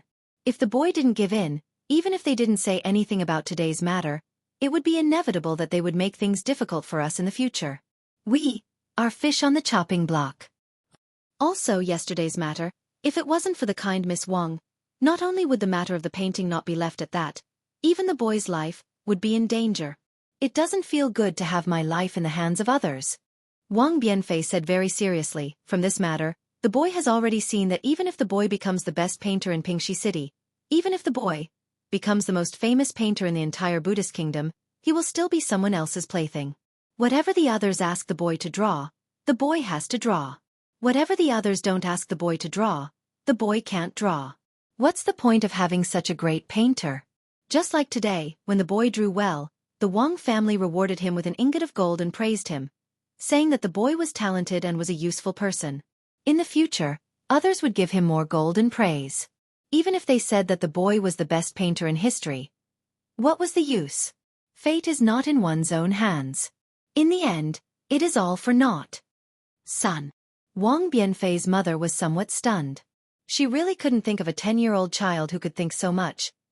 This? Who told you all this? Wang Bianfei hesitated for a moment and said, less than half of it was the little monk who told me. Most of it was the boy himself. Little monk? Wang Bianfei's mother's expression changed greatly. She hurriedly asked, then, if you don't want to learn painting, what do you want to do? Don't tell me you want to become a monk? Mother, in this world, other than monks who have great magical powers, there are many people like monks. Wang Bianfei smiled. He knew that his mother was worried that if he became a monk, he wouldn't be able to get married, thus cutting off the Wang family's bloodline. Wang Bianfei's mother was puzzled and asked, in this world, other than the masters in the temples, what is better than being a great painter? Cultivator. Wang Bianfei said without hesitation. Mother, in this world, there is a kind of person called cultivator. Monks seem to be a kind of cultivator. Other than monks, there are also scholars and Taoists. Scholar mother has heard of them. Wang Bianfei's mother frowned, but Taoist mother has never heard of them. But mother knows that scholars are all people without the strength to truss up a chicken. Boy also doesn't know. Wang Bianfei smiled bitterly. These were all told by the little monk to the boy. Son, these are all indiscernible things. Then you, what are you going to do now? Wang Bianfei's mother wasn't moved. She still talked about the reality in front of Wang Bianfei. Wang Bianfei's gaze was firm as he replied, since there are cultivators in this world, then the boy will definitely be able to find them. Wang Bianfei's mother smiled and said, that's good. Mother will pack up. Let's go find them together. Mother. Wang Bianfei immediately woke up. There were only 2 people in this family. If he left, what would his mother do? Not to mention how he would survive if he left the mountain village. If his mother was alone at home, how would she live without her son? Alas, an ideal is always an ideal. In front of reality, there is always an illusory side. A village child who is not even 10 years old wants to leave the home of an orphan and a widow to cultivate. This is simply dreaming. When he heard up to here, Xueqi came to a sudden understanding. He finally understood why that senior from the Buddhist sect had led him here. However, he was still somewhat puzzled. Since that senior is a master from the Tantric sect, he had already attained the Buddha fruit 10,000 years ago. Then, enlightening Wang Bianfei and leading him into the Buddhist sect was simply a piece of cake. Even if Wang Bianfei reckoned that for the sake of the Wang family, he would have to marry and have children in the future. After all, the Tantric sect didn't care about this. Why did they want him to come here? Thinking like this, Xueqi felt a chill run down his spine. This was because he had already realized that the senior from the Buddhist sect must have already known that he possessed the Taoist sect's techniques. That senior from the Buddhist sect respected Wang Bianfei's choice and hoped that Xueqi would pass on the Taoist sect's mantle to Wang Bianfei. Since Xueqi had witnessed this matter from beginning to end, he also liked the exceptionally intelligent Wang Bianfei. His filial piety towards his mother especially moved his heart. Of course, Xueqi also seemed to see a familiar shadow on Wang Bianfei. On this continent, or perhaps on other continents, in a village called the Guozhuang House 100 years ago, or perhaps even longer ago, an ignorant child was like him. He saw the hardships of life from oppression, thought of resistance, and thought of his own future. Just based on this feeling of the future, Xueqi was also willing to lend a hand. Thinking here, Xueqi slowly flew into the house. His figure appeared out of thin air, and he said with a smile, "Boundless Taoist master, I greet you." Who are you? Wang Bianfei's mother was very surprised. She pulled Wang Bianfei behind her and protected Wang Bianfei with both hands as she said anxiously. Looking at Wang Bianfei who was protected by his mother, there was no surprise on his face. His pair of curious eyes looked up and down at Xueqi. Without waiting for his mother to speak, he laughed softly. "Mother, don't be afraid. This is just a ghost. A wild ghost can't hurt mother." Finished speaking, Wang Bianfei actually waved his hand disdainfully and said, "You go back first. Tell the little monk that I'm afraid I don't have time to play chess with him today. Let him think of a few moves. Don't let me kill him all of a sudden." Hee. Xueqi laughed and extended his hand. Wang Bianfei's figure involuntarily flew out from behind his mother and landed in midair. Wang Bianfei's mother couldn't move her body at all.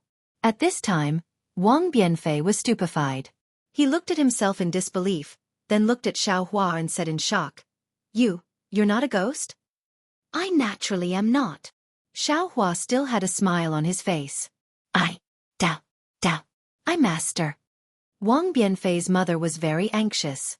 She had already forgotten the word Taoist that Wang Bianfei had just said. She shouted, "If you have anything to say, you can tell this servant. As long as this servant can agree, I will agree. You must not hurt my son." Boundless Taoist master. Xueqi chanted a Taoist name and waved his hand. Wang Bianfei landed on the ground and Wang Bianfei's mother could also move freely. "Taoist master? Strange, how can you touch me?" Wang Bianfei landed on the ground and didn't panic. His eyes were like stars as he looked at Xueqi strangely. "Right, why are you looking for me?" Seeing that Wang Bianfei was actually disrespectful to Xueqi, Wang Bianfei's mother was extremely scared. She hurriedly smiled and said, "Taoist master, please don't mind him. My son is still young. Please don't lower yourself to his level."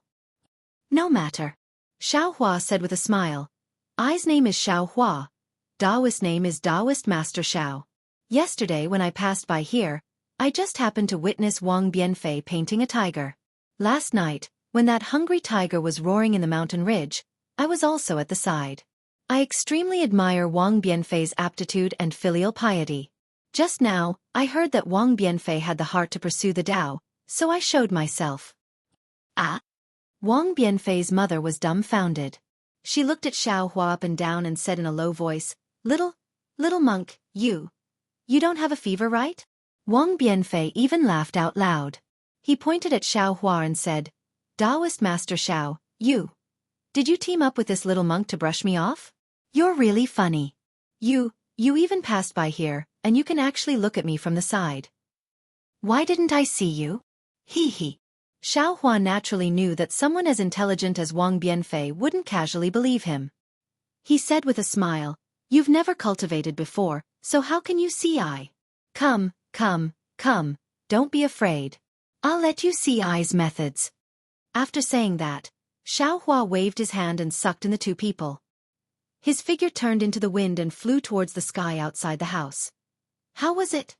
Standing in the air, Xiao Hua asked with a smile. Wang Bianfei supported his mother and stood in the air. His eyes were shining as he curiously looked at everything that had shrunk below his feet. Wang Bianfei's mother's face was pale. Her hands tightly held onto her son's hand, not knowing how to answer. Go. Xiao Hua once again used the wind escape technique. He suddenly rose another 100 feet and asked again. How was it? Wang Bianfei bit his lips and looked at his mother who had already closed her eyes. He said, Taoist master. Can you go any higher? What's so difficult about that? Xiao Hua laughed loudly. He brought the two of them to the edge of the heavenly fire, wind, and lightning before stopping.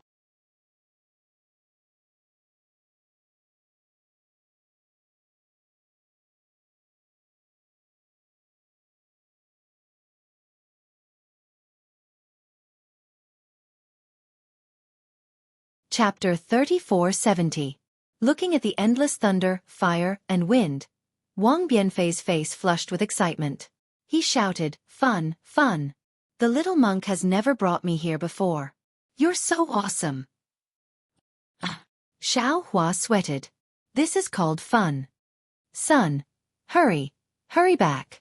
When has Wang Bianfei's mother ever experienced this kind of situation?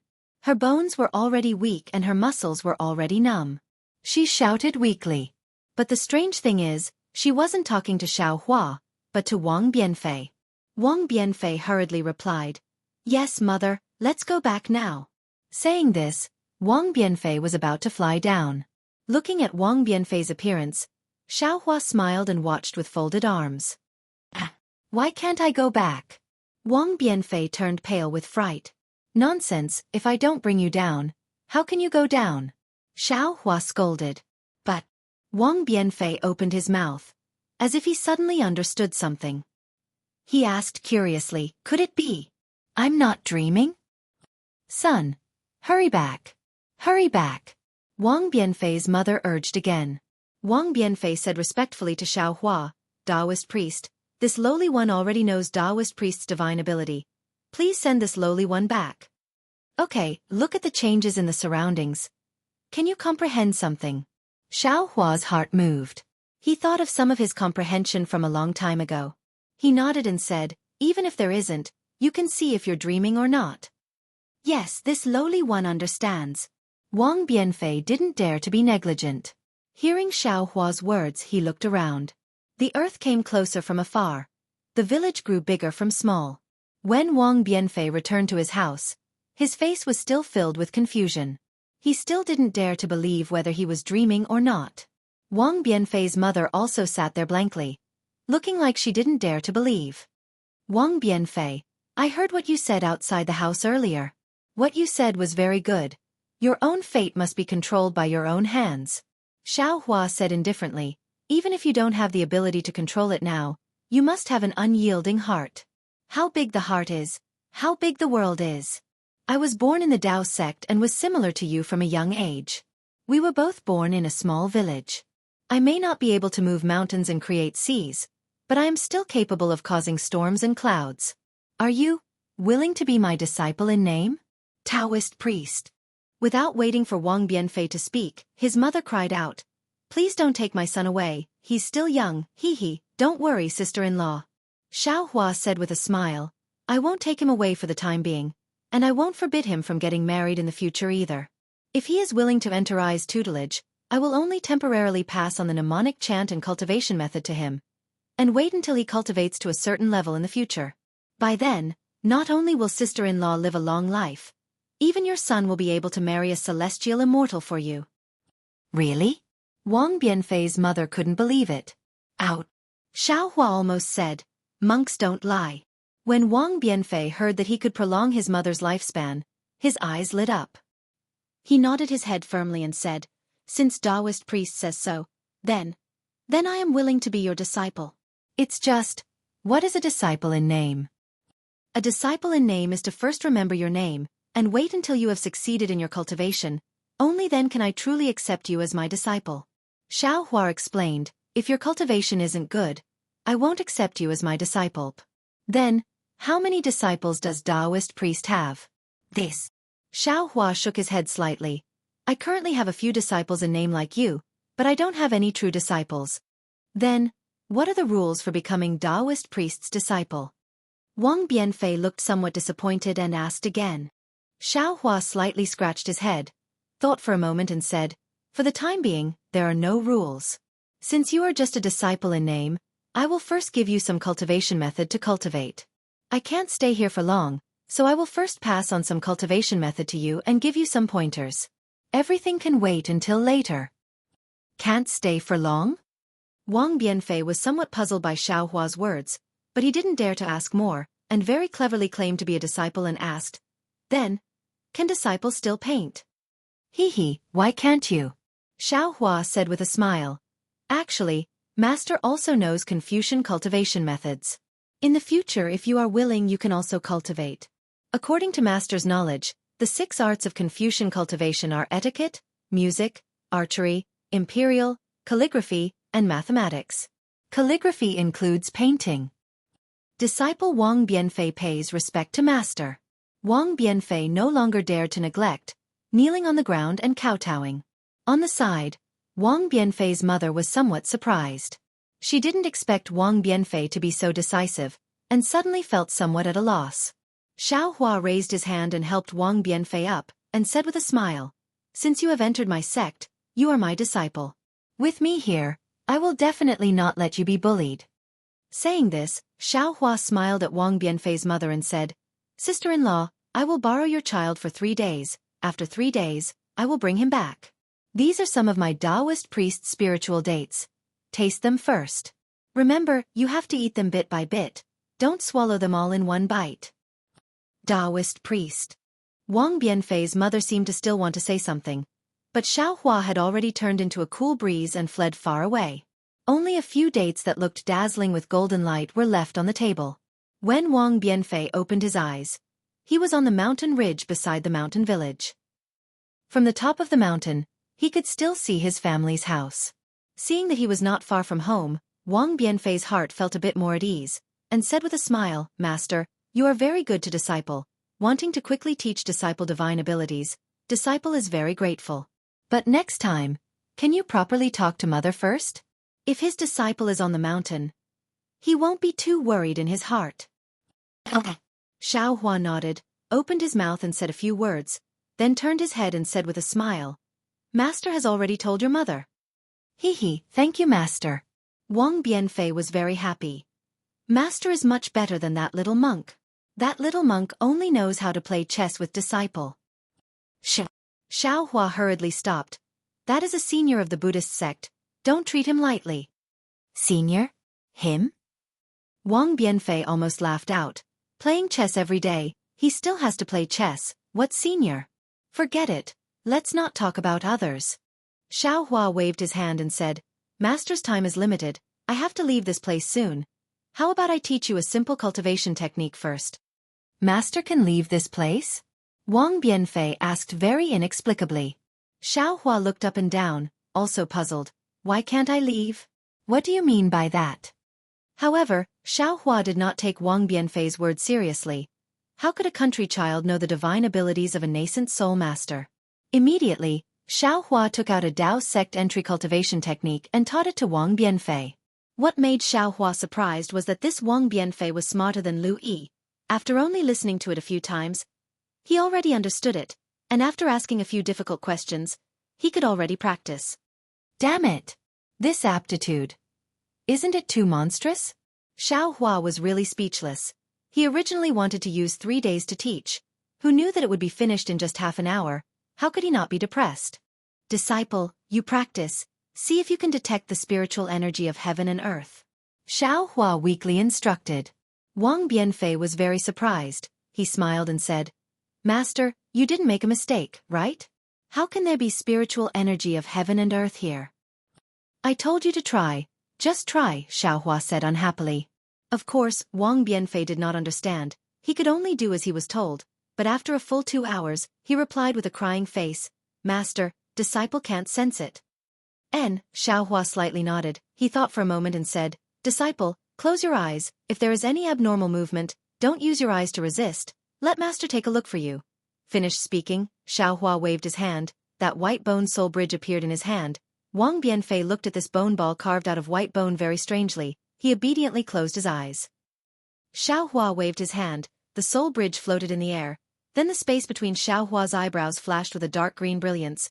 But just as this dark green seal text appeared, with the space between Xiaohua's eyebrows as the center point, strands of space cracks covered the entire space faster than lightning. Whether it was Wang Bianfei, the mountain peak, or even the entire Pure Land world turned into fragments in these cracks. What's going on? Seeing these countless fragments disappear along with countless memories, Xiaohua was dumbfounded, and then Xiaohua's eyes became dizzy, but before he could wake up from the dizziness, a fragrance came from his mouth. A very natural reaction, a very familiar feeling. Xiaohua did not even need to open his eyes. He whispered in his heart, Red Dawn. However, when Xiaohua called out Fairy Hongxia's name in his heart, he immediately woke up. He was in the Pure Land world. It was 8 poles away from the Dawn Rain continent. Even if Fairy Hongxia's cultivation was 10 times stronger, she would not be able to chase him here. Then, other than Fairy Hongxia, who else could be beside Xiaohua? Xiaohua opened his eyes as if he was in a dream. In front of him was Xian's flushed face. Moreover, on those thin eyelids, faint red lines were clearly visible. Without waiting for Xiaohua to think about what happened, he suddenly came here from the small mountain village in the Pure Land world.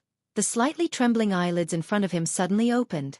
In those close eyes, first there was a kind of sweetness, then there was astonishment, and after a few breaths, it turned into shyness and anger. In the end, all the eyes turned into a mass of golden light. Then, Xian urged her body to escape from Xiaohua's embrace, but at this moment, the two of them finally saw their situation. Xiaohua and Xian were intimately hugging each other, face to face. Xiaohua's forehead was against Xian's forehead. Xian's eyes were against Xiaohua's eyes. Even if the two of them tried their best to tilt their heads back, they were still tightly huddled together.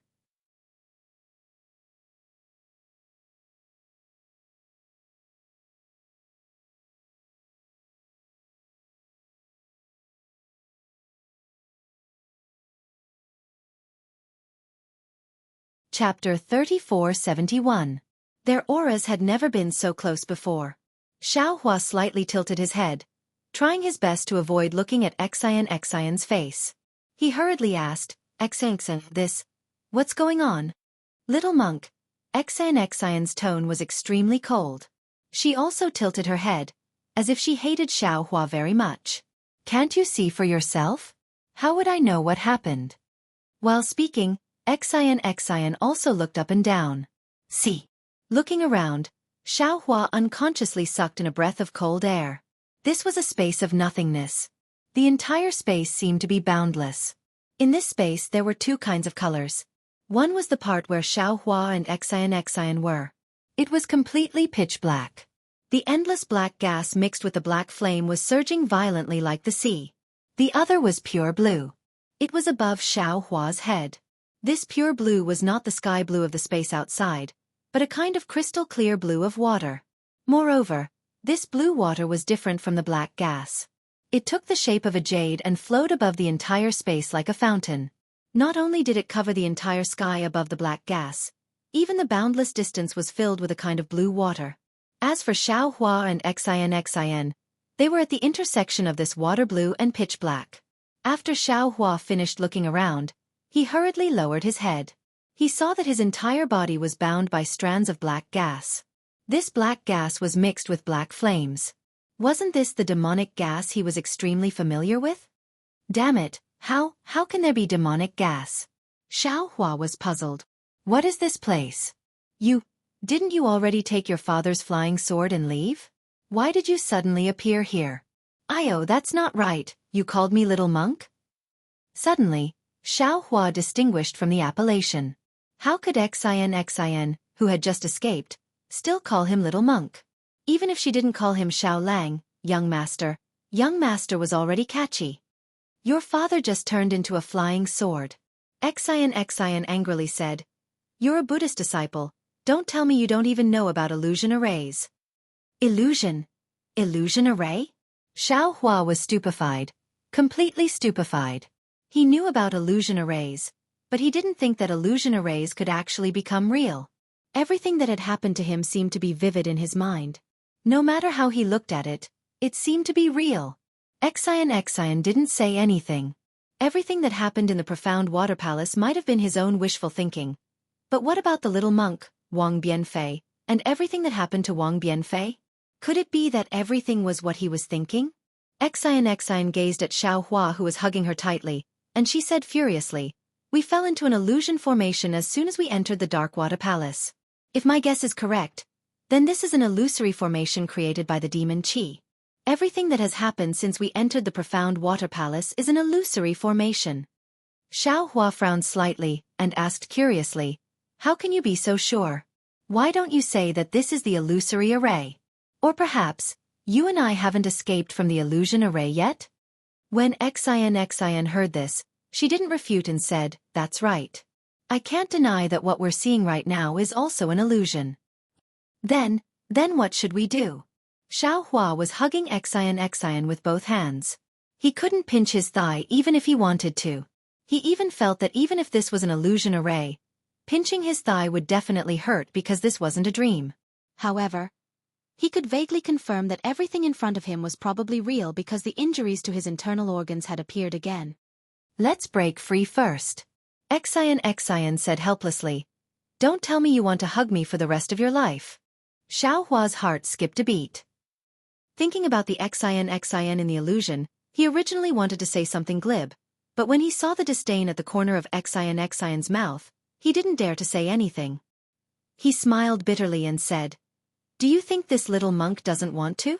This little monk has already tried just now. This demon Qi is extremely powerful. Every strand has the strength of 1,000 catties. Although this little monk has some strength, I'm afraid I won't be able to break free. Moreover, this demon Qi seems to be restricting this little monk's telekinesis. This little monk wants to use the golden body technique, but this little monk is afraid of hurting benefactor. In fact, there were some things that Xiao Hua didn't say. His divine sense couldn't leave his body, his true essence couldn't be activated, and he couldn't even send his primordial spirit into his nascent soul. Xiao Hua certainly had other divine abilities, but he didn't try them one by one. Buddhism has always been the nemesis of demons. But in this place, Buddhism's cultivation is completely restrained by demon Qi. Serves you right. Xian coldly snorted. Compared to my Confucian cultivation, you're really lacking. As she spoke, Xian waved her hand and took out the golden hairpin from her hair. She opened her mouth and spat out a mouthful of golden Qi on it. Benefactor. Isn't your imperial equipment only able to be used 3 times? Xiao Hua suddenly thought of something and hurriedly reminded her. Xian rolled her eyes at him and said indifferently, If this little one doesn't use it, could it be that you have a way? Besides, this little one didn't completely activate this item, so it can't be considered the last time.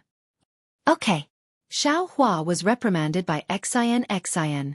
His mouth and nose were itching from Xian's hair, so he couldn't get angry anymore.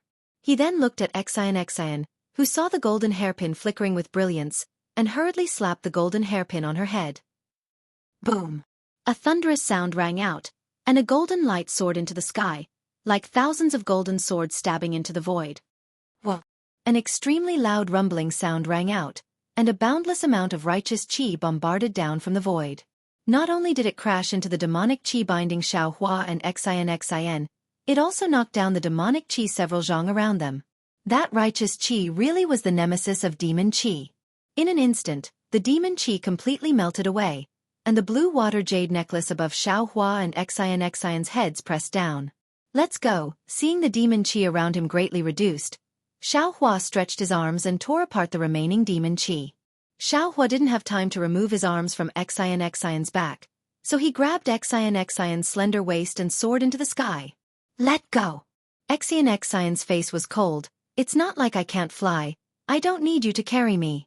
You're a little monk of the Buddhist sect. Remember your identity. Xiaohua was quite embarrassed, and hurriedly withdrew his hands, and said with a smile, "This little monk was rude. Female benefactor, please don't blame me." Humph. Xian coldly snorted, no longer paying attention to Xiaohua. The golden hairpin above her head turned into a ball of golden light, protecting her. Xian's eyes slightly narrowed, and the golden light in her eyes flourished, looking around. After escaping from the demon Qi, Xiaohua's divine sense returned to normal. Moreover, in this space, divine sense and Buddhist sense were not restricted, so Xiaohua released his divine sense as well. The space seemed to be as boundless as it could be seen with the naked eye. Xiaohua's divine sense swept around, but didn't find the boundary. When his divine sense came into contact with the pitch-black demon Qi, it was immediately swallowed, and when it came into contact with the blue water jade necklace, it was immediately bounced back. In the end, after searching for a while, Xiaohua didn't find anything. When he looked at Xian again, the golden pupils in her eyes gradually disappeared, and her face revealed disappointment. Xiaohua's heart moved, and he asked, "Female benefactor, the person you're looking for isn't here?" That person isn't here." Xin slightly nodded. "Seems like this time I came in vain." "It's not a wasted trip," Xiaohua indifferently said. "At least we know that in this ancient array, there is an immortal artifact, and this immortal artifact is suppressing a demon artifact." At this point, Xiaohua asked again, "But this immortal artifact?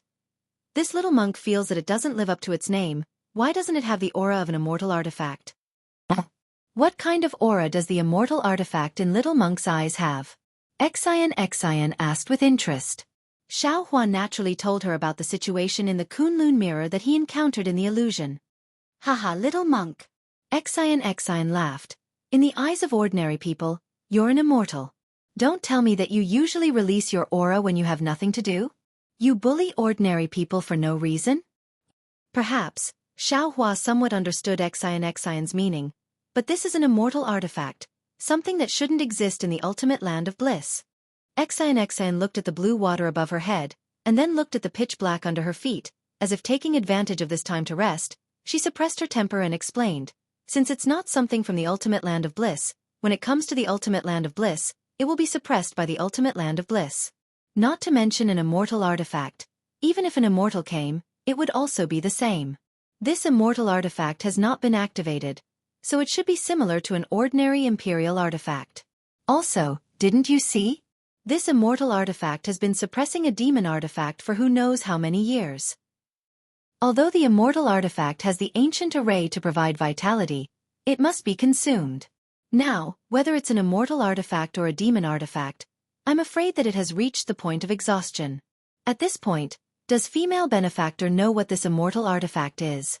Xiaohua reminded, "Especially, does female benefactor know how to get out of here? If this one knew, would this one still stand here and talk nonsense with you?" Xian said with a bitter smile, "If we get out, even watching the sunset on the banks of the Sage River would be more interesting than here, right?" Xiaohua's face was bitter. He raised his head to look at the blue jade, then lowered his head to look at the vast demon Qi. He sighed and said, Then what should we do?" "Rumble." Right at this moment, in a place high up in the sky, where Xiaohua's gaze and divine sense could not reach, a series of rumbling sounds suddenly came. Following that rumbling sound, the jade above the two people's heads rapidly shrank. At the same time, the demon Qi under their feet rose like a rising tide. Speaking of Gu Zhan, his figure easily passed through the blue halo. His eyes were filled with brilliance, and he unconsciously closed them. When he opened his eyes and saw the scene in front of him, he was shocked. Because in front of him was a blue space. In this space, there were tens of thousands of jade, one set on another, one connected to another. The entire jade seemed to be one, but if one looked carefully, each strand of blue was a jade.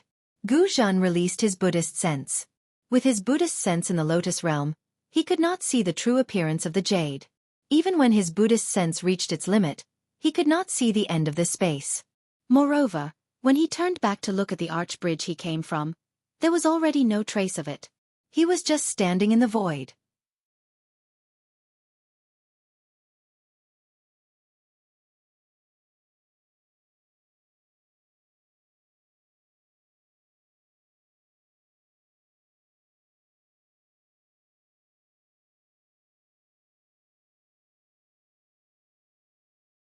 Chapter 3472. Gu Zhen thought for a bit and then took out a jade bead from his robe. The jade bead was like a drop of water and had the same color as the jade. Gu Zhen opened his mouth and sucked the bead into his mouth. Then, he reached into his chenkuan pouch and took out a shining golden staff. This staff was different from Xiao Hua's 9-dragon staff. It was as thick as a bowl and very smooth. There was no dragon shape at all. At the top of the staff, there was a bump the size of a cucumber. It was very similar to the demon-subduing pestle. Amitabha. Gu Zhen chanted the name of Buddha and Buddha light flashed around him. The golden Buddha statue appeared again. As the Buddha light flowed around Gu Zhen's skin like dragons and snakes, the golden Buddha statue grew to over 300 feet tall. Gu Zhen was overjoyed. He knew that he had recovered with the help of the heavenly dragon. He chanted the scripture he got from the jade bead. He threw the staff in his hand and began to form seals. Gu Zhen's hands were very clumsy. The light of Buddha was like mercury, orderly but difficult to condense into the mudra that Gu Zhen formed. Gu Zhen had long been a bodhisattva. He did not know how many mudras he had made in his life, but he had never felt that it was as difficult as it was today. Every time he moved, the light of Buddha flowed. Every inch of the light of Buddha flowed. He felt that something was being extracted from him. Was it karma, merit, or something else? Gu Zhen did not know. He only knew that when the Buddhist seal was formed, a feeling of being able to destroy the world rose from the bottom of his heart. A desire to roam freely filled his mind. Go! Gu Zhen flipped his hand and the Buddhist seal turned into a mantra condensed from Buddhist light and landed on the staff. The staff let out a rumbling sound and at the same time, it shone brightly. Roar! An extremely loud dragon roar came from the staff. The staff rapidly expanded and turned into a 1,000-feet-long heavenly dragon. It danced in the air for a moment before landing in Gu Zhen's hand. The heavenly dragon's aura suddenly appeared. Gu Zhen was very proud. He raised the dragon with his hand and smashed it towards the thousands of blue pearls in front of him. When the Buddhist light was produced, the countless jade talismans had already rushed towards Gu Zhen. At this time, the heavenly dragon dance attacked. It was like a huge wave splashing into the sky. The jade talismans danced in the air like clouds and dandelions. Let's go! Gu Zhen waved his hand when he saw Ying Luo soaring into the sky. The sky dragon transformed from his monk staff left his hand and plunged into the space where Ying Luo splashed. Gu Zhen jumped on the dragon's body and rushed into the bottom of the blue water like an arhat subduing dragons and tigers. After 10 minutes, the jade beads became even denser and an indescribable pressure came from the heavenly dragon. Gu Zhen narrowed his eyes and knew the beads were close. Amitabha! Gu Zhen let out a roar and jumped up from the heavenly dragon. Then he formed a seal and hit the heavenly dragon. The Buddha light around the heavenly dragon shone brightly, and it let out a roar before charging down. Gu Zhen's Buddha light disappeared and he stopped in the air. He put his palms together and quietly looked into the distance. Gu Zhen's eyes stared straight ahead. He did not pay attention to his golden body. However, under the dimming of the Buddha's light, strange blood streaks could be vaguely seen. The blood streaks were as thin as a spider web and were almost invisible. Rumble! A series of earth-shattering explosions rocked the entire space around the Ying Luo. Gu Zhen's eyes gradually reddened as the dandelion-like Ying Luo unfurled its wings in front of him. It flew high into the sky in a bid to outdo one another, revealing a ball of dim blue radiance. Is this the immortal treasure Xueqi spoke of? Gu Zhen frowned and urged the cloud under his feet to charge forward. You're right. You're right. You're right. You're right. You're right. Gu Zhen looked at Gu Zhen from afar. When they got closer, Gu Zhen could see clearly that there was a triangular flag inside the light. The flag was aqua blue, with 5 jade talismans embroidered on it. Between the talismans were faint ripples of water. A few ferocious dragons were embroidered on the edge of the flag. However, the dragons were swaying slightly, and there was no fluctuation of elemental energy. The entire small flag emitted a blue light. Every time the light flashed, many jade talismans would appear and slowly float in the air. Above the blue light, strange runes flowed. These runes were gold and silver in color. They were shaped like tadpoles and inscriptions. When Gu Zhen saw the immortal treasure clearly, he immediately flipped his tongue and swallowed the jade beads hidden at the bottom of his tongue. He glanced at the jade beads that had just exploded and saw the clouds that were beginning to condense. Gu Zhan understood that the Heavenly Dragon Staff's explosion was only because it borrowed the Heavenly Dragon's Buddha power to temporarily imprison the flag. It wouldn't be long before his seemingly unbreakable restriction would be broken by the flag.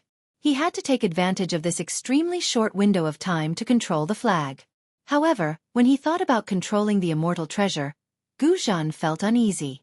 But when he saw the unmoving flag in the aqua-blue light, he couldn't help but feel a desire. A desire to control the world. Smack. The more Gu Zhan thought about it, the more excited he became. He reached out his huge palm and slapped it on the top of his head. Poof! With a clear sound, the Buddha light above Gu Zhan's head shone brightly. A heavenly king walked out from the top of Gu Zhan's head with a 9th-rank golden lotus. When the heavenly king entered the space, countless heavenly maidens danced in the air, countless heavenly flowers fell, and countless heavenly dragons appeared amidst thousands of Sanskrit chants. Seeing this, Gu Zhan was wild with joy. The jade beads clearly said that with this Buddhist secret technique, he could see the vision of him attaining Buddhahood. In other words, this heavenly king must be his Buddha body after he attains Buddhahood. The heavenly maidens coming to congratulate him was also the grand scene of him attaining Buddhahood in the future. Heavenly King. I'm actually a heavenly king after attaining Buddhahood. This is unimaginable. Gu Zhan screamed in his heart. When he heard the words of the heavenly dragons, he thought that if he attained Buddhahood, he would only be a Jalan. He didn't expect that he would be a heavenly king. This was really beyond his imagination. Amitabha. The heavenly king looked exactly like Gu Zhan. He stood in the air with his palms together and chanted, "This poor monk greets the great monk." Gu Zhan hurriedly returned the greeting and said uncomfortably, "Amitabha, this disciple greets the heavenly king." "No need to be so polite." The heavenly king said with a smile, "You and I are one. It's enough to call me great monk." Gu Zhan didn't even dream that he could be called a heavenly king or great monk. He was so happy that he couldn't close his mouth. He said with a smile, "Yes, yes, this poor monk greets the great monk." "Great monk, are you ready?" The heavenly king's Buddha light shone brightly. In a moment, he was as tall as Gu Zhan's golden body. The heavenly king glanced at the flag not far away and said with a smile, "Now is the most crucial moment for you and me. If I succeed, this poor monk will attain Buddhahood in the future. If not, you won't even be able to enter the cycle of reincarnation." This poor monk understands. Gu Zhan's eyes had turned blood red. He shouted fanatically, "This poor monk will definitely attain Buddhahood." "Good as you wish." The heavenly king also had the feeling of looking down on the world. How could this be the demeanor of a Buddhist heavenly king? As the heavenly king's voice fell, the lotus platform under his feet turned into a ball of Buddha light and rushed to the other side of the flag. Although there was an extremely strong deterrence around the flag, it didn't disappear under the Buddha light. Gu Zhan didn't dare to delay and hurriedly urged the auspicious cloud. However, when he was only 20 feet away from the flag, he couldn't move forward anymore because the deterrence was like the sand in the deep sea. It drowned his mouth and nose. He couldn't fly half a step forward at all. Seeing that his heavenly king golden body easily crossed the flag and went to the same position as him, the fervor in his heart was even hotter than the scorching sun at noon. Seeing that the heavenly king was in position, he raised his hand and took out a few blood-red relics from his bosom. He opened his mouth and spat out a mouthful of Buddhist light, and those relics all went into his stomach. In an instant, a rolling red cloud rushed out of Gu Zhan's golden body and completely enveloped him. Within the red cloud, Gu Zhan's face twisted in pain. The muscles on his face trembled violently. Coupled with his blood-red eyes, he wasn't much different from a demon. "Rise." Gu Zhan endured the torment of karma and reached out his hand to slap the top of his head. Puff! Another cluster of Buddha's light mixed with blood red spurted out from the top of Gu Zhan's head, and turned into a Buddha's palm the size of half an acre in the air. As the Buddha palm condensed and expanded, the golden light around Gu Zhan suddenly decreased. The red cloud also disappeared. However, these red clouds were entangled with the golden light and condensed into a golden-red kasaya that tightly stuck to Gu Zhan's body. At this moment, Gu Zhan's golden body seemed to have lost some of its strength and was trembling slightly. However, when Gu Zhan saw the heavenly king on the other side of the flag doing the same thing, he was stunned by the Buddha's palm that came out of the heavenly king's head. This was because although the heavenly king was surrounded by Buddha light, the Buddha palm peeking out from the top of his head was pitch black. There was even a pair of blood-red black flames lingering in the darkness. This is my demonic nature? How can there be so many and so strong? If I cultivate by myself, I'm afraid I won't be able to achieve fruition even if I cultivate for another 10,000 years. Gu Zhan's heart trembled. He thought of the records in the Jade Pearl. As a Buddhist protector, he should be one with Buddha and demon. If he wanted to subdue an immortal weapon, he must remove the demonic nature from his body. The Jade Pearl was a Buddhist weapon that Sky Dragon gave to Gu Zhan. It could temporarily extract Gu Zhan's merit and demonic nature. The merit condensed into a golden body, which had to contain the demonic nature. Then, Gu Zhan's body used a Buddhist divine ability, and the golden body used the same divine ability. However, this divine ability became a pure demonic technique before the demonic nature. Under the pincer attack of the Buddha and demon, the immortal weapon could only be captured. Capture. Seeing that the time was right, Gu Zhan didn't dare to think too much. He chanted a mantra and formed a seal with his hands. The Buddha palm above his head suddenly fell down.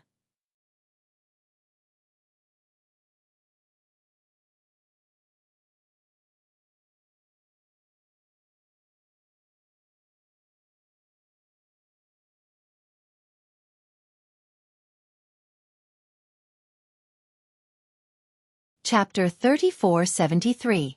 Gu Zhan's Buddha's palm fell, and the Heavenly King's Devil's palm also cooperated with the Buddha's palm, imprisoning an area of 1 mu on the left side of the flag.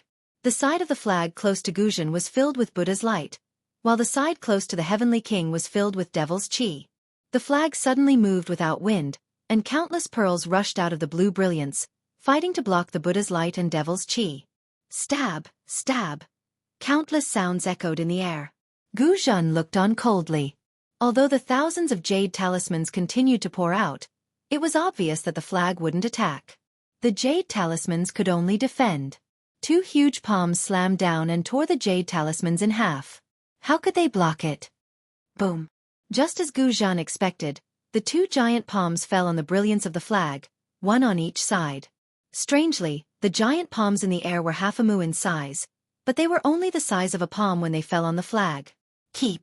Gu Zhan was overjoyed. With a roar, the 2 palms suddenly pulled, and the brilliance of the flag suddenly dimmed. Rumble.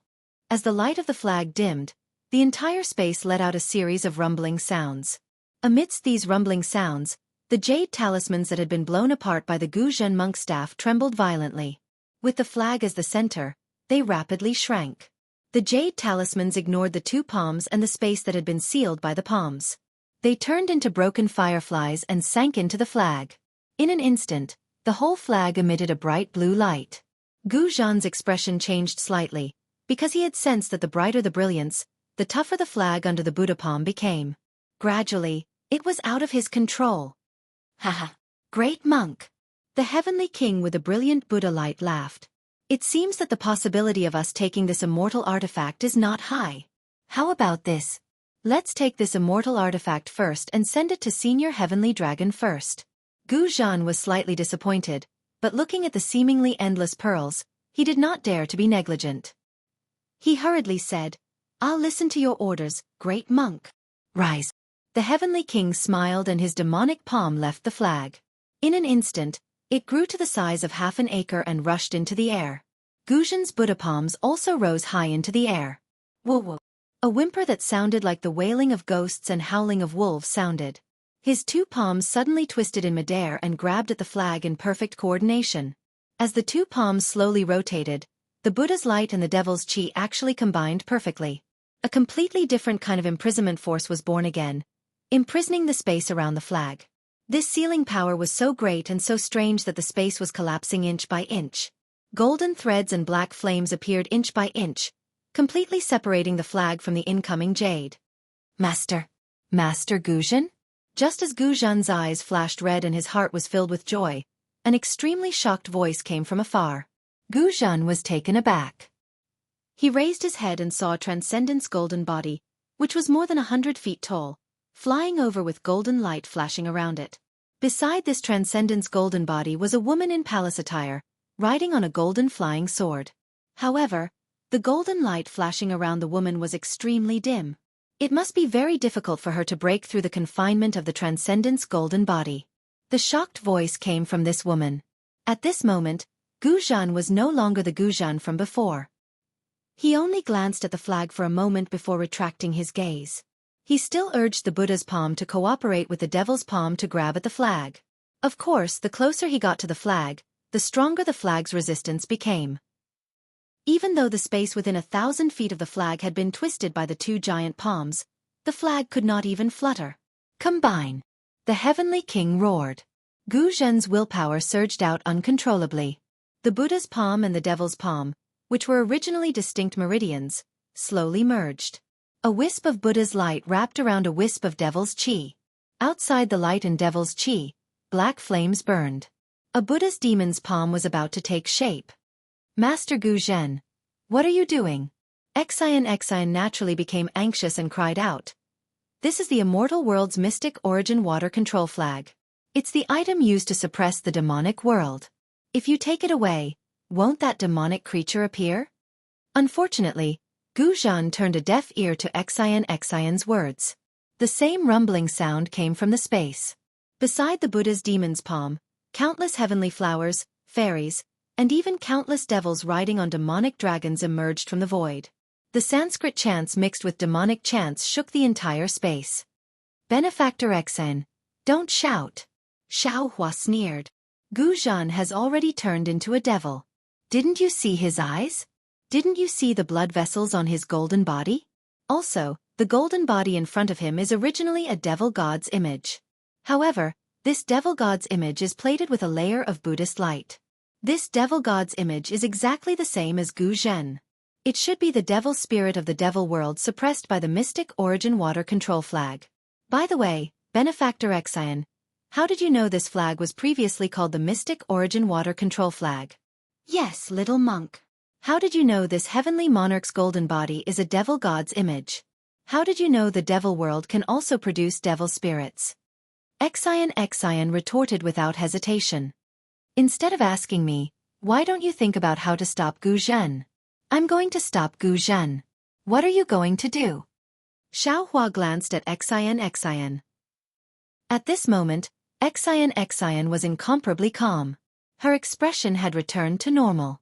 She indifferently replied, I'm not going to do anything. I don't have the ability to stop Gu Zhen. Of course, if I had the ability, I would definitely do it. Because if I don't stop Gu Zhen, after he takes away the mystic origin water control flag, the devil world under you and me will be born. You and I will die. Humph. Xiao Hua coldly snorted. No need to remind me. This little monk knows what to do. Even if this little monk has to risk his life, this little monk will stop Gu Zhen. At the very least, this little monk will kill Gu Zhen right now. Kill. A cold light flashed through Xuan's eyes. If Gu Zhen is here and Cai Hui is nowhere to be seen, then Cai Hui must have already died. If I don't kill Gu Zhen, I won't be able to avenge Cai Hui, woo. Without waiting for Xuan to finish speaking, Xiao Hua similarly slapped his hand on the top of his head. Using the nascent soul's hand, waves of water-type heaven and earth spiritual qi surged and condensed towards Xiao Hua. Even the seemingly endless jade luo rushed over along with the gale. Raw. Xiao Hua faced the sky and roared. With a shake of his arms, the heavenly law embodiment technique, dragon transformation art, and heavenly human body bestowment technique were all activated. An extremely large amount of jade luo entered the surface of Xiao Hua's body. The golden light around Xiao Hua's body flourished with a green color. Under Xuan's stupefied gaze, the golden body also expanded to a size of more than 300 feet. The nascent soul's hand on top of the golden body's head expanded to a size of more than 1 mu. It violently tore apart the restrictions around the flag and met the Buddha's demon hand with a backhand. Gu Zhen really didn't expect Xiao Hua's nascent soul's hand to be so familiar. It was so much faster than his Buddha's demon hand. However, a trace of disdain surfaced in Gu Zhen's heart. The Buddha's demon hand's power could even tear apart the defense of an immortal tool. Even if Xiao Hua's strength was at the 5th grade of origin energy, it was impossible for him to block it. Sure enough, with a loud bang, the two hands clasped together. The nascent soul's hand collapsed with a loud bang, while the Buddha's demon hand merely shook a little and dimmed a little. Humph. Gu Zhen coldly snorted again. The corner of his mouth revealed a trace of ferocity. His eyes once again fell on the Shenyuan water control flag. However, at this moment, a strange change occurred again. A pitch-black staff appeared in Xiaohua's hands without him knowing when. This staff became thicker and longer in the blink of an eye. It streaked across the sky and struck the Buddha's demon hand. The staff had yet to reach the body, but the whistling wind of the staff had already destroyed the Buddha's light and demon qi in the void, as well as the fairies, heavenly flowers and heavenly dragons. What is this thing? Gu Zhen was greatly shocked. He used all his strength to urge the Buddha's demon hand to fall down with a loud bang. Boom. Another loud bang no less than the previous one. Xiaohua's wishful staff was knocked away. Xiaohua's huge golden body also staggered and almost fell down. However, the almost unparalleled Buddha's demon hand was also smashed in half. The half-mu of demon flames and other things were swept away, and many jade pearls once again rushed over. Gu Zhen was furious and roared, "Damn it!" Abandoning the Shenyuan water control flag, the Buddha's demon hand grabbed at Xiaohua's golden body. The huge Buddha's demon hand swept across the sky, and the collapsed place was quickly repaired. When it fell on the top of Xiaohua's head, it was already as good as new. At this time, Xiaohua had already stood firmly in mid-air. Looking at the Buddha's demon hand, the demon qi had taken the upper hand. He knew that the unknown demon had completely controlled Gu Zhen. If he did not make a prompt decision, he would really die. Thinking of this, Xiaohua roared. His right arm exerted strength, and the wishful staff smashed down. At the same time, his left hand waved and took out the sword gourd. His left hand pinched a seal, preparing to cast the soul-punishing light. Boom! Another loud bang. This time, the Buddha's demon hand was only smashed by 2 fingers, and the wishful staff was knocked into the air. Because Xiaohua was prepared, his golden body did not lose its balance. Quick! The moment the wishful staff was knocked away, Xiaohua's soul-punishing light had already been activated. His left hand pinched a seal, and the green and red soul-punishing light rushed out from the sword gourd. All of a sudden, it nailed Gu Zhen's golden body in mid-air. Even the Buddha's demon hand began to collapse. Seeing that the soul-punishing light was effective, Xiaohua was overjoyed. The spiritual power in his body surged, and he fully activated the soul-punishing light. He wanted to cut off Gu Zhen's head in one fell swoop. At this time, Xian, who was watching the battle, did not have time to be surprised by Xiaohua's means. She clenched her hands tightly and stared at the soul-punishing light, waiting for Gu Zhen's head to fall to the ground. Swoosh! Xian was only looking at the sky, but she didn't notice that not far from her feet, in the midst of the surging demonic energy and black flames, a dragon-shaped phantom suddenly rushed out. This phantom flashed through the jade bracelets, and the 100 feet of space seemed to pass through a crack.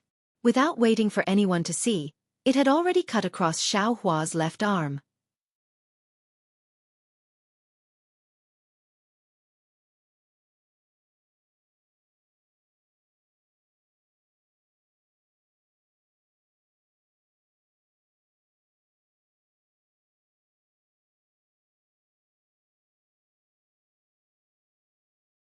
Chapter 3474.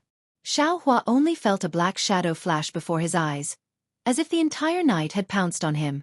That black shadow was shaped like a dragon, but also like a scimitar. Then, a kind of extreme fear appeared in his heart, and that fear instantly spread throughout his body. Before this fear could subside, another sharp pain came from his left arm. Xiaohua couldn't help but scream, "Ah!" When he looked down again, his left arm had already been chopped off from the middle. Before Xiaohua could do anything else, that severed arm had already been swept up by the black shadow and fell into the devilish energy. Roar! The sharp pain in his body had yet to subside, and many of Xiaohua's primordial spirits screamed in unison. Especially that orange giant, whose left arm was also severed, rolling around in pain inside Xiaohua's bones. Xiaohua's mysterious dark cloud also rapidly flickered, and that dark green color greatly decreased. Looking at the dragon vein body, and even the primordial spirits in the space were all heavily injured. The power of that black shadow's attack was actually so powerful.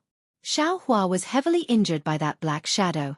Not only did the spirit-slaying Yuan light disappear, the sword gourd floated in the air, and the 300 zhong golden body rapidly shrank, gradually turning into a normal human form. Since the spirit-slaying Yuan light disappeared, Gu Zhen's primordial spirit recovered. Gu Zhen's eyes became even redder, and he let out a beast-like roar. The Buddha's demonic hand fell down and firmly controlled Xiao Hua's body. Xiao Hua was about to be turned into meat paste. All of this happened in a flash. When Xian came to her senses, Xiao Hua's body had already fallen into Gu Zhen's demonic hand. Even if Xian wanted to activate her life-saving golden hairpin, it would be too late to do so. Ba. Just when Xian was in despair, a crisp voice was heard. This voice sounded very childish, but the tone was filled with vicissitudes of life. Ci Hui. Xian was startled, and immediately became overjoyed. She hurriedly looked around, because that voice didn't have a fixed origin, it just floated in the space. Unfortunately, Xian opened her golden eyes and looked around for a moment, but she didn't see any familiar figures. However, when she saw Gu Zhen, she was puzzled.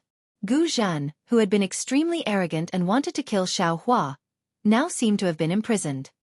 He stood there in a daze, his blood-red eyes staring into the distance. The Buddha's demonic hand that could crush Xiao Hua with a single move also stopped. Xian was not the only one who was confused. Even the golden body in the shape of a heavenly king was confused. The heavenly king failed to activate the giant palm and asked, "Great monk, what are you doing? As long as we kill this Tao cultivator, you and I will be able to obtain the immortal artifact. Senior Tianlong will be able to condense a relic for you with this immortal artifact. With this relic, you will definitely attain Heavenly King Buddha fruit in the future. Not to mention the Heavenly King Buddha fruit, even if it was the Buddha fruit, I wouldn't care for it." Gu Zhen finally opened his mouth.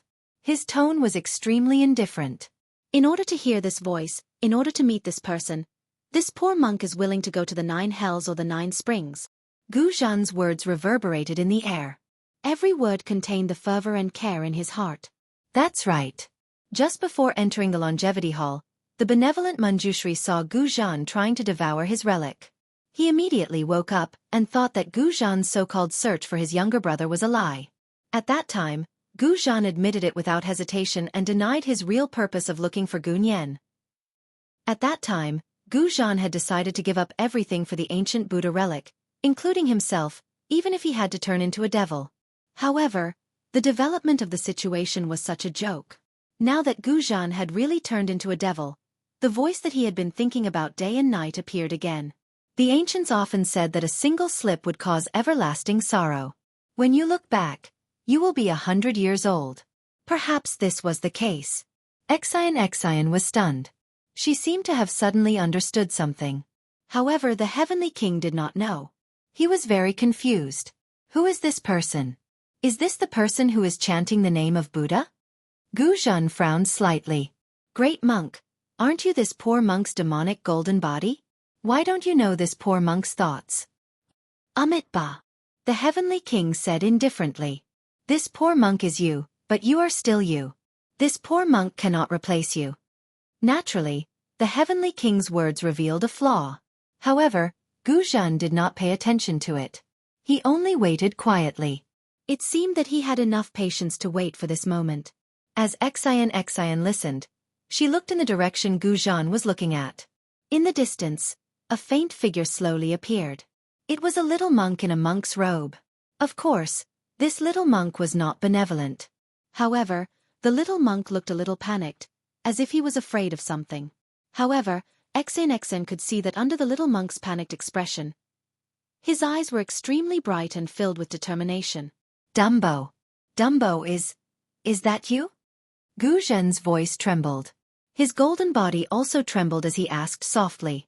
Seeing the shadow that he had seen countless times in his dreams, Gu Zhen's hundreds of years of patience could no longer be held back. The little monk also trembled as he answered, "Big brother, it's me. I'm Dumbo." You. Gu Zhen originally wanted to ask, "You're not dead yet?" However, when he saw the little monk's dim figure, he could only change his words. "Big brother, I didn't expect to see you one day." "Yes. Big brother." The little monk's eyes flashed with tears. "I also didn't expect that I would be able to endure until this day. All these years. If it wasn't for the fact that I wanted to see Big brother." "You. Do you hate Big Brother? Do you want to scold Big Brother personally? Gu Zhan's ferocious expression disappeared, replaced by kindness as he probed. The little monk smiled. How can I blame Big Brother? It's my life's fortune to be able to die for Big Brother. Big Brother, do you know? You've been my everything since I was young. You're my sky. You've done everything for me. I've always thought about how to grow up, how to repay you, how to think of you and do so much for you. Even if I can do one thing for you, I'll be happy. I've been cultivating diligently in Crimson Reed Temple to repay Big Brother. When I've succeeded in my cultivation, I'll be able to protect Big Brother. I've been praying for Big Brother in front of Buddha every day, hoping that Big Brother will live a peaceful life. And Buddha really did hear my thoughts. He actually gave me a chance to die for my elder brother. It's true, Big Brother. I've never blamed you. Even when I fell into an illusion and was lucky enough to leave my soul behind, the only person I've been thinking about is you. Big Brother, you're my only family in this life. Dumbo. 2 drops of blood flowed out from Gu Zhan's eyes as he raised his head and roared. Big Brother. The little monk continued. I was originally hiding in the illusory array to avoid the devil dragon. However, a few days ago I met that interesting little monk. Seeing that he was able to escape from the illusory array, I curiously followed him. I never thought that I would be able to see Big Brother. However, Big Brother, your current situation is very bad. You've been invaded by the demon dragon. Look at your golden body, it's filled with demonic runes. Look at your eyes, they're blood red. Big Brother, I don't know what the demon dragon promised you, but I know that you and I are Buddhist disciples. No matter what, we can't dance with demons. That's why I took the risk to come out and see Big Brother. Now that I've said what I need to say, I'm willing even if the demon dragon eats me. Amitabha. The Heavenly King said flatly. Big Monk, don't be fooled. This Dumbo is the manifestation of the mystic water control flag, and he's here to stop you from taking the immortal item. If you take the flag away, I'm sure that the little monk will disappear. Gu Zhan's blood-red eyes looked at the Heavenly King, then at the little monk, and even at Xiao Hua, who was still writhing in the Buddha's hands. Amitabha. The Heavenly King waited for a moment before he chanted, Big Monk, you're so indecisive. How can you attain Buddha's fruit if you can't sever your mortal bonds? If you're unwilling, I'll end it for you, won't I? Shut up. Gu Zhan snorted coldly and cursed. I've never told anyone about Dumbo. Even in front of Ci Hui, who had become a Manjushri Bodhisattva, I lied. Even Tipu and Xian wouldn't know what Dumbo looks like. How could they conjure him? Oh, Big Monk. The Heavenly King tried to persuade him. The mystic water control flag is an immortal item. It could read your mind. Big Monk. Gu Zhan said flatly. Do you know why I've taken the path of Dharma protectors? The Heavenly King did a double take before his eyes shifted. It's for Dumbo, of course. That's right. Do you think I would let you destroy him if you know I'm doing it for Dumbo? Gu Zhan asked sinisterly. The Heavenly King was confused. But Dumbo is just an illusion. You're wrong. You're terribly wrong. Gu Zhan said, enunciating each word. For Dumbo, I could give up my Sarira and let my cultivation go to waste. Why would I let you destroy him? Not even if it's an illusion. But the Heavenly King didn't know what to say. Even if it's an illusion, the immortal item has found my weakness. That's why I have to bow down. Gu Zhan said flatly. I can choose not to believe in everyone in the world, and I can choose not to believe in all the Buddhas. But I can't not believe in my Buddha and Dumbo. I believe that the Buddhists would forgive me if I repent before the Buddha every day, so that I can see Dumbo again. Likewise, I believe that Dumbo would live for centuries in an illusory array just to wait for me. Amitabha. You are unreasonable. The Heavenly King shook his head. Demon Dragon. Leave. Gu Zhan sighed. I command you with the Buddha's orders. Ha ha ha. Can the Buddha control me? Do you really think he would show himself here? The Heavenly King finally laughed. Moreover, can you still leave now that things have come to this? Even if the Buddha is willing to control you, he wouldn't be able to, would he? Brother. The young monk cried out, tears flowing unwittingly as if sensing something.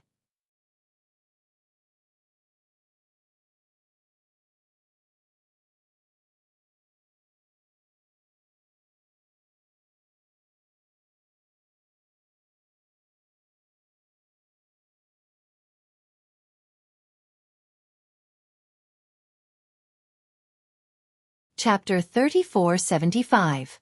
Amitabha. Gu Zhan's golden body put his palms together, bowed his head and said piously, "If I have Buddha in my heart, I see Buddha everywhere. If I have Buddha in my heart, I am Buddha. In this life, my heart belongs to Buddha, and in the next life, my heart belongs to Buddha. Thank you, Namo Amitabha. I thank you again." Then, Gu Zhan patted the top of his head gently, and a benevolent look appeared on his face. He looked at the little monk and said, "Dumbo, I'm sorry for not being able to take good care of you. I hope I can still be your big brother in the next life. I swear. I'll take good care of you." The Heavenly King was also stunned. He said anxiously, "You? What are you doing? You? How can you do this?" The Heavenly King realized what Gu Zhan was going to do. He shouted in disbelief. He really couldn't understand how Gu Zhan, who was filled with endless evil, could do such a thing. Gu Zhan raised his hand, and the golden body collapsed. Pieces of it turned into Buddhist light. As Gu Zhan's golden body collapsed, so did the Heavenly King's golden body. Only a thick stream of demonic qi was left hovering in the air. Similarly, the Buddha's demonic hand disappeared, revealing the injured Xiao Hua. Xian watched from the side. She didn't have the Dharma golden body, so she was like a child in front of Gu Zhan's golden body and Xiao Hua's Dharma body. She was dumbfounded by the sudden turn of events. After listening to Gu Zhan's words and seeing what he did, she really didn't expect that Gu Zhan, who was so easily taken advantage of by the mystic dragon, would be so obsessed with brotherhood. His devotion to Buddha even surpassed that of all the other arhats she had met. No! Seeing the golden body turn into nothingness, Gu Zhan's blood-red eyes were still staring at the little monk, unwilling to disappear. Xian suddenly realized something. Gu Zhan might not be really devoted to Buddha, and his last words might not be fully believed. He's gambling. Of course, Xian didn't know what Gu Zhan was thinking and whether his concern was real. She could only judge others by her own standards. But what was Gu Zhan's real thought? Perhaps only the Buddha knew the answer to that. Thinking of this, Xian's mind once again turned sharply, looking at Xiao Hua, who was already dispirited and listless in midair. Xiao Hua's left arm had not regenerated.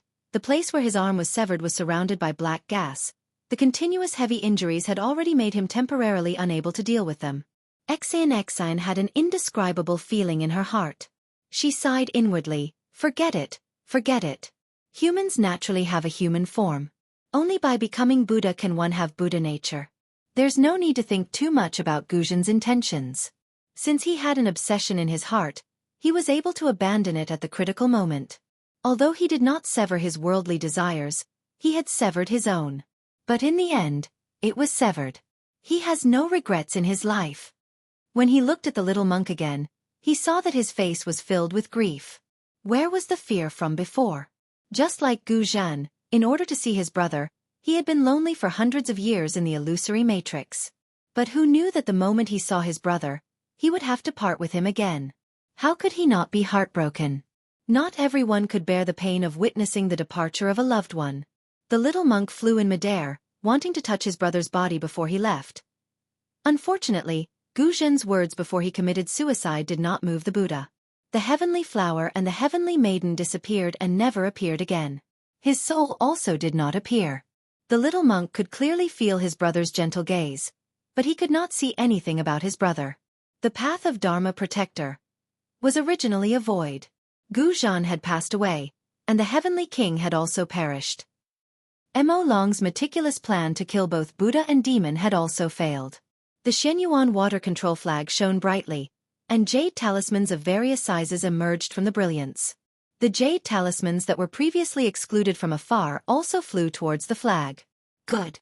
Xian nodded slightly and urged the auspicious cloud to fly towards Xiao Hua. Although Xiao Hua was severely injured, as long as they could escape from the Shenyuan water palace and get away from the battle between immortals and demons, Xian was confident that she could save him. Just as Xian flew for about 30 meters, the space suddenly shone with a bloody light. Roar, roar. A dragon's roar soared into the sky. Xian saw a sea of scarlet before her eyes. A dragon several meters long rushed out of the jade talismans, carrying with it a frenzied demonic aura. Not good. Xian was shocked and cried out, "Mlung." However, Contrary to Xion's expectations, the demon dragon did not attack the flag after rushing out of the jade talismans. Instead, it rushed directly towards Xueqi. "Little monk, be careful," Xion hurriedly transmitted. Unfortunately, no matter how fast her thoughts turned, she could not compare to the speed of the demon dragon. Furthermore, Xueqi was currently in a weakened state. He had no time to react to the demon dragon's charge. Before Xion's words could reach him, the demon dragon had already opened its bloody mouth and swallowed Xueqi's left arm. Ah! Xion covered her mouth in shock. She felt an indescribable stabbing pain in her heart. A feeling of disbelief suddenly arose in her heart. Could it be that the little monk is going to be eaten by the demon dragon? The development of the situation once again exceeded Xion's expectations. After the demon dragon swallowed Xueqi's left arm, it did not continue to devour the rest of Xueqi's body. Instead, it rapidly shrank. The dragon's body shrunk from several meters long to several feet long, just like before Xueqi lost his arm. What was special was that after the dragon shrunk, the bloody light around it flashed again. The black flames within the bloody light transformed into thousands of tiny demons that roared and swam up and down. An arm that was exactly the same as Xueqi's previous body suddenly grew out. Following the transformation of this arm, the previously dispirited and listless Xueqi suddenly opened his eyes. The silvery white pupils in his eyes disappeared and were replaced by a bloody red. This bloody red did not contain any other emotions, only savagery. Roar! Xueqi raised his head and roared. The demonic aura around his left arm surged and quickly spread towards the rest of Xueqi's body. At the same time, Xueqi's body expanded once again. Demonic aura and black flames surged out from the pores of his body at the same time. Just as Xion was dumbstruck, the demon's body that was over 100 meters long appeared in front of her eyes. Xueqi was currently wearing a bloody armor that completely covered him. Above the armor, millions of demons roared at the same time. The bloody light of the armor was mixed with black light, illuminating the surroundings. The black light pierced through the pearls that surrounded him one by one. That light even gave birth to tiny demons that frantically devoured the pearls. Looking at the top of Xueqi's head, the two horns on his head flashed with a faint golden light. Strands of golden light flowed along the demonic aura like flowing water, penetrating into the space between the demonic aura and the bloody light. What made Xion even more shocked was that in Xueqi's left hand, a pitch-black demonic saber suddenly appeared. This demonic saber was only a foot long. The front part of the saber was damaged and the tip of the saber could not be seen. This demonic saber looked unremarkable, but in Xion's eyes, she could not help but feel frightened. Because this demonic saber was pitch-black and enchanting. When her gaze swept past it, her entire mind felt like it was being pulled in. Moreover, the moment her mind was slightly distracted, her eyes and mind were filled with bloody red. One after another, ferocious demons of unimaginable shapes appeared out of thin air. When she finally shifted her gaze away with great difficulty, she saw the hilt of the demonic saber. The demonic saber did not seem to have a hilt. The entire demonic saber was connected to Xueqi's left hand. It looked like a part of the bloody armor, but also like a part of Xueqi's left arm. In an instant, Xion understood. Previously, the demonic dragon was the demonic saber's transformation. When the demonic saber chopped off Xueqi's left arm, it wanted to devour Xueqi's flesh and blood, and then fuse with Xueqi's body. But now, needless to say, the demonic saber must have already corroded and taken over Xueqi's body. Of course, as for why the demonic saber wanted to take over Xueqi's body, and not Gujan, and even more not Xion, when she thought about how Xueqi's wound did not bleed and how there was even a lingering black aura around his wound, Xion, as a Confucian cultivator, knew that it was because Xueqi himself practiced demonic arts. The evils we bring upon ourselves are the hardest to bear. Xion felt a burst of relief for no reason. She was so relaxed that it was as if she had unloaded a heavy burden of 10,000 jin. However, just as this relief passed, she felt a burst of emptiness. That relief was even more like a small thorn that pierced into her heart. Roar! Xion's heart was filled with a myriad of thoughts and feelings. The demonic god Xueqi roared again, and the demonic aura around his body flourished. As Xueqi raised his hand, rumble. A sound that was 100 times louder than mountain torrents and ocean waves vibrated in the surroundings. The space that was previously filled with the jade talisman had already been gradually occupied by the overflowing demonic aura. No matter if it was under Xian's feet, the surroundings of the Shenyuan water control flag, or even the top of Xian's head, there were faint waves of demonic aura that were frantically corroding everything. Where's the little monk Gunyan? Xian suddenly thought of the little monk when she looked around. Fortunately, there was no trace of Gunyan in the vicinity. With the little monk's alertness, he was able to survive in the illusion array for several hundred years. I'm afraid he can also avoid this kind of crisis. But how can I escape? Looking at the surging demonic aura, as well as the devil that was just born because of Xiaohua's existence, Xian didn't know what to do. The brilliance of the Shenyuan water control flag in front of her had already dimmed in the demonic aura. However, in Xian's eyes, it was incomparably warm. This was also her only hope. Almost without thinking, Xian urged the auspicious cloud to hastily rush towards the Shenyuan water control flag.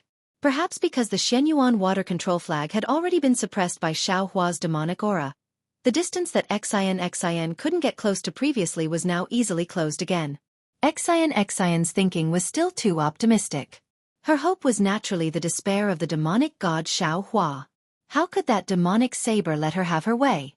Xian had only flown a few feet when she saw Xiaohua, who was 1,000 feet tall, waving his hand and laughing coldly. Haha. You bastard flag. You have suppressed me for 1,000,000 years. Isn't it very satisfying? Today, let's also change positions. I'll let you have a good time.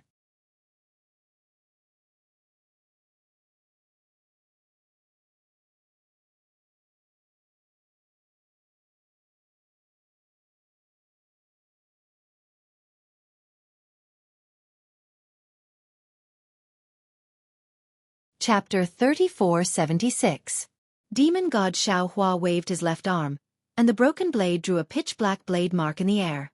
The blade mark was like blood, and it cut open the void. Spatial cracks spread rapidly along with the blade mark, and slashed towards the Shenyuan water control flag. At the spatial cracks, countless tiny devils, either laughing or wailing, also rushed over. Kacha! A soft crack sounded, and the entire space shook violently. The brilliance around the Shenyuan water control flag, which couldn't be shaken by Gu Zhan's Buddha demon hand, was now easily split in half like a chicken's shell. The Shenyuan water control flag swayed slightly, and the brilliance on the flag's surface was completely restrained. Presumably, if the devil blade was waved again, the Shenyuan water control flag would be greatly damaged. Unfortunately, after one slash, demon god Xiaohua's body rapidly shrank, and his left arm drooped down slightly, as if his strength was exhausted.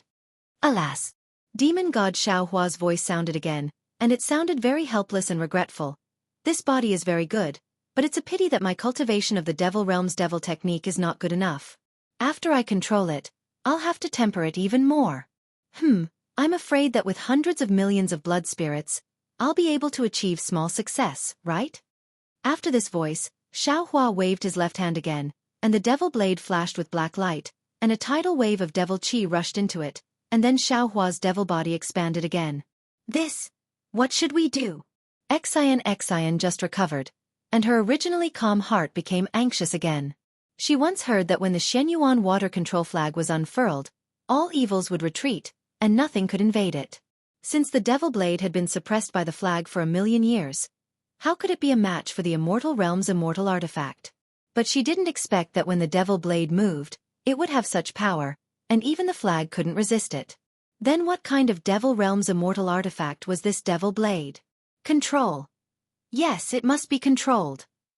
Suddenly, Xian realized, whether it's immortal artifact or devil artifact, they are all dead objects, and if no one controls them, they can't be used. Unless the immortal artifact or devil artifact has its own spirit. The demonic saber transformed into a dragon because it had devoured thousands of blood essences. It was not the true spirit of the demonic saber. Although the demonic saber could attack, it could only fight against cultivators of the mortal realm like the little monk. It was useless against the Shenyuan water control flag. The devil blade could only rely on the little monk's physical body and the little monk's devil technique to unleash a true attack. As for the mystic origin water control flag, It's a defensive immortal artifact. It doesn't have any means of attacking. She even needs someone to activate it. When Xian realized this, before she could look at the Shenyuan water control flag, the flag immediately flashed a faint light and flew towards Xian. An immortal artifact was indeed an immortal artifact. Xian had just seen the Mystic Essence water control flag flying, and in the next moment, the flag had already appeared in her hands. Seeing that she had unexpectedly obtained an immortal artifact, Xian was not as ecstatic as she imagined. Almost without thinking, she touched her chest with her hand and a drop of blood came out from the tip of her heart. Xian's face instantly turned pale. When the blood from the tip of her heart dripped into the Shenyuan water control flag, the flag shone brightly. Xian hurriedly performed a Taoist technique and urged her true qi to hit the flag. The flag flashed rapidly, and a wisp of aqua-blue crystal thread came out and entered between Xian's eyebrows. The flag gradually shrank, preparing to rush into Xian's Naiwan palace. But at this moment, Xian's face showed a painful expression. The crystal thread between her eyebrows split open and dark red blood flowed out. Xian's physical body trembled at the same time. Even the golden light emitted by the palace dress could not stop it. Xian's physical body could not contain the Shenyuan water control flag and showed signs of collapsing. Ha ha ha. How could it be so easy to control an immortal artifact? If you could control it, I would have found a body 1,000,000 years ago. The demon god Xueqi, who had grown into a 300-meter-tall demon body, laughed mockingly from the side. If you're willing, you can be Laozi's servant. Laozi will teach you the Tao of dual cultivation. After 1,000,000 years, perhaps you'll have such a heaven-reaching opportunity. Swoosh. The brilliance of the mystic Yuan water control flag receded and the crystal thread was sucked into the flag. Immediately after, Xian's blood droplet appeared on the flag once again. However, this time, the blood droplet was much smaller than before. Xian's face was ashen. She opened her mouth and the essence blood flew back into her mouth. Immortal artifact. Sure enough, it was not something an ordinary person could control, even if it was someone as strong as Xian. Little flag, your good days are over. Demon god Xueqi roared, and half of the devil blade chopped down again. Quickly return to my embrace. I will love you. Xian almost did not think at all. She urged the true qi in her body and rushed it into the Shenyuan water control flag.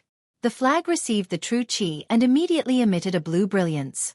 When the brilliance was born, the true qi in Xian's dantian seemed to be sucked in by a big hand and was instantly emptied.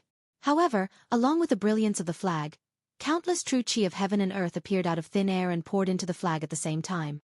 A sparkling and translucent jade emerged from the Shenyuan water control flag and blocked the devil blade. Ka! The jade broke, the devil blade retreated, and the brilliance of the Shenyuan water control flag receded again. No. Seeing this, Xian's heart was like a mirror. The battle between the Shenyuan water control flag and the devil blade was a battle between her and Xueqi. The Shenyuan water control flag and the devil blade were equally matched, but she was far from Xueqi. Xueqi's devil technique was insufficient, but he had a corporeal body. The devil blade could block the first attack, but she could not block the second attack. As for whether the Shenyuan water control flag could block the third attack, Xian was not optimistic. The devil blade still had the ability to attack, but she did not. In the end, she could only fall into a desperate situation. If she wanted to live, she could only think of other ways before the Shenyuan water control flag was damaged. Take drastic measures. Xian looked at Xueqi's shrunken body and her eyes flashed with determination. This is the only way now. As for the future, I can't explain it to others. Forget it for today's escape, for the billions of creatures in the 3 continents, I'm afraid this is the only way. Since she had made her choice, Xian bit her lips, threw the Shenyuan water control flag in her hand, and flew towards the devil god Xueqi. Kaka! Little girl, are you ready to abandon the dark and join the light?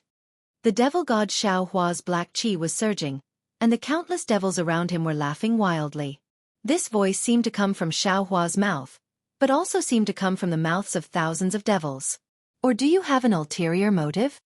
Xian only pretended not to hear, quietly took out her golden hairpin, and accelerated towards Xueqi. At this time, Xiaohua was still several zhang tall. Seeing Xian getting closer and closer, the devil god Xiaohua waved his hand. An array of devil qi blocked in front of her. Little girl, men and women should not touch each other. You are a Confucian cultivator, don't you know? I don't have the appetite to devour you today, so don't join in the fun. Wait until I take care of the little flag. I will let you go. How could Xian listen to this kind of bewitching? She clenched her teeth and inserted the golden hairpin into her chest. A blood-red golden brilliance was born like a sword river and poured into the devil qi like a waterfall. Tens of thousands of devils wailed as they were killed. However, they only managed to erase the devil qi. The sword river didn't even get close to Xiaohua. Go! Xian was somewhat desperate. She pulled out the golden hairpin, and the blood-red hairpin turned into a meteor and rushed towards Xiaohua. The devil god Xiaohua sneered, and did not wave his devil blade. He only raised his right hand, and his devil palm grabbed the golden hairpin in his hand. The devil god Xiaohua screamed, and the golden hairpin fell out of his right hand, and directly inserted into his devil armor. Once the golden hairpin was inserted, golden light shot out in all directions, and the devil qi that was pouring into his devil body suddenly stopped. Even the several zhang tall devil body also stopped. Xian did not dare to be negligent, and once again rushed towards Xiaohua's head. When she was about 1 zhang away from Xiaohua's head, with a piyub sound, the golden hairpin flew out, and Xiaohua's devil body moved again. Failed on the verge of success? Xian looked at Xiaohua's malevolent face, and her heart died. At this moment, the Shenyuan water control flag moved again, as if it knew Xian's thoughts. The previously dissipated fragments of the jade luo flashed and fell around the devil god Xiaohua. Although the devil god Xiaohua did his best to resist, he still could not stop the jade luo from falling. Following the disappearance of the jade luo's blue light, the devil god Xiaohua was once again unable to move. Little flag, you've used this move for 1,000,000 years, don't you feel tired? Can't you change your position? Although the devil god Xiaohua was very helpless, he was still unable to move, and the scattered devils around him spoke up. The devil god Xiaohua's words were quite human, but people did not know if it was the devil blade's idea or Xiaohua's idea. However, the current Xian could not tell at all. She only saw that the devil god Xiaohua was motionless, and was immediately overjoyed. She hurriedly flew in front of Xiaohua, and looked at his malevolent devil face, as well as the countless devils and bloody light on his devil face. She stuck out her head, and extended her mouth. Little girl? Are you in heat? The numerous devils at the side asked very strangely. Indeed, if Xian was not in heat, then what was she? They saw Xian's lips, and her soft tongue gently pried open Xiaohua's mouth. She closed her eyes, and her tongue entered. Good heavens! This guy's luck with women is not shallow. We can also feel good now. The devils laughed loudly, but their laughter was still echoing in the air. From Xian's mouth, half of the dazzling golden core entered Xiaohua's mouth. As soon as that golden core entered Xiaohua's mouth, it immediately entered Xiaohua's middle dantian. This half of the core was like a resplendent golden star, completely illuminating Xiaohua's body. Within his middle dantian, the scarlet core that Xiaohua hadn't refined before seemed to be attracted and flew towards that golden star. The two cores collided. Boom! A muffled sound rang out. Golden and scarlet radiance carrying dense true qi seeped out of Xiaohua's middle dantian and directly rushed out of Xiaohua's demonic body. That radiance was like a sword, easily destroying the demonic blood armor. Large amounts of decaying blood were cut off from Xiaohua's body, and the demonic tools that swarmed over were forced to retreat. You're tuning in to the Xueqi's Martial Arts Saga YouTube channel. Don't forget to subscribe and join us on this journey to catch the most captivating stories.